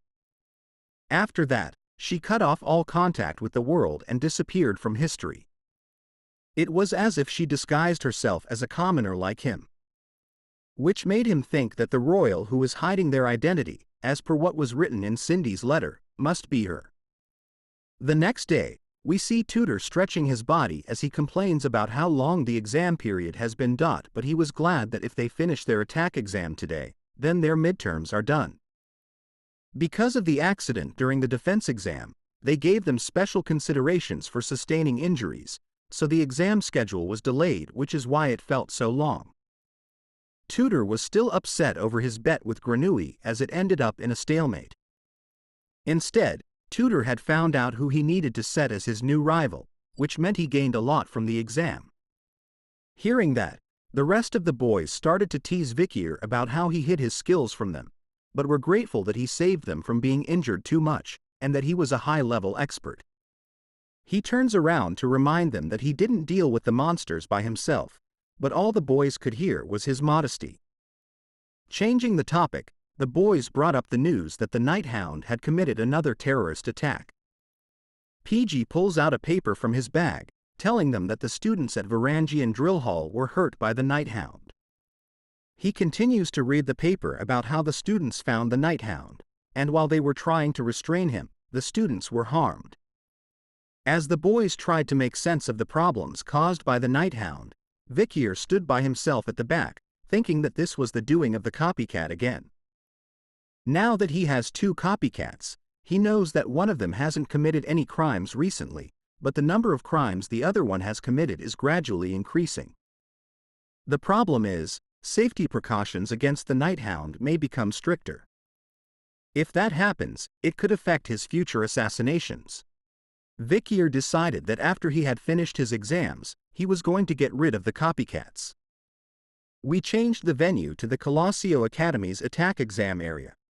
Unlike the defense exam, which required the teamwork of a group of 4 students, the attack exam is an exam where individual ability is measured. It will proceed with a one-on-one match between a professor and a student, and points will be given whenever the student lands fatal blows and evades the attacks of the golem controlled by the professors. The motive behind this exam is for the students to go up against golems emulating the professor's movements and gain practical experience from fighting stronger people. However, This exam's critical flaw is that one professor can only take care of 50 students at a time. In other words, the standards of the students' exam evaluations will differ depending on the professor's specific fighting styles. In other words, the standards of the students' exam evaluations will differ depending on the professor's specific fighting styles. Tutor is seen smashing through the exam golem with the tip of his spear. After defeating it once, he felt that the exam was doable. It turns out that the professor testing him was Snape, who remains unimpressed by his actions as he knew that the exam wasn't over as Tutor was soon surrounded by vines emerging from the grounds. But the vines were simply a distraction as the golem he destroyed soon returned, in a bigger and stronger form. Seeing the incoming punch, Tutor braces himself with his spear to take it on. But it turns out to be a fake as the golem kicks him in the ribs instead. One kick was enough to turn his pupils white as Tutor laid on the ground, gripping his stomach in pain. As the golem shrinks back to its original size, Snape gives him a lesson, reminding Tutor that mages can also use their feet and not only their fists. As he uses the golem to help the young warrior get back on his feet, he tells him that since his goal when it comes to fighting is to win, then no matter if he was a mage or not, he needed to use his hands, feet and even teeth to win. As Tutor slowly returns back to his seat, he thanks the professor for the lesson as it was revealed that his score was 35 points. Seeing that, Bianca was the first to be shocked by it, complaining that it was impossible for him to score higher than her since she scored 31 points herself. She continues to complain that the test was a setup and that a one-on-one fight is disadvantageous for an archer. Hearing that, Tutor couldn't believe that she was saying all that when she was the one who took all the individual points during the defense exam. In the midst of their talk, a familiar laugh catches their attention. Grenouille appears, sitting above them, declaring to Tutor that he was the superior one between them.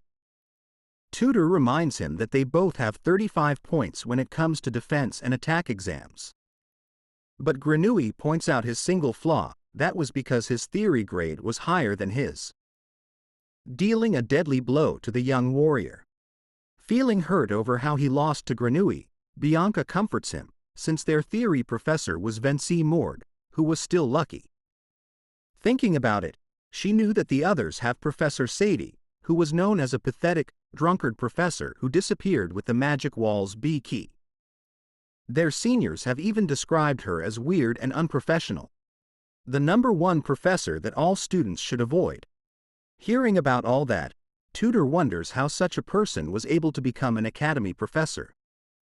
Bianca tells him that she was a very skillful person, so when she's not working as a professor, she helps the authorities chase criminals down. Dangerous criminals like the Hound. Worried about the boys, Tutor wonders if they were going to be fine since they were all amazing and talented in their own rights. Which is why Bianca was worried. She gazed up into the sky, revealing that Professor Sadie was the last relative of a fallen marquis. She was apparently envious of talented students who come from a good family. The problem is that because of her envy, there was a rumor going around saying she completely destroys talented students. That rumor turns out to be true as a heel is being pressed into the skull of PG, who lays on the ground unconscious. Blood spilling everywhere. The students in a different exam room were horrified, wondering if this was really a test since another one of them had fainted. In the midst of chaos, the remaining students wanted to get out, but the door wasn't opening. Soon, they were shouting for another professor to come or for someone to save them from their situation. Professor Sadie was observing the situation with her feet still on PG's head, seeing how they were acting. She calls this year's students a bunch of cowards. It turns out that Sinclair had been beaten by her as she laid on the ground as well. Sancho was knocked out as well. All three of them had achieved 0 points in the exam. Holding her whip in her hand, Sadie thinks that continuing the exam would be a complete waste of time. Looking around, she spots a single student still remaining in front of her. Vicier was looking straight at her, his eyes underneath the thick glasses revealing his BloodHound aura. Not knowing who he was, Professor Sadie licks her lips and gets excited over how she was going to torment him and calls him forward. We begin this chapter off 30 minutes ago, before the massive beatdown from Professor Sadie. Sancho appears in perfect health, happily announcing that the attack exam is finally starting. Sinclair could see how confident he was about the exam. To him, a one-on-one fight is a warrior's virtue, so he couldn't help but look forward to it. PG reminded them of what Tudor said before, that Sancho is the strongest in the Ice Corps when it comes to a one-on-one fight with no aura. As they were talking, PG overhears a student asking the professor about what she was doing. One of the students had spotted the bottle of alcohol she was drinking, arguing that she was putting the lives of the students at risk by drinking it during the exam. But Sadie denies his claim, saying that the bottle wasn't alcohol. But the students could smell it clearly. Hearing their complaints, she immediately empties the bottle down her throat and, like a snack, she chews the tip of the bottle, swallowing the glass in her stomach. Sounds of glass being chewed could be heard as she lips the last drops of alcohol all over her mouth, proudly telling the student to stop calling what she had as alcohol since it was only 76%. The rest of the students were stunned by her actions and how strange she was acting, just like the rumors say. Moving off from that incident, she pulls out a sheet filled with student names, deciding to start off the exam by calling out Sancho as the first candidate. Hearing his name being called, the young warrior happily heads into the test area. As he moves, PG reminds him to be careful as there were rumors going around that the students who went up against Sadie stopped attending the academy. He tells PG not to worry, as a warrior's will is unbreakable. Now, Sancho stood against the insane Professor Sandy with her golem. Readying his axe for the fight, Sancho immediately leaps into the air towards her as soon as the exam starts. Grin came across Sadie's face as she repeated Sancho's words about how a warrior's will is unbreakable. Soon enough, the students were watching in shock as the sounds of a beating became more and more, echoing throughout the room. The faces filled with shock were soon turned into disgust and horror as the beatings came to an end. Once the dust had settled, Sadie's golem was holding onto a heavily beaten Sancho. Controlling the golem through her magic, Sadie made fun of Sancho, telling the others that she had broken the young warrior's will, calling him out as a failure of a warrior. As she threw Sancho's body back to where the students stood, Vicier and the others rushed towards him. They quickly held him up to get him some help while Sinclair demanded to know what the professor was doing. She couldn't believe that she had beaten a student during an exam to the point that he had fainted. Sadie argues that the whole point behind this test was for students to gain real combat experience. Reminding everyone that this was what the Academy's first chancellor had said, she asks Sinclair if she was going to complain like this in a real fight. Wasting no time at all, she points a finger at her, telling Sinclair that she was next as she wanted to test the Ice Corps top student. Vicier steps in, telling her to decline the invite. He reminds her that the professor's actions were unjustified, and that if they report this to the Academy, then they may be given a chance to retake the exam. Even though his words made sense, Sinclair didn't want to run away from someone who hurt her friend. Seeing her pretty face making frowning noises, Sadie happily tells the young girl that she was going to enjoy ironing out those frown lines. As soon as the announcement that the exam had started, Sinclair went all out, casting 3 magic circles at once. Sadie was impressed by this feat, as it wasn't easy for someone at her age to use 3 third-class spells. But this was nothing to the professor as she asked Sinclair if she ever experienced magic counterflow because of her magic being forcibly cancelled. Before she could cast her spell, Sinclair spots the golem closing in with a punch. With a single blow to the stomach, every single one of the magic circles were destroyed. Just like the professor warned her about, Sinclair's body started to experience a magic counterflow, her veins turning bright blue as light and blood started to pour out from her eyes and mouth. Trembling on her knees while leaking blood and amon from her mouth, Sadie continues to mock the young student, asking her about how much it hurts right now. With a sinister look on her face, she warned Sinclair that if she was unlucky, then she might not be able to use magic ever. She finds the situation funny, thinking about how the top magic student wasn't able to use magic anymore. With a single kick to send her flying back to the student side, Sadie tells her to pray. After all, she had become the top student with a background as a commoner. The next victim is sadly our boy, PG, who stands in front of the crazy professor with a sword, trembling. Seeing his current state, Sadie wonders who this trash is, who could barely hold a sword. Hearing her words, PG remains vigilant, determined to win as he knew that he wasn't a coward that won't back down. He saw this exam as a trial for his chance to bring forth the courage which is hidden underneath his weak exterior. But before he could finish his thought, Sadie's golem lets out a kick, cutting the tip of his blade off cleanly, leaving PG completely stunned. Before he could react, the golem sends him flying high in the air with an uppercut kick. Sadie reminds him that no matter how much trash struggles, they're still trash in the end. Vicier watched the fight closely. This time, his anger was slowly showing itself as he held himself back, veins appearing on the side of his face. We return to where we left off. The students left in horror and shock as PG's defeat sent them crazy. They started to try and escape from the room while Vicier headed over to where his comrades laid. Each of them bloodied to the point where he couldn't recognize their faces. For the first time in his academy life, Vicier was feeling a sense of rage that he had never felt before, in this life or his previous. Vicier approaches Sadie, with arrows on his back, telling her that he was the next student to take on the test. Impressed by his initiative, Sadie calls him a passionate student. In her mind, she couldn't believe she was going to eat the main course now. The other students who were panicking and trying to escape soon noticed that Vicier was going next, the Academy's famous hero, where rumors state that he was a high-ranking sword expert.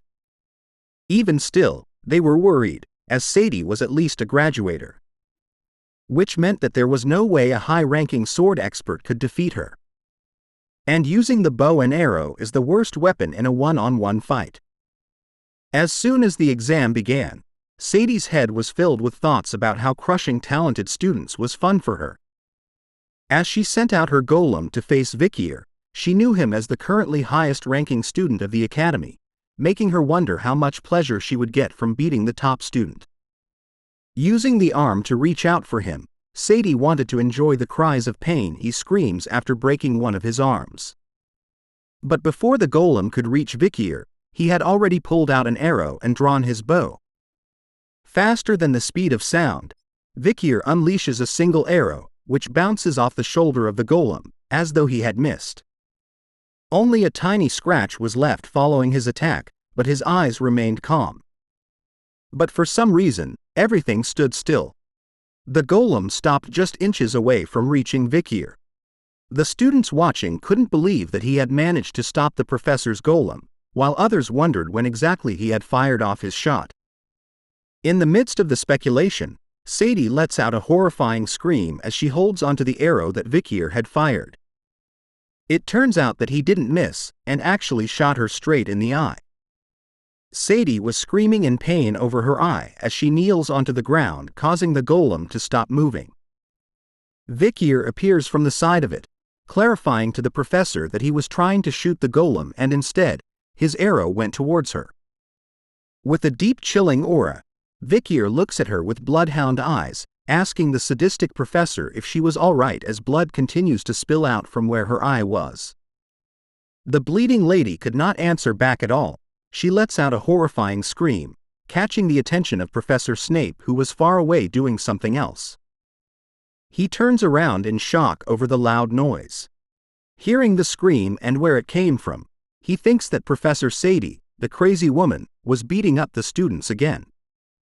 Meanwhile, the other students who tried to escape from the exam stared in disbelief at what was going on. Soon after, Professor Snape slammed open the exam room doors. He immediately started to scold Sadie, asking her about why she had locked the doors, as she always did that in order to beat up the students. She couldn't answer back to him at all, as the arrow Vicier had shot into her eye was still deeply embedded in her, causing her to kneel onto the ground. Even Professor Snape was confused to see her in that state, as the ones usually bleeding this bad were the students. As he was distracted by her, the blonde hero spotted something else going on. He immediately rushes over to the students who had already been badly hurt by her. They continue to lay on the ground, blood leaking from the wounds they received from Professor Sadie. As Vicier walks by, Snape turns to ask him about what was going on. He explains to the professor that during his exam, he was surprised by the charging golem that Professor Sadie had summoned, so in response, he shot an arrow, and that same arrow just happened to bounce off the golem, hitting her in the eye instead. After hearing that, Snape was still confused. He had seen Professor Sadie hurt many students, but this is the first time he had seen a professor getting injured instead. And it just so happens that the professor who does the injuries became injured herself, as though it was some sort of karma. Reeling in the pain, Sadie could only show a face filled with hatred and anger. Bringing the exam to an end, Vicier's points were totaled. He had landed 1 attack and 1 critical hit, earning him a total of 11 points for the exam. President Dolores arrives, immediately doing first aid to the injured students, casting them in her holy light and healing their wounds. Looking closely at them, she could see that Sinclair has an internal wound because of mana counterflow. Sancho had contusions all over his body, while PG's jaw is completely shattered. Seeing how wounded and injured they were, she realizes that these injuries were not from students taking an exam, but injuries that were meant to kill them. Seeing the magic spell end, Tutor questions Dolores on how his friends were. She replies to him that it was good of him to get her here quickly, as they were not able to recover without any aftereffects. Bianca and Tutor breathed a sign of relief, hearing that their friends were going to be alright, but with a darkened expression on her face, Dolores moved somewhere else. She approaches Professor Sadie, who was chilling at the stands, offering her a hand. Dolores wanted her to show the injury she had sustained to her eye. She even tells the professor that once her injury has been healed, she was going to request a disciplinary meeting with the student account for her conduct of abusing the students. But all the professor said was whether Dolores was the saintist from the great Quo Vadis family. Ignoring that question, Dolores attempts to reach out to her, asking the professor to once again show her injury. The sound of blood being spilled could be heard before Dolores could help. She could only watch as blood was spilled once more. Sadie, with an insane look in her eyes, had pulled out the arrow from her eye socket, placing it in her mouth and licking the mouth, telling the saintess that she doesn't need her help at all. The students nearby were disgusted by the sight, while Snape was watching the scene unfold with a disturbed look on his face. Sadie stood up and made her way to the exit, telling Dolores that if she happens to be disciplined for this incident, then she would gladly accept the punishment, but warned her to look out for the day when her punishment was over. She even mentions the night BloodHound, the person responsible for causing chaos at night in the imperial capital, saying that with all these people, things were becoming more fun recently.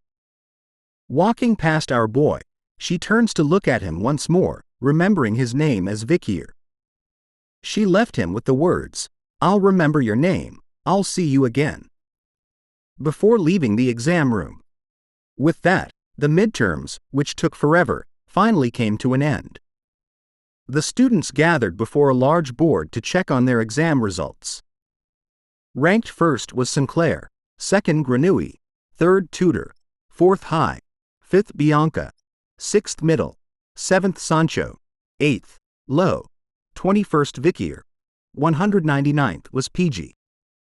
The students who were assigned to Professor Sadie for the attack exam and lost a large amount of points were able to retake the test thanks to the faculty, and Sinclair, whose points were restored, came first among the first years.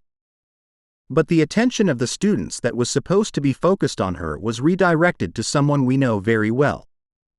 A familiar figure is seen walking by as a pair of students took notice, pointing in his direction and asking each other if he was the one. All the students, lined along the corridor, could only stare at our boy, discussing the rumors that he was the only one in history to land a critical hit on Professor Sadie. Some even mentioned that it wasn't a critical hit, but that he had destroyed her eye instead.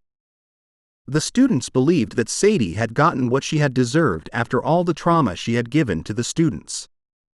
The students began to wonder if they should call Vicier a hero for what he did to her, and even the nickname Eye Slaughterer Vicier started to spread around the campus.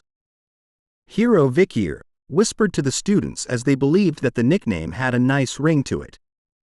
Hearing the whispers all around, Vicier started to wonder if they were what he was getting since he acted emotionally. Vicier's life during the day was needed so that he could work during the night, so Vicier didn't want to gain a lot of attention, but he moved during the exam without thinking after he saw his group of friends getting attacked by a sadistic bastard. As he continued to walk, Vicier was approached by a female student who wanted to hand him a letter, shyly confessing that since a long time ago, she had liked him. But before her words or letter could reach Vicier, one of the triplets appeared, like a blood-crazed hound. His eyes were lighted as he bit the letter in her hand with his mouth. All three of the triplets surround the poor girl, asking her about who she was to block their path as one of them rips the love confession letter to shreds. The triplets started to act like bodyguards for Vicier, leading the way and pushing aside anyone that blocked his path. They started to trash-talk the other students, threatening them and shouting at them to get lost.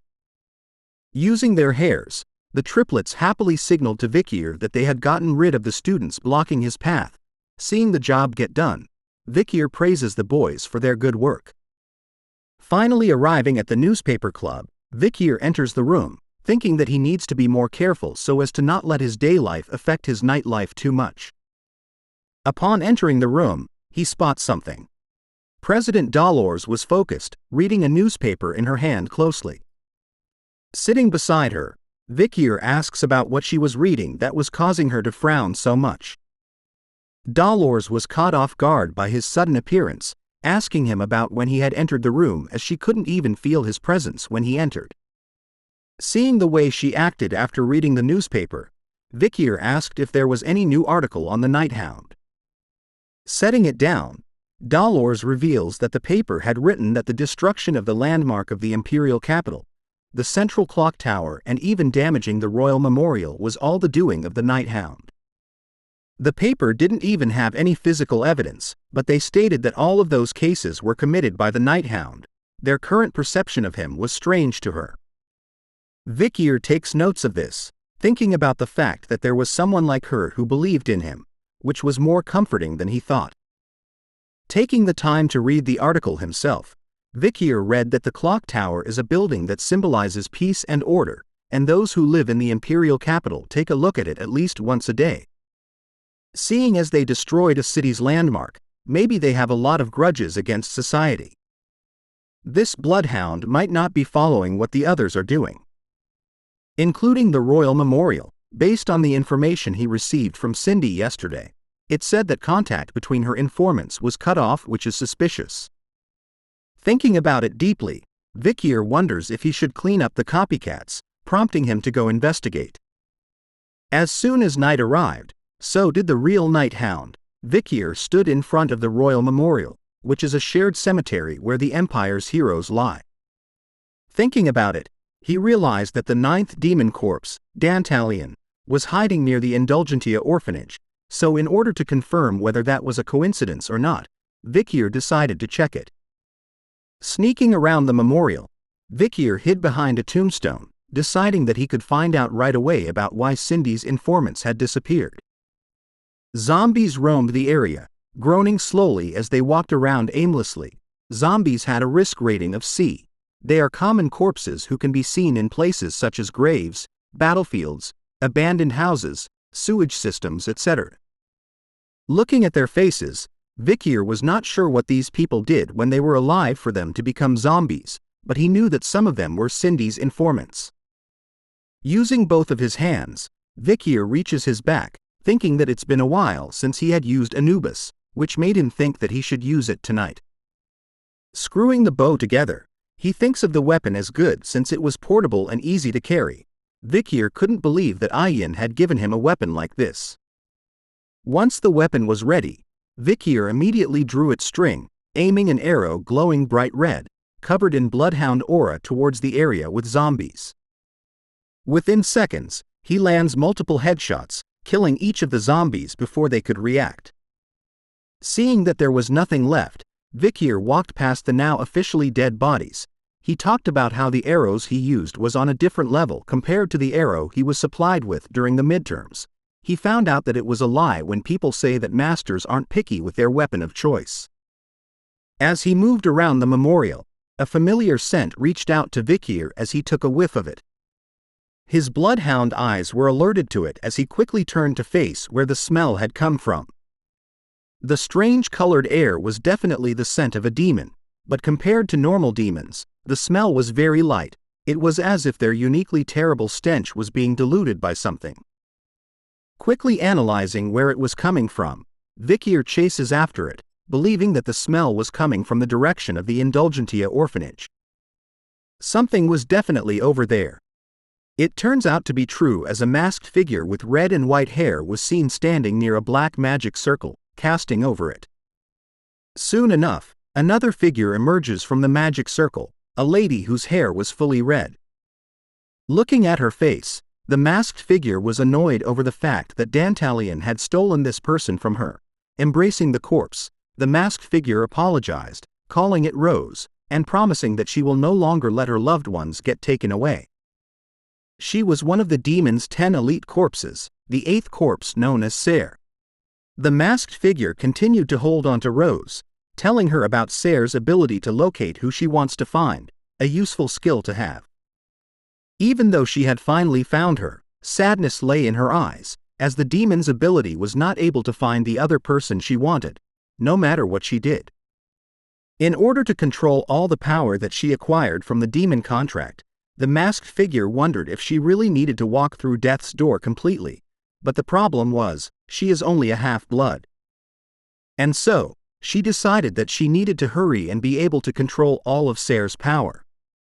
As she talks to Rose, another person slowly approaches the set of red hair. With menacing red glowing eyes, he unleashes a heavy pressure, telling the demon not to move. Ser immediately covers Rose, shocked that someone had been watching them, proving how skilled they were since she didn't even notice them approaching. Vicier appears out of the shadows, his bow readied and his arrow covered in bloodhound aura. He warns the demon, telling her to answer all of his questions and that if she moves a finger, death will be her reward. If she said a word that's not an answer to his question, death will be her reward as well. His first question had to do something with the smell. He noted that she smelled like both a human and a demon, which made him ask about what she was exactly. Ser simply replies that she was both. Vicier's second question was about the woman, Rose. He knew her as Dantalion's underling, Geronto, someone he had killed, and someone who should be dead now. How was she alive, he asked. Ser replies that Rose was not Dantalion's underling, and revealed the fact that he had stolen her from Ser.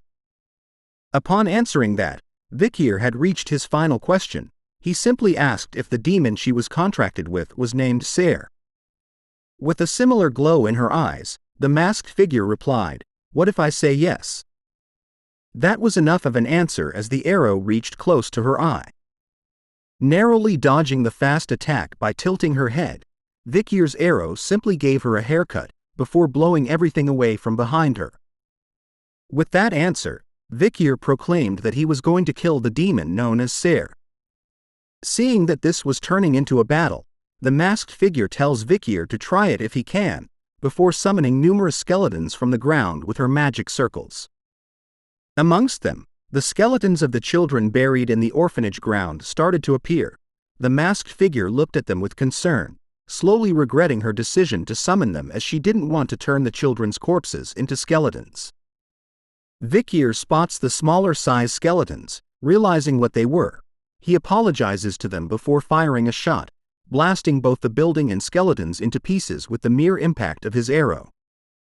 The two of them exited into the night sky. Vicier chases after the masked figure who was holding onto Rose. Against the bright moonlight, he tells her that she wasn't going to die a quick death. Sensing the danger, the masked figure tells Rose to hold on tight, casting a spell in her left hand as she holds her tightly against her body. Another explosion goes off as the three of them landed in the same area amongst the debris and smoke. Using herself as a shield for Rose, the masked figure was quick to recognize Vicier's skill with the bow, prompting her to ask him about his relationship with the Balak tribe. Vicier easily says that he was one of their hunters. His reply only brought anger to her as veins started to appear beneath her mask, saying that he must have been there on that night. Her rage could be seen in her spell as a giant dark ball of flame spun behind her, her eyes totally focused on Vicier, as she proclaimed that she was going to kill the barbarian in front of her. With the destructive fireball coming closer, Vicier dodges it with ease, slowly moving closer to the caster. As he does, he could feel it better now that he was near. The masked figure in his eyes was giving off the smell of a living human, but he wonders why. Since the rank of the 10 elite corpses were that of a demon king, then they didn't need to take over a human's corpse. As he was thinking about this, the attacks from her didn't end, as Vicier moved side to side, backwards and forward to dodge the incoming flame balls. He dodges the last of it with a back flip before landing on his feet, but the moment he makes contact with the ground, something shocking happens. Spikes appeared from beneath, catching him off guard as they penetrate straight through his body. Blood slowly dripped down along the spikes from Vicier's body. Seeing the state he was in, the masked figure continued to call him a lowly barbarian, claiming that he was talking big despite the state he was currently in. She couldn't help but smile over her victory. Soon enough, the spikes that penetrated his body simply broke into pieces, dropping onto the ground, shocking the masked figure as she was confused by what was going on right in front of eyes. There was no damage at all on Vicier's body, simply smoke arising from where the spikes had attacked. Seeing this, she simply thought that Vicier wasn't a human being. Taking the chance with her stunned state, Vicier unscrews Anubis, telling her that after a few of their clashes, he understood it now. The masked figure was a lot weaker compared to the other elite corpses because she was just a half-demon. Placing Anubis back, Vicier decided that there was no need for him to converse with her anymore. He declared her death with glowing red eyes underneath his own mask. But she wasn't going to accept this. The masked figure immediately slams her hand onto the ground, telling Vicier that the one going to die was him, a lowly barbarian. With her magic circle this time, she had summoned a gigantic monster called the Frankenstein Golem, also known as a giant lump of meat, a golem composed of materials that were once living, wasted lumps of meat clumped up together like mud to resemble the figure of a human. However, the original appearances of the lumps have not been preserved at all, a dirty and ominous existence that is fairly powerful. The horrifying golem lets out a fierce roar behind pulling back its fist, ready to kill the first thing it sees. As it does this, the masked figure starts to cast another spell behind it, gathering purple flames. It turns out that the golem was merely a distraction. The real attack was going to come from her fire magic. Seeing the incoming danger, our boy whips it out. Good old Beelzebub, and with a single swing of his arm, he easily cuts the Frankenstein golem in half, before it could even react. Even the masked figure was too stunned to speak upon witnessing this scene, but what caught her attention the most was the red aura, which she knew belonged to the Baskerville family. After seeing this, she quickly shouts at Vicier to wait, but our boy ignores her cries, preparing to strike once again, but this time, with the Baskerville 7th technique. The two forces clashed with one another, red versus purple, as the two attackers locked eyes with one another. Soon a bright red light engulfed the entire area they were in, blinding everything. As soon as the light and smoke were gone, a huge crater was seen where Vicier stood as the winner, while the masked figure kneeled down in front of him, defeated. Pieces of Vicier's clothes were destroyed, along with a piece of his mask, but other than that, there was no other injury. Looking at her current state, he tells her the reason she lost was because she was a half-human, but it seemed more like she had been hit with mana counterflow really badly as an aftereffect for failing to cast her spell. Looking back at their fight, it was after Vicier showed the red aura that the masked figure's focus became lost as she told him to wait. Her mask was now gone, as she whispered the words, "Don't leave me."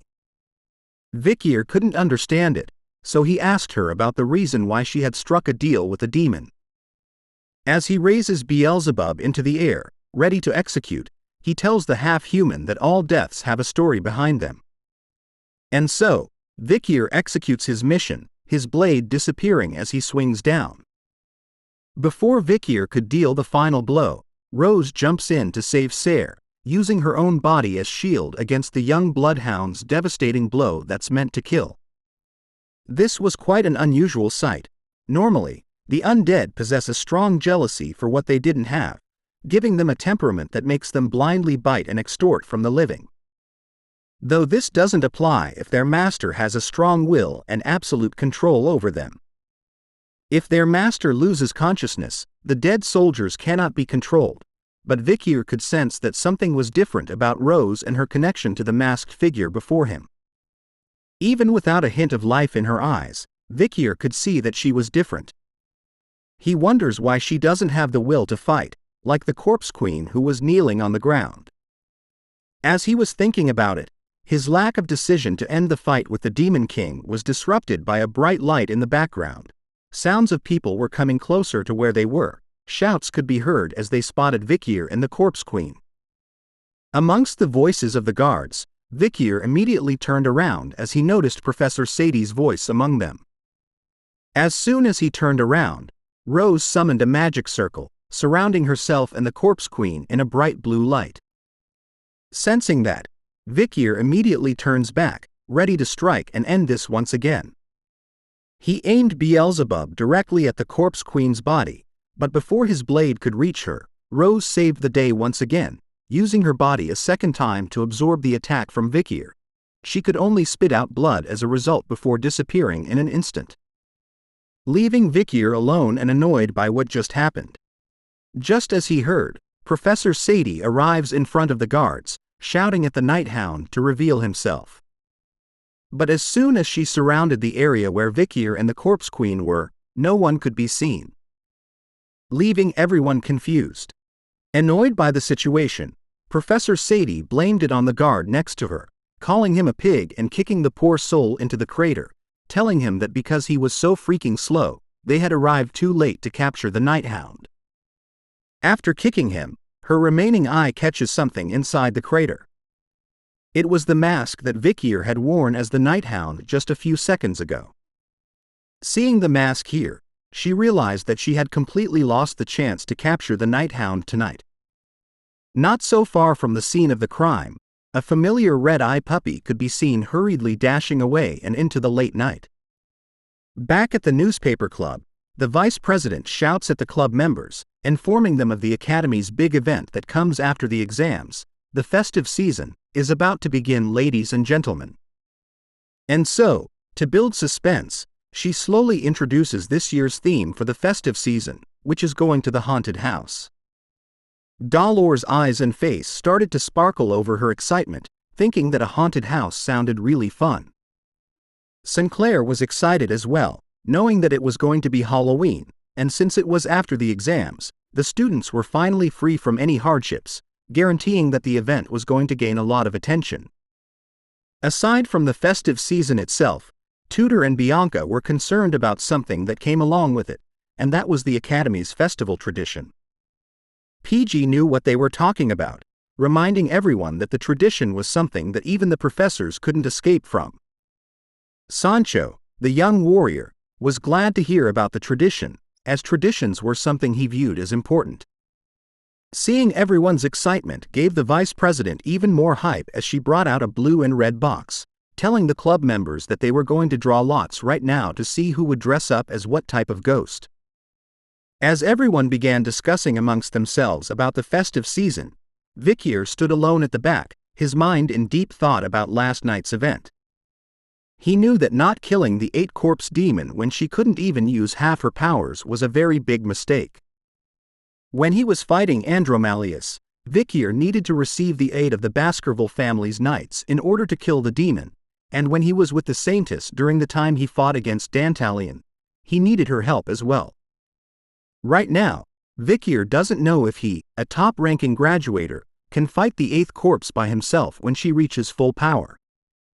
In the end, In order to hunt the demons one-on-one, he needed to completely learn the Baskerville's incomplete 7th technique and reach the level of Swordmaster.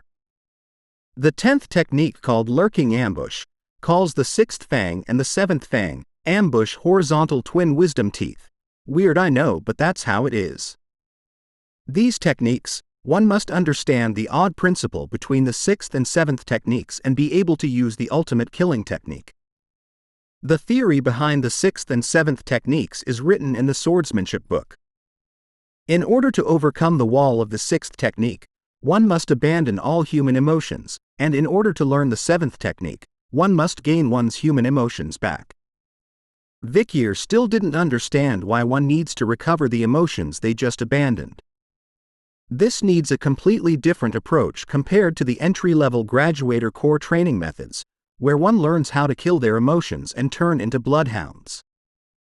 Thinking about all these weird techniques and training methods, Vicier started to wonder how Hugo became a swordmaster in his previous life. As Dolores' turn came up, she picks a piece of paper with something that surprises her. Her reaction was enough to catch Vicier's attention, drawing him back into the present.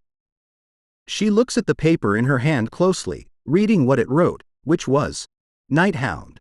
The vice president was worried about it, knowing that the Hound had just attacked the Quo Vadis family's orphanage recently.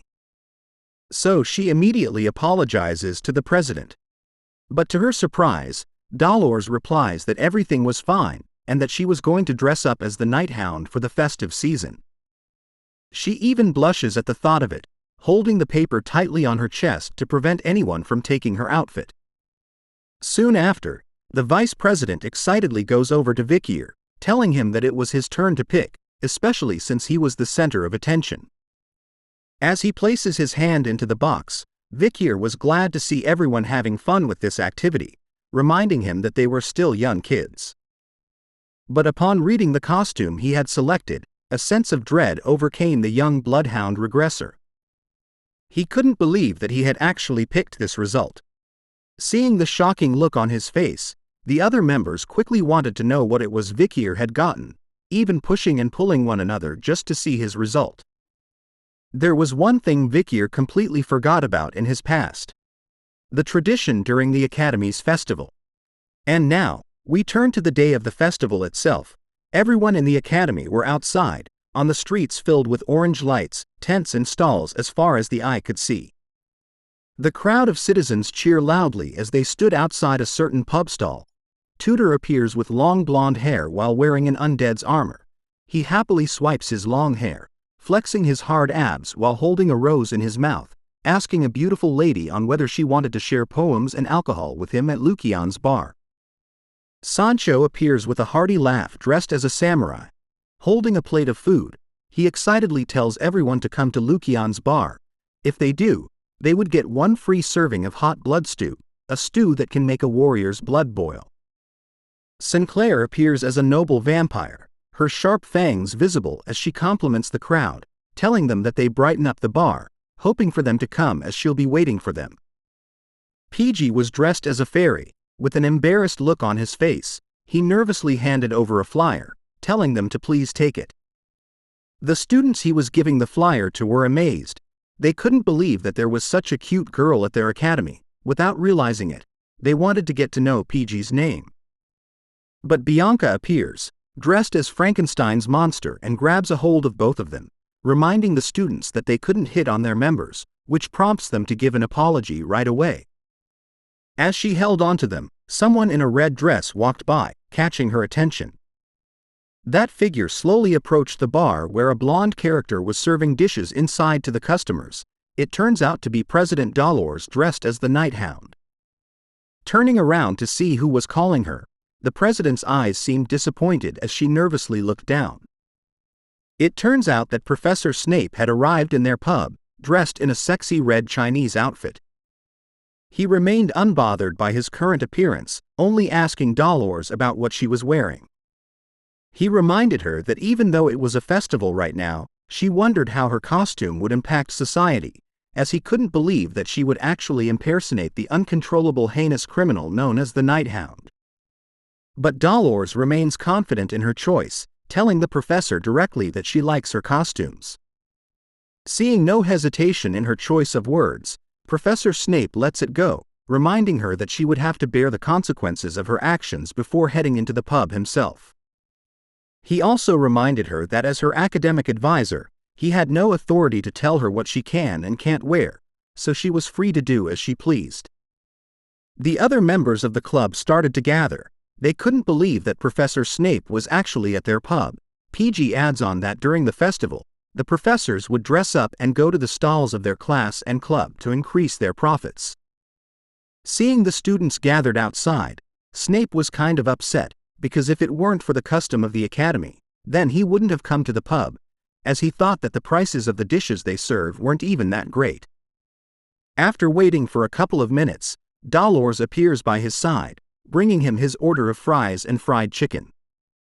Looking at it presented on the table before his eyes, Snape could see that the quality of ingredients were poor, and that the dishes were made by someone who isn't certified in food and safety. The food was prepared poorly and they were full of MSG, as he guessed.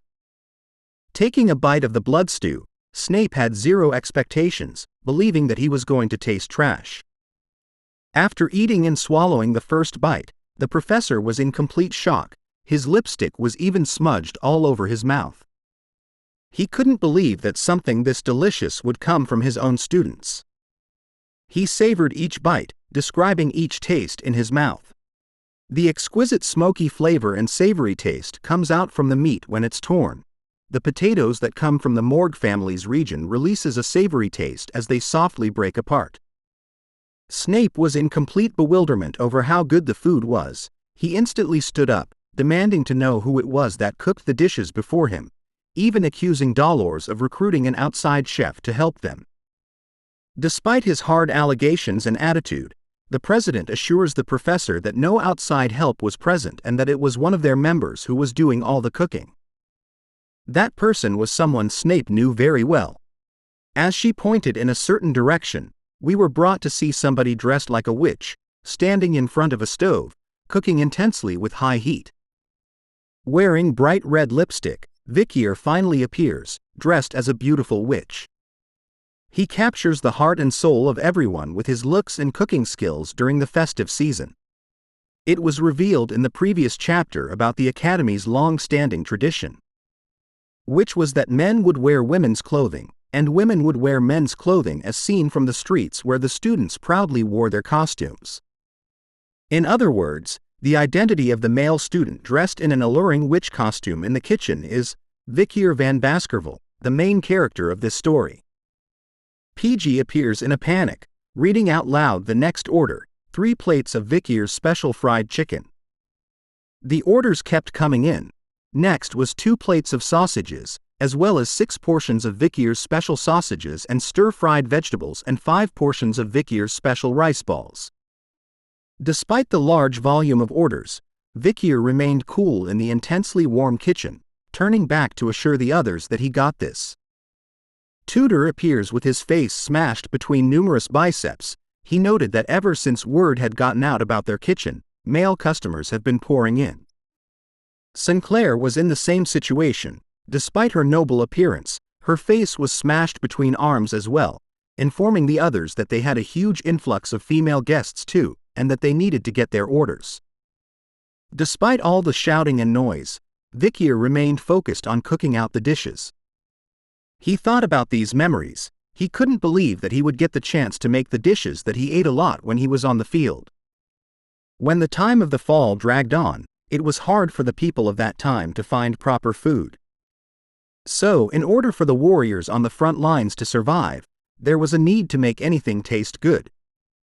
Processing inedible ingredients to make them edible, knowing which parts of a poisonous vegetable needed to be cut off, how to make spoiled meat fresh again. Things like that were common during his time in the war. As a result of all his experiences and experiments, Vicier's teammates suffered the most, not from the demons, but from his cooking. Back in the present, Vicier chopped some potatoes, knowing that they were from the Morgue family, which had developed an awful taste while having a strong earthy smell to them. Their texture was also akin to chewing on sand, simply yuck. But through his past life, Vicier knew that if you cut the potatoes into thin pieces, season them with salt and vinegar, and stir-fry them in a wok on high heat with mandrake leaves and sabak tree seeds, then their earthy smell will completely disappear, bringing out their crispy texture and sweetness. He had turned a food that would send you to hell into a heavenly dish. As he presented the dish to them, both Dolores and the professor were smitten by his looks in the witch costume. Realizing what they were feeling, both of them quickly hid their faces to hide their feelings of seeing Vicier in costume. Bianca rushes into the kitchen, shouting at Vicier about why he was hiding in the kitchen. She scolds the poor fellow, telling our boy that he needed to get out and show his face to the world. But Tutor cuts in, informing Bianca that Vicier was needed more in the kitchen. Without him, the kitchen would be dead. The two started to argue. Tutor supported Vicier staying in the kitchen as so many people had been bewitched by his cooking, while Bianca argued that with his looks in the witch costume, going outside would help them double their profits. As the two argue once more, a familiar face is seen in costume. He smiles upon seeing something, and after realizing that he was right, he places the knife back onto the table, realizing a small amount of Baskerville aura, tracing it towards Vicier's direction, which he instantly felt. Looking past Tutor and Bianca, Vicier spotted where the red aura was leading to. It turns out to belong to Osiris Le Baskerville. Seeing him, Vicier questions why he was here. Taking a moment, the two Baskerville members met behind the pub. Osiris stated that it had been a while since he was here in the academy, dressed in the same costume that he had used when he was a student, but argued that he wasn't as pretty as Vicier. Noting that, Vicier was quick to answer why his brother was here in the academy. Hearing that Osiris corrects the young bloodhound, stating that it should be brother dearest. After all, it was the older brother's duty to save his younger brother in times of crisis. In addition to that, Osiris admits that he had missed his younger brother dearly, but the moment he did, something inside of his cape started to move rampantly, like a wild beast. From inside the cape came out a pinky bunny. Pomerian appears once again, hugging Vicier tightly while shouting uncle. She continues to hit Vicier, calling him auntie instead because of why he was dressed and questioning him on why he no come home after so long as she had missed him. Because she had missed her uncle so much, their father had given Osiris some time off to bring Pomerian to the academy. Vicier realized that the patriarch had actually used Osiris as an escort for Pomerian. That's when Osiris reveals the true power holder in their family actually belonged to Pomerian. She holds all authority within the house now. Last month, Pomeranian said she liked the blood bean chocolate, so father destroyed the monster region in the western front line and made a cacao farm there, just to suit her sweet cravings. And then, Pomeranian started protesting that she missed Vicier, whining and crying like a baby. At the end of her hunger strike, which lasted a long time of 2 meals, Hugo actually gave in to the young lady, allowing her to visit him while he was in the academy. Hearing that, Pomerian wore a smug look on her face as she faked everything according to plan.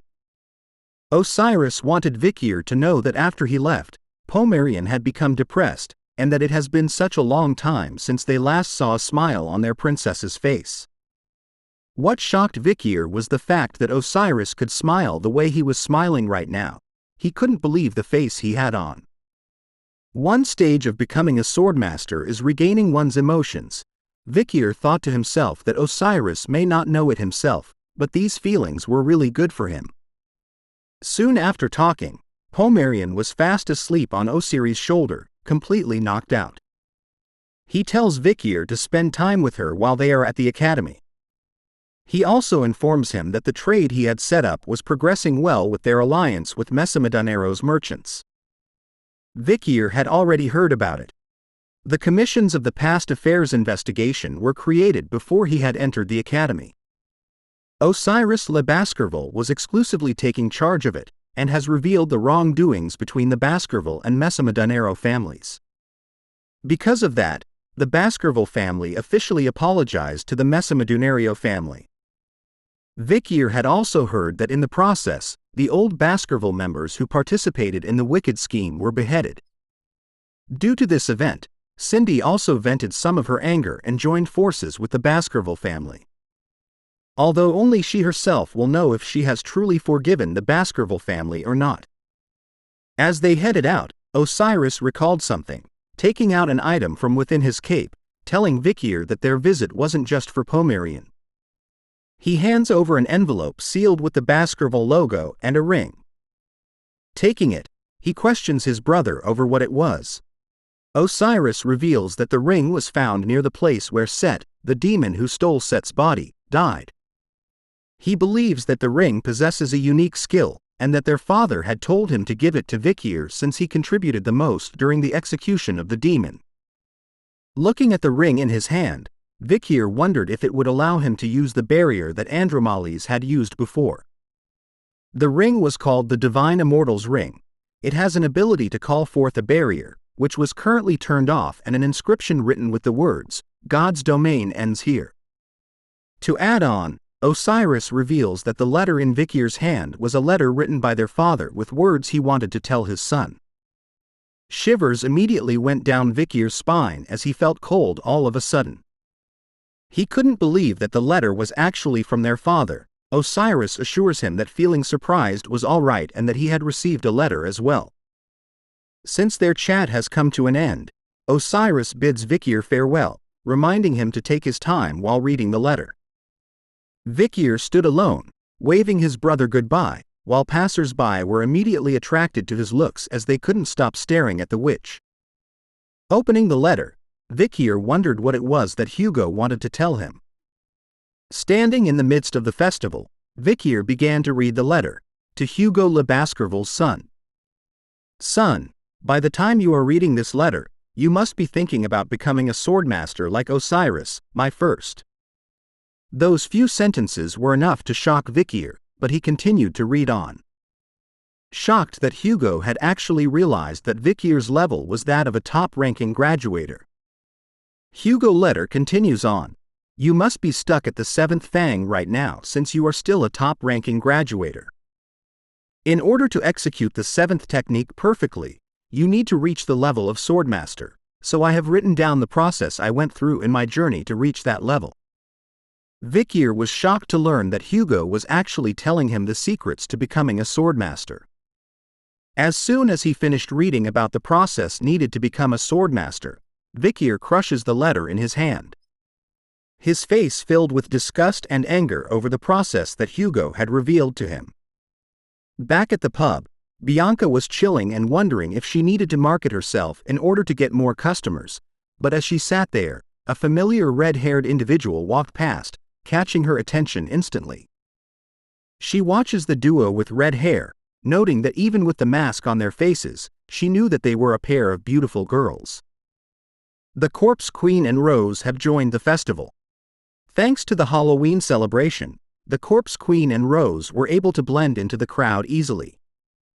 They even had time to stop by a stall, buying so much food that Rose's hands were filled with them, her eyes showing some signs of life as she drools over what they bought. Seeing her this way, happily chewing away at the food, the Corpse Queen rubs Rose's head, asking if the food was yummy. Looking around the place, she slowly realizes that this was the Halloween festival of the school. Thinking back, she wonders what would have happened if that incident didn't happen. She continues to wonder about what would have happened, what would her life have been, if she didn't sign a contract with the demon known as Sire. Then maybe she would have entered the academy alongside her friends, especially a particular guy we all know. Focusing back into reality, the Corpse Queen had a single purpose on why she had risked her life by entering the festival. She needed to confirm something with the Hound. Even though he appeared recently as the most evil villain, bringing terror to the knights in the imperial capital, he still knew about the 10 elite corpses. She doesn't know why, but he has become obsessed with the demon she contracted with, Sire, who was currently inside of her. Knowing that, it was certain that he would show himself in a place like this, filled with so many humans. Not only that, it was his swordsmanship that caught her eye the most during their fight. The swordsmanship that she saw at that decisive moment had a bright red aura, similar to the one she saw on the night of the incident.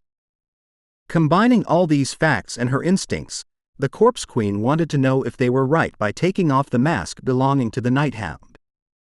Her chest started to tighten as she thought about it more, causing her knees to buckle as she grasped at her chest, comforting herself. What should she do if he really was the Hound? What would he say if he saw the way she was right now? All these questions plagued her mind as she could only think about how much he had changed since they had been apart. She wanted to see him so badly. "Stop thinking," said another voice in her head. A lady appears by the Corpse Queen's side, whispering into her to stop thinking about the things that will give her a headache, and to leave it to her, as she was willing to do the things that needed to be done in her stead. The mysterious lady appears in full view, a woman clad in robe, her face hidden as angel wings sprouted on her back. Seeing this form, the Corpse Queen calls her sire. As the two of them began their talk, time froze all around them as every human and thing stopped in their tracks, except the both of them. The Corpse Queen was quick to lash out, telling Sire that what she was doing was a violation of their contract. The contract that binds them states that in exchange for her borrowing Sire's power, she would hand over her body to Sire once she dies and to lend her body for an hour of her choosing. Not wanting to continue their conversation, the Corpse Queen turns to leave, telling Sire to stop what she was doing in the area and to get lost. And to stop thinking that she could manipulate her however she wants. Hearing those words left the angel speechless. But a close zoom into her face reveals a completely new demonic look, cracks appearing all over her angelic face with a sinister smile, looking like Valak from The Conjuring. Sire had finally shown her true form, discarding the angelic form. Showing off her new demonic look with horns on her forehead and sharp claws. She taunts the Corpse Queen, asking her about what she could do by herself, reminding her that all the people she loves were disappearing. And that there was nothing she could do about it. The demon reminds her of the incident where she stabbed her beloved uncle in the heart with her dagger. And so far, the only thing she has done by herself was destroy those who are around her. On the other hand, thanks to the demon, she was able to find her sister. It was all because of her skill, which lets you see the person she wanted to meet. But all those things didn't matter to the Corpse Queen, because in the end, she couldn't even find the person who means the most to her. The Corpse Queen reveals that the biggest reason she agreed to the contract with Sire was to find his corpse. But in the end, the demon couldn't even find him. Even though they had looked everywhere in the forest of the Le Rouge at Le Noir Mountain. With a new sense of rage, the Corpse Queen threatens the demon not to get in her way now as she finally found a clue that might let her see him again. With those final words, the ability that froze time around them started to break down. Sire looks at her with curiosity, intrigued over the fact that the Corpse Queen's mind was still strong and that it hasn't been completely destroyed yet. But as she was thinking about it, something drew her attention even more. She quickly scans the area, smelling the scent of a demon's blood nearby, locating it to a stall near them. She warns the Corpse Queen to leave the area immediately as the place reeks of a disgusting aura which was unique to a demon hunter. Hearing those words, the Corpse Queen makes her decision. Instead of running away, she runs towards the area where the smell was coming from. Hoping that the person she wants to find was there. Her decision angers Sire as she screams at her about where she was running off to. But she chose to ignore those words, hoping to find the Hound. As fireworks exploded in the air, she finally reached Lucion's stall and sees Dolores in the Hound costume, making her think that he was actually a woman. Dolores continues to remind a customer that if they couldn't follow the rules, then they will be kicked out, unaware that the Corpse Queen was looking at her. After realizing that the person in front of her was just somebody wearing a costume that resembles the Hound, she became annoyed and started casting her black flame magic once again. With a slam of her hand onto the ground, magic circles started to appear everywhere, surrounding the entire festive area. Skeletons started to emerge around everyone as they spotted what was going on. Innocent civilians started to scream and panic, rushing to escape the endless horde of undead emerging from the ground. Tudor and Bianca were together, thinking that she was a villain for summoning undead soldiers, especially since black magic was heavily controlled by the Empire and is considered a taboo. As the undead started to surround everyone, a bright holy light bathed them. Dolores casted her own holy magic against them, informing all members of Lucian to assist her in keeping their customers safe. She tells Anna, who was hiding behind the signboard beside her, to go and get a professor from the academy. Worried about her, she asks Dolores about what she was going to do. Without any hesitation, Dolores clasps her hands together in a prayer stance, reminding the vice president that her specialty was fighting against the undead. Seeing the divine power radiating from the false Nighthound, the Corpse Queen tells Dolores to get lost as she needed to meet the real Nighthound. Hearing that, Dolores wanted to know why she wanted to meet him, Sir Nighthound. Noticing the way she talks about him, the Corpse Queen wanted to know about her relationship with the Nighthound. Dolores happily tells her that they were soulmates. The image of the man she wanted with another woman made her snap inside instantly. In a fit of rage, she commands her undead soldiers to attack Dolores right away, vowing to rip her soul into shreds and to turn her into an undead soldier. Even with the incoming wave of undead, Dolores wasn't going to lose to them. As she casted her divine power against them, another magic was casted alongside hers, easily wrecking the undead. Dolores covers her face but spots a familiar friend. It was Sinclair who came to back her up with her staff. She warns the first year that the situation was too dangerous, urging her to leave immediately. But Sinclair wasn't going to back down against the fight with the Corpse Queen, because for some unknown reason, her gut was telling her to fight. The one-on-one had turned into a 2-against-1. What a scene, said the Corpse Queen as she fires off her fire magic at them. Using her divine power, Dolores created a barrier in time, protecting them from the harsh black flames. The Corpse Queen continues to pour out as much firepower as she could, telling the pair that she just wanted to see the Nighthound, warning them that they were going to die if they didn't call him out to come here. Summoning the undead on top of fire magic of this caliber, the two girls wondered how much mana the villain had in her body. But as they held their own against the magic, Dolores' magical barrier started to crack. As soon as it does, someone else arrives, running fast to where they were. The figure appears in an instant, cutting through the Corpse Queen's flames and reaching her. It turns out to be the Nighthound who grabs the villain, pushing her further away from the others. Seeing the Nighthound in front of her eyes, the Corpse Queen was instantly happy to see him. But before she could say anything to him, he grabs and smashes her right through an array of buildings, bringing their fight somewhere else.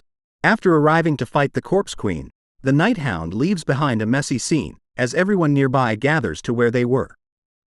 The townspeople were shocked to see how fast the Nighthound was, as Rose appears amongst them, casually eating the snacks she had bought. Dolores was standing in front of the crowd, analyzing what was going on. She started to think that the Nighthound had moved the fight with the Corpse Queen somewhere else so that the people here wouldn't get hurt. Seeing that there was nothing else she could do, Dolores places her hands together in order to pray that the Nighthound doesn't get hurt. When we finally return to the duo, the Corpse Queen was happy to meet the Nighthound once again. But he cuts her greeting short, saying their goodbyes now. But the Corpse Queen urges him to allow them to talk first. But those words mean nothing to the Nighthound as he summons Beelzebub, warning the demon that she wouldn't see an opening like last time. But before they could start the fight, voices were heard shouting in the distance, slowly approaching the duo. It turns out to be the city guards. Massive groups were coming towards them now. Seeing that, the Corpse Queen tells him that they should go somewhere else before the others arrive. But the Nighthound declines that, placing the ring on his finger instead. He tells her that he has the gift that her former comrade had left behind. As he shows the Divine Immortal's ring, it starts to glow, activating its barrier ability. Not long after, a bright purple light emerges from the Nighthound. The scene then changes to a whole new place. Statues made of Osiris and Hugo were seen towering high above the eerie place as swords decorated the area. Looking around, the Night Hound looks at the statues, made up of young Hugo and Osiris. This space reflects the state of Set Le Baskerville, who was possessed by Andromalius. Even the Corpse Queen knew who the statue was, recognizing him as the Baskervilles' clan patriarch. With all these clues together, she finally confirms what she had been suspecting all along. So before their fight, she tells the Night Hound to remove his mask as she needed to check something. In her mind, she was begging for him to do as she says. It turns out that because of the contract she made with Sire, she couldn't take off her own mask or reveal her true identity. She couldn't even tell the Night Hound her actual name. Instead of doing as she asked, the Night Hound launches the first attack, a sharp blade to the eye. At the last moment, she dodges the attack, casted a shield spell to block all incoming strikes from the Night Hound, telling him to stop. Being only able to block the attack so far, the Corpse Queen slowly realizes that she couldn't keep up with him, shocked over how strong he had become from their time apart. As she bleeds from the wounds on her arms, she decides to turn things up by asking Sire to borrow her power. In order to have half her power, Sire bargains for half a day in exchange for her powers, which the Corpse Queen easily agrees to. Thanks to the upgrade in power, she was able to cast a magic spell right underneath the Night Hound. Hands from the undead held onto him, stopping the Night Hound from attacking any further. While that was going on, more undead minions were summoned as she told him that since he wouldn't take off the mask, then she had no choice but to take it off with force. Following her orders, the large undead creatures started to chase after the Night Hound, but it was futile. A wave of Baskerville sword energy slices right through the minions. From their heads, arms and legs, every piece of the undead's body was cut into pieces. Seeing her minions easily destroyed, the Corpse Queen had to rethink her decisions, surprised that this level of power wasn't enough to stop him. Lacking the power to stop the Night Hound, she calls onto Sire once again, ordering her to give more power in exchange for 16 hours. No longer caring about what she has to give up, the Corpse Queen accepts the new deal and gains more power from the demon, allowing her to summon an undead serpent. But even the might of an undead serpent was not enough to stop the Night Hound as he simply stops it by grabbing onto its fangs. Seeing that even this level of power wasn't enough, the Corpse Queen demands more power from the demon, exchanging it for 20 hours. It all seems pointless as the Night Hound easily cuts everything she summons into pieces. As he slays every undead, he starts to notice these careless attacks from her. It was as though she was trying to restrain him instead of attacking him directly. Which makes him wonder why. As the attacks kept coming, the Corpse Queen started to give up more of her body for possession in exchange for more power from the demon. Happy with the situation, Sire started to demand more time, pushing it up to 22 hours in exchange for her power. With that last exchange, she was able to summon a torrent of waves around the Night Hound, and with a tightened fist, she captured him. Out of breath, but she succeeds. The Corpse Queen had trapped the Night Hound in a spell, holding him high in the air, slowly asking him to take off the mask. In response, he simply destroys the spell that was trapping him. Seeing this, the Corpse Queen could only wonder why he was trying so hard to kill her even though he was covered in injuries. What the hell did he go through for him to despise demons so much? Where is this immense amount of hatred coming from? Summoning more undead, she continues to hope deep down that the Night Hound was the person she thinks he is. And that he would finally recognize the person she was behind the mask. With all her remaining strength, the Corpse Queen could only summon an undead wall to block the Night Hound, hoping this was enough for him to find the true her. Instead of cutting it through, the Night Hound wanted to ask her a question. The reason why she was trying to subdue him instead of attacking him directly, the reason why she wanted to take off her mask. And the reason why her eyes, hidden behind the mask, was so sad, is because she wanted to tell him something but couldn't. Sensing that he was right, the Night Hound punches through the wall, and with a single flick of his finger, the mask on the Corpse Queen's face shattered into tiny pieces. This encounter seemed similar to a memory from their childhood. Through the hole in the wall, Vicier's face was seen as he happily greets the person before him. The Corpse Queen was Camus Morgue. Reacting their childhood memory, Vicier and Camus had finally found one another. We begin this chapter off with the sounds of someone crying behind a massive door. Her cries could be heard echoing throughout the house. This was 3 years ago, at the Morgue family's grand estate. The servants outside her door were talking amongst themselves. Realizing that Camus has been crying and refusing to eat for the past several days, as though blaming herself for what had happened. It made sense that she was. While trying to save her from the barbarians, a lot of people were killed and injured. The servants knew the biggest reason behind her sadness and grief was because of Vicier Baskerville's death, which we all know that he actually survived and lived amongst the barbarians with Ayin. The servants themselves started to cry, calling Camus pitiful and sad for what she went through. The hurt she must be feeling must be so painful because the person she loved passed away. As they were talking, someone else approached the room. In an instant, all the servants who were talking about Camus had their heads covered in water. They immediately felt suffocated, their bodies slowly being lifted into the air as the man scolds them for daring to gossip about the person they serve in the open like this. That man was none other than Adolphe, Camus' uncle. He reprimands the servant, reminding them that a servant's virtue is to be tight-lipped, but instead, they were too absorbed in gossiping about their master while using their concern for her as an excuse. Sensing that they could lose their lives, the servants tried to beg for forgiveness as their voices were drowned out by the water. Seeing that they had learnt their lessons, Adolphe releases the spell from their heads, warning them that the next time he catches them behaving this way, he would cut off their tongues so they would no longer run their mouths. Seeing that no one else was nearby, Adolphe slowly approaches the doors, calling out to Camus that it was her uncle Adolphe coming in. The moment he entered, the room was mostly filled with darkness, with a single window letting light in while on the bed was a huge lump. Sounds of crying could be heard from. Adolphe sits gently by the bedside, telling Camus about how he heard that she wasn't eating, and that the matriarch of the family, her mother, was getting very worried. But Camus reasoned that she couldn't eat so that she could live on by herself. She hated herself for being stupid enough to be kidnapped by the barbarians, and if only she had stopped Vicier from fighting Madame Eight Legs alone, then he wouldn't have died. Tears streamed down her face even more as she told her uncle that the deaths of Rose and Vicier were all her fault. Seeing her current state, Adolphe simply provides a hug, reminding the young girl that she couldn't give up like this. He added that the value of their lives, Rose and Vicier, have now been added to hers, making her life even more valuable than before. He reminds her that the duty of the living is to live and carry on the lives of the dead. Hearing those words, Camus questions her uncle if she should live in their place. He immediately replies with a yes, saying that Rose and Vicier would be upset if they saw her in her current state.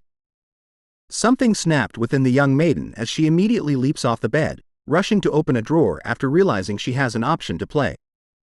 She started to craft a magic circle using a pen on a piece of paper, recounting the magical properties about how if the person's thermodynamic function is the same, then something was possible. She goes on to ramble about how magic is about calculating that value. Then if she changes the order and formulas a little and assumes that she can extract a different outcome. Looking at how she was scribbling all over the place, Adolphe walks over, concerned about what Camus was doing right now. But she ignores his words, completely focused on magic, talking about how she can approach the negative energy dimension, then bring the entropy of that dimension closer, and replace the positive energy dimension's portion and the rest by equivalent exchange. But she soon gives up, scratching her head all over, frustrated over the fact that she didn't have enough energy to utilize her brain. So with that, she decided she needed food to help with the research. With the order for food, we turn to the massive dining hall, where Camus sat across from a lady with red hair, knowing that she had been worried about Camus after hearing she hadn't been eating all this time. It turns out that the red-haired lady is her mother, matriarch of the Morgue family, Respinae Morgue.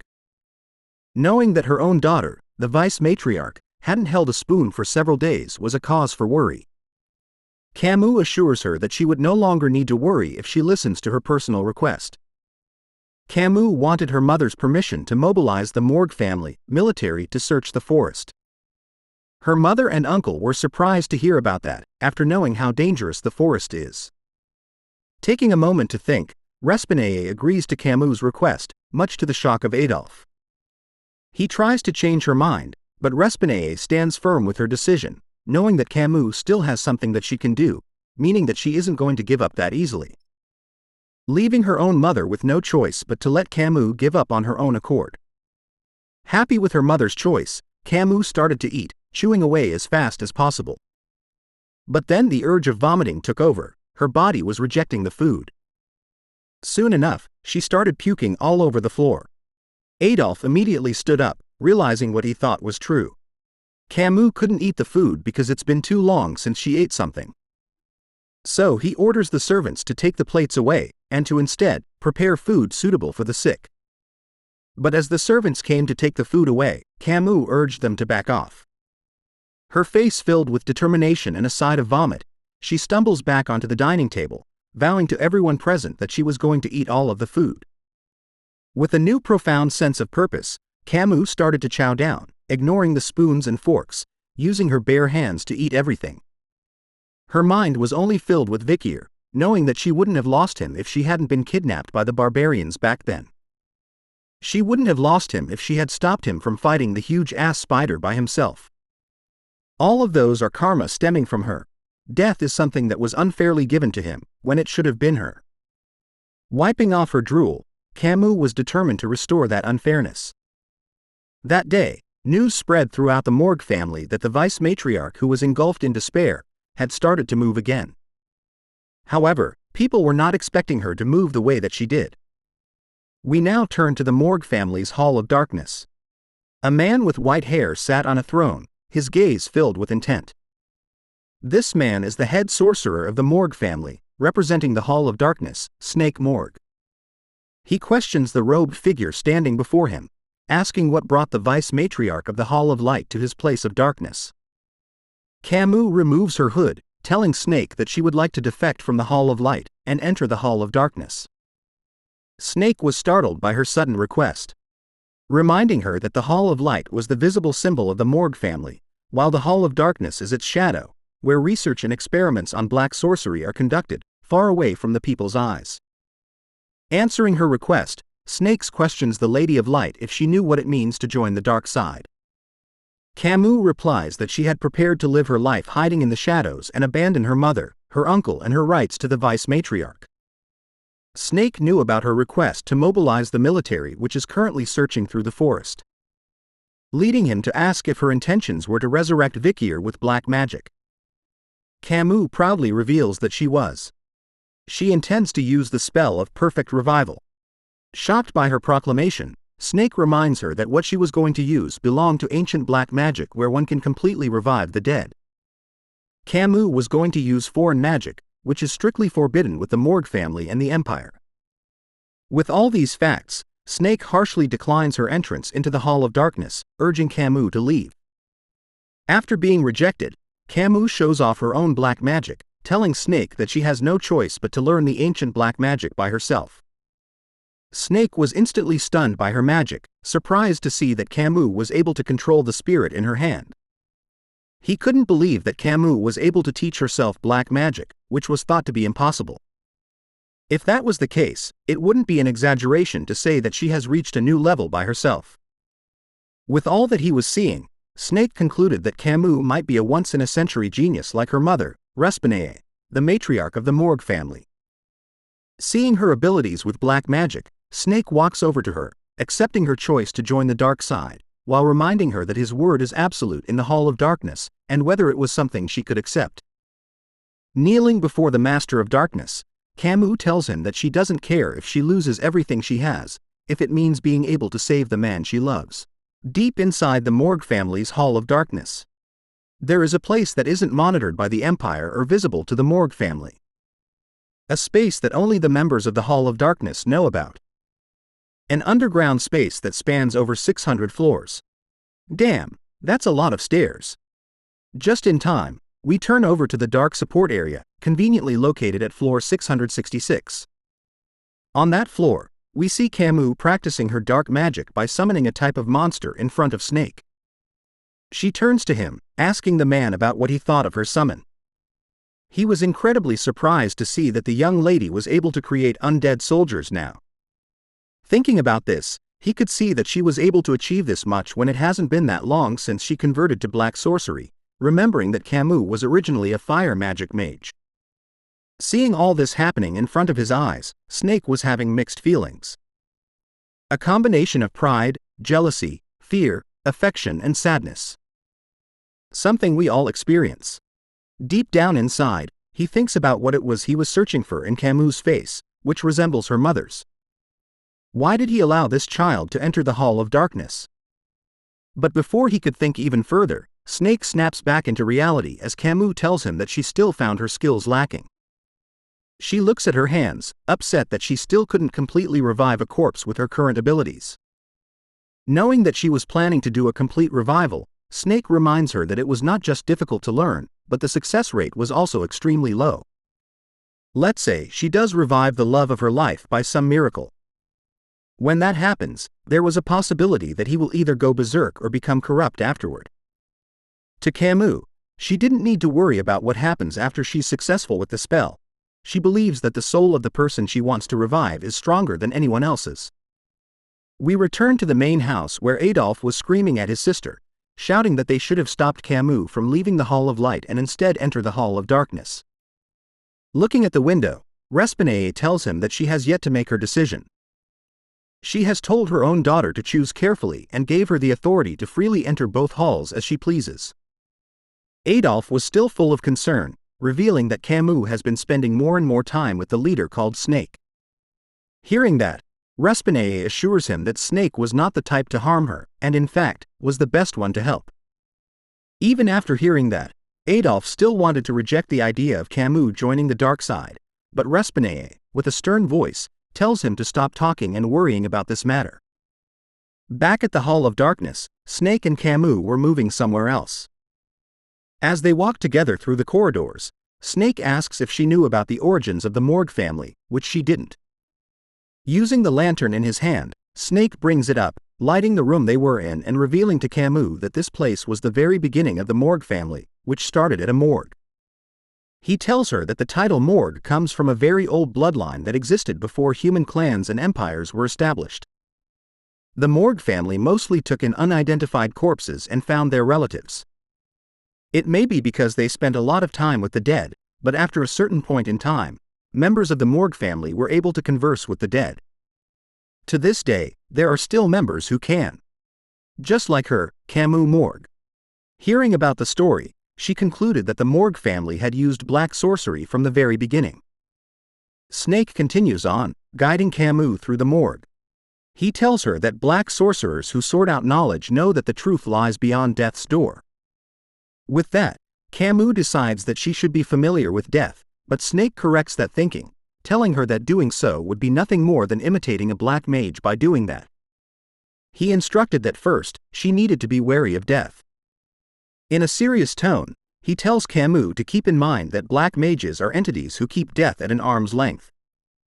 Before she understands and familiarizes herself with death, Camus must first understand and familiarize herself with life.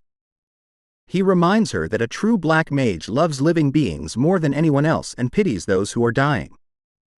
They are the ones who have a deep understanding of death. Camus' view of black mages started to change. Unlike how the world views black mages, they were actually deemed as sages or elders. Hearing about all this, Camus started to question Snake on the reason why he had entered the Hall of Darkness. Thinking about the question, Snake started to imagine Respinae and Adolphe in a bright light. Thinking about them, he tells her that if there is light, there is shadow. If one of them disappears, then the balance is ruined. Several days later, at the same floor 666 called the Dark Support, Camus bursts into the room with excitement, calling out to Snake, who was standing in the middle of the floor, aura farming. She proudly shows off a magic circuit she had created on a piece of paper. Snake was alarmed to see such work and slowly reached out to it. Camus explains that it was a magic circle for a complete revival. This was the outcome of her research so far. Looking at her work closely, Snake could see the model has several steps more developed than the information he has. Even if he nitpicks several parts of it, it looks perfect. Black sorcery requires one to research the depths of the abyss. How deep did this child dig into the abyss for her to arrive at this conclusion, he wonders. Seeing how immersed he was in her work, Camus shyly asks Snake if he was willing to help her conduct the spell. Before he does, Snake questions her on whether she truly likes the boy called Vicier. She was different from him. She was completely different from him, actually. who's fascinated by black sorcery and whose heart is as dark as the abyss. The child before him hasn't been eroded by the abyss at all, and wears her heart on her sleeve. To answer his question, Camus happily answers with a loud yes. Knowing that she was a lot better than him, Snake agrees to help with the spell. Looking at the materials before them, Camus had actually received support from the Baskerville clan and collected a bit of his blood and strands of hair. She had also gathered all the dead spirits she could from the forest.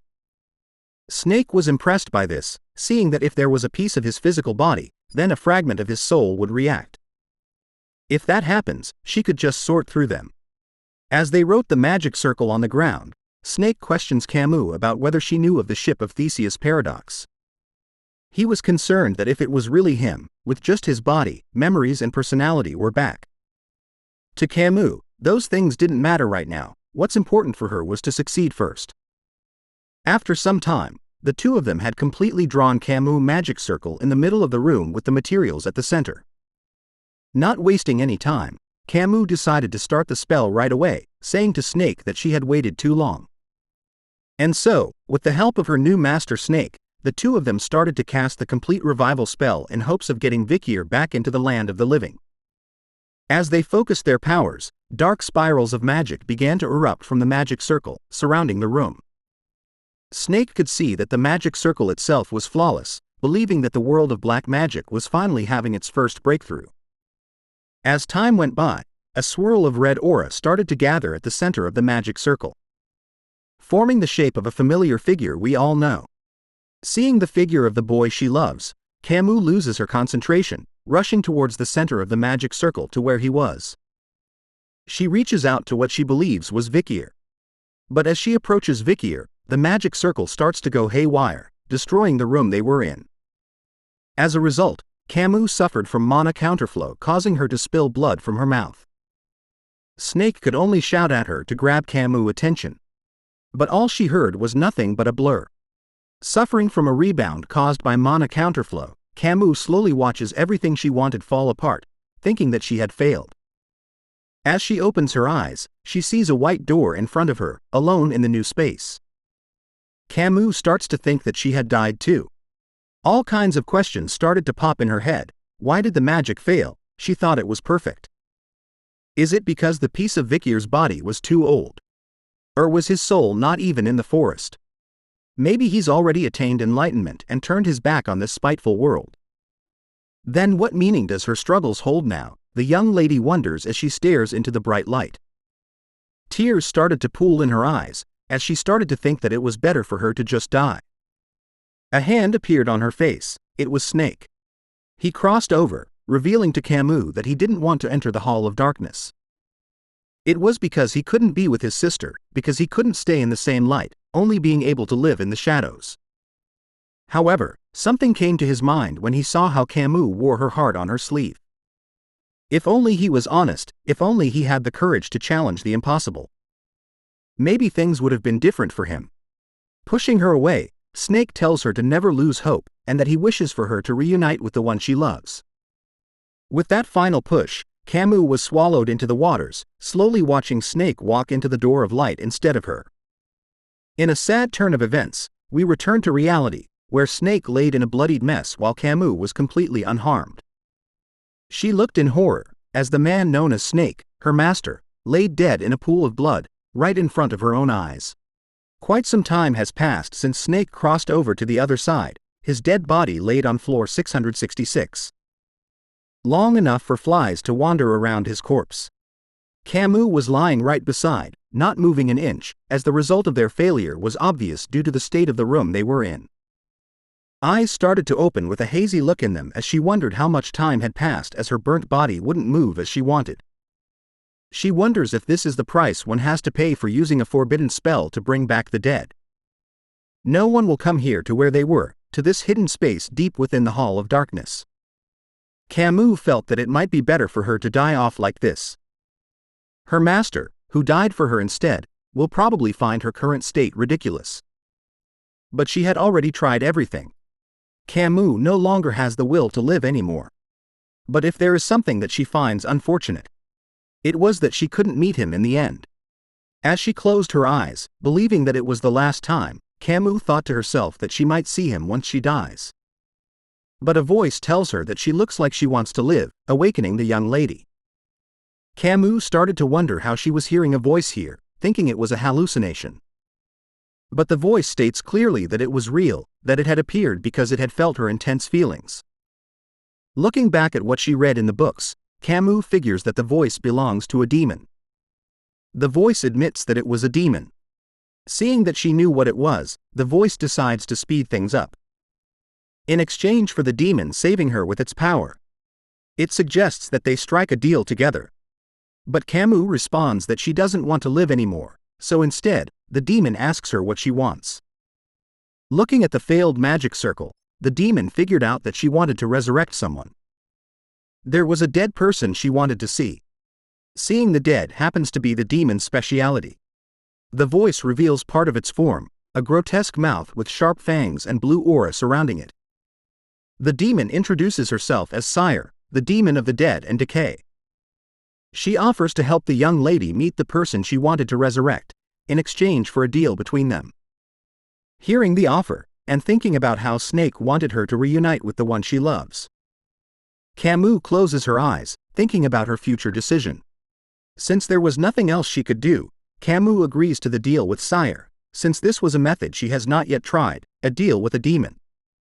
Her eyes regained their fire, as she knew she couldn't give up now. We turn to the Hall of Light, the main house of the Morgue family, where the servants were shouting about the return of Camus.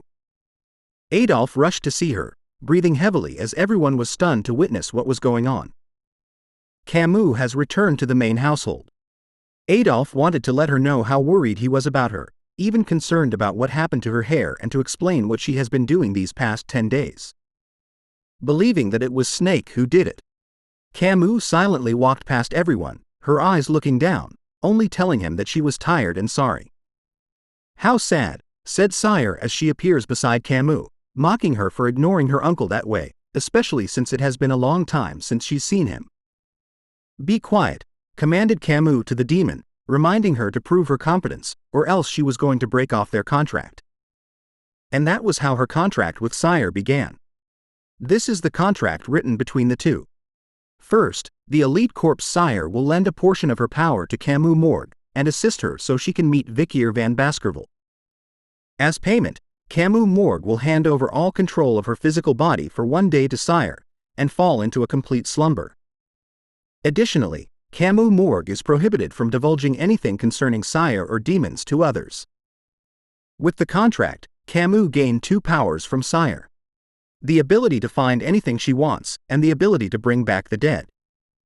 These abilities were first proven when she finally found Rose, her younger cousin, who was killed by the barbarians. Soon enough, Camus decided to look for what she really wanted. But Sire was having a bit of a problem. Using her magic, the demon was surprised as it was a first for her too.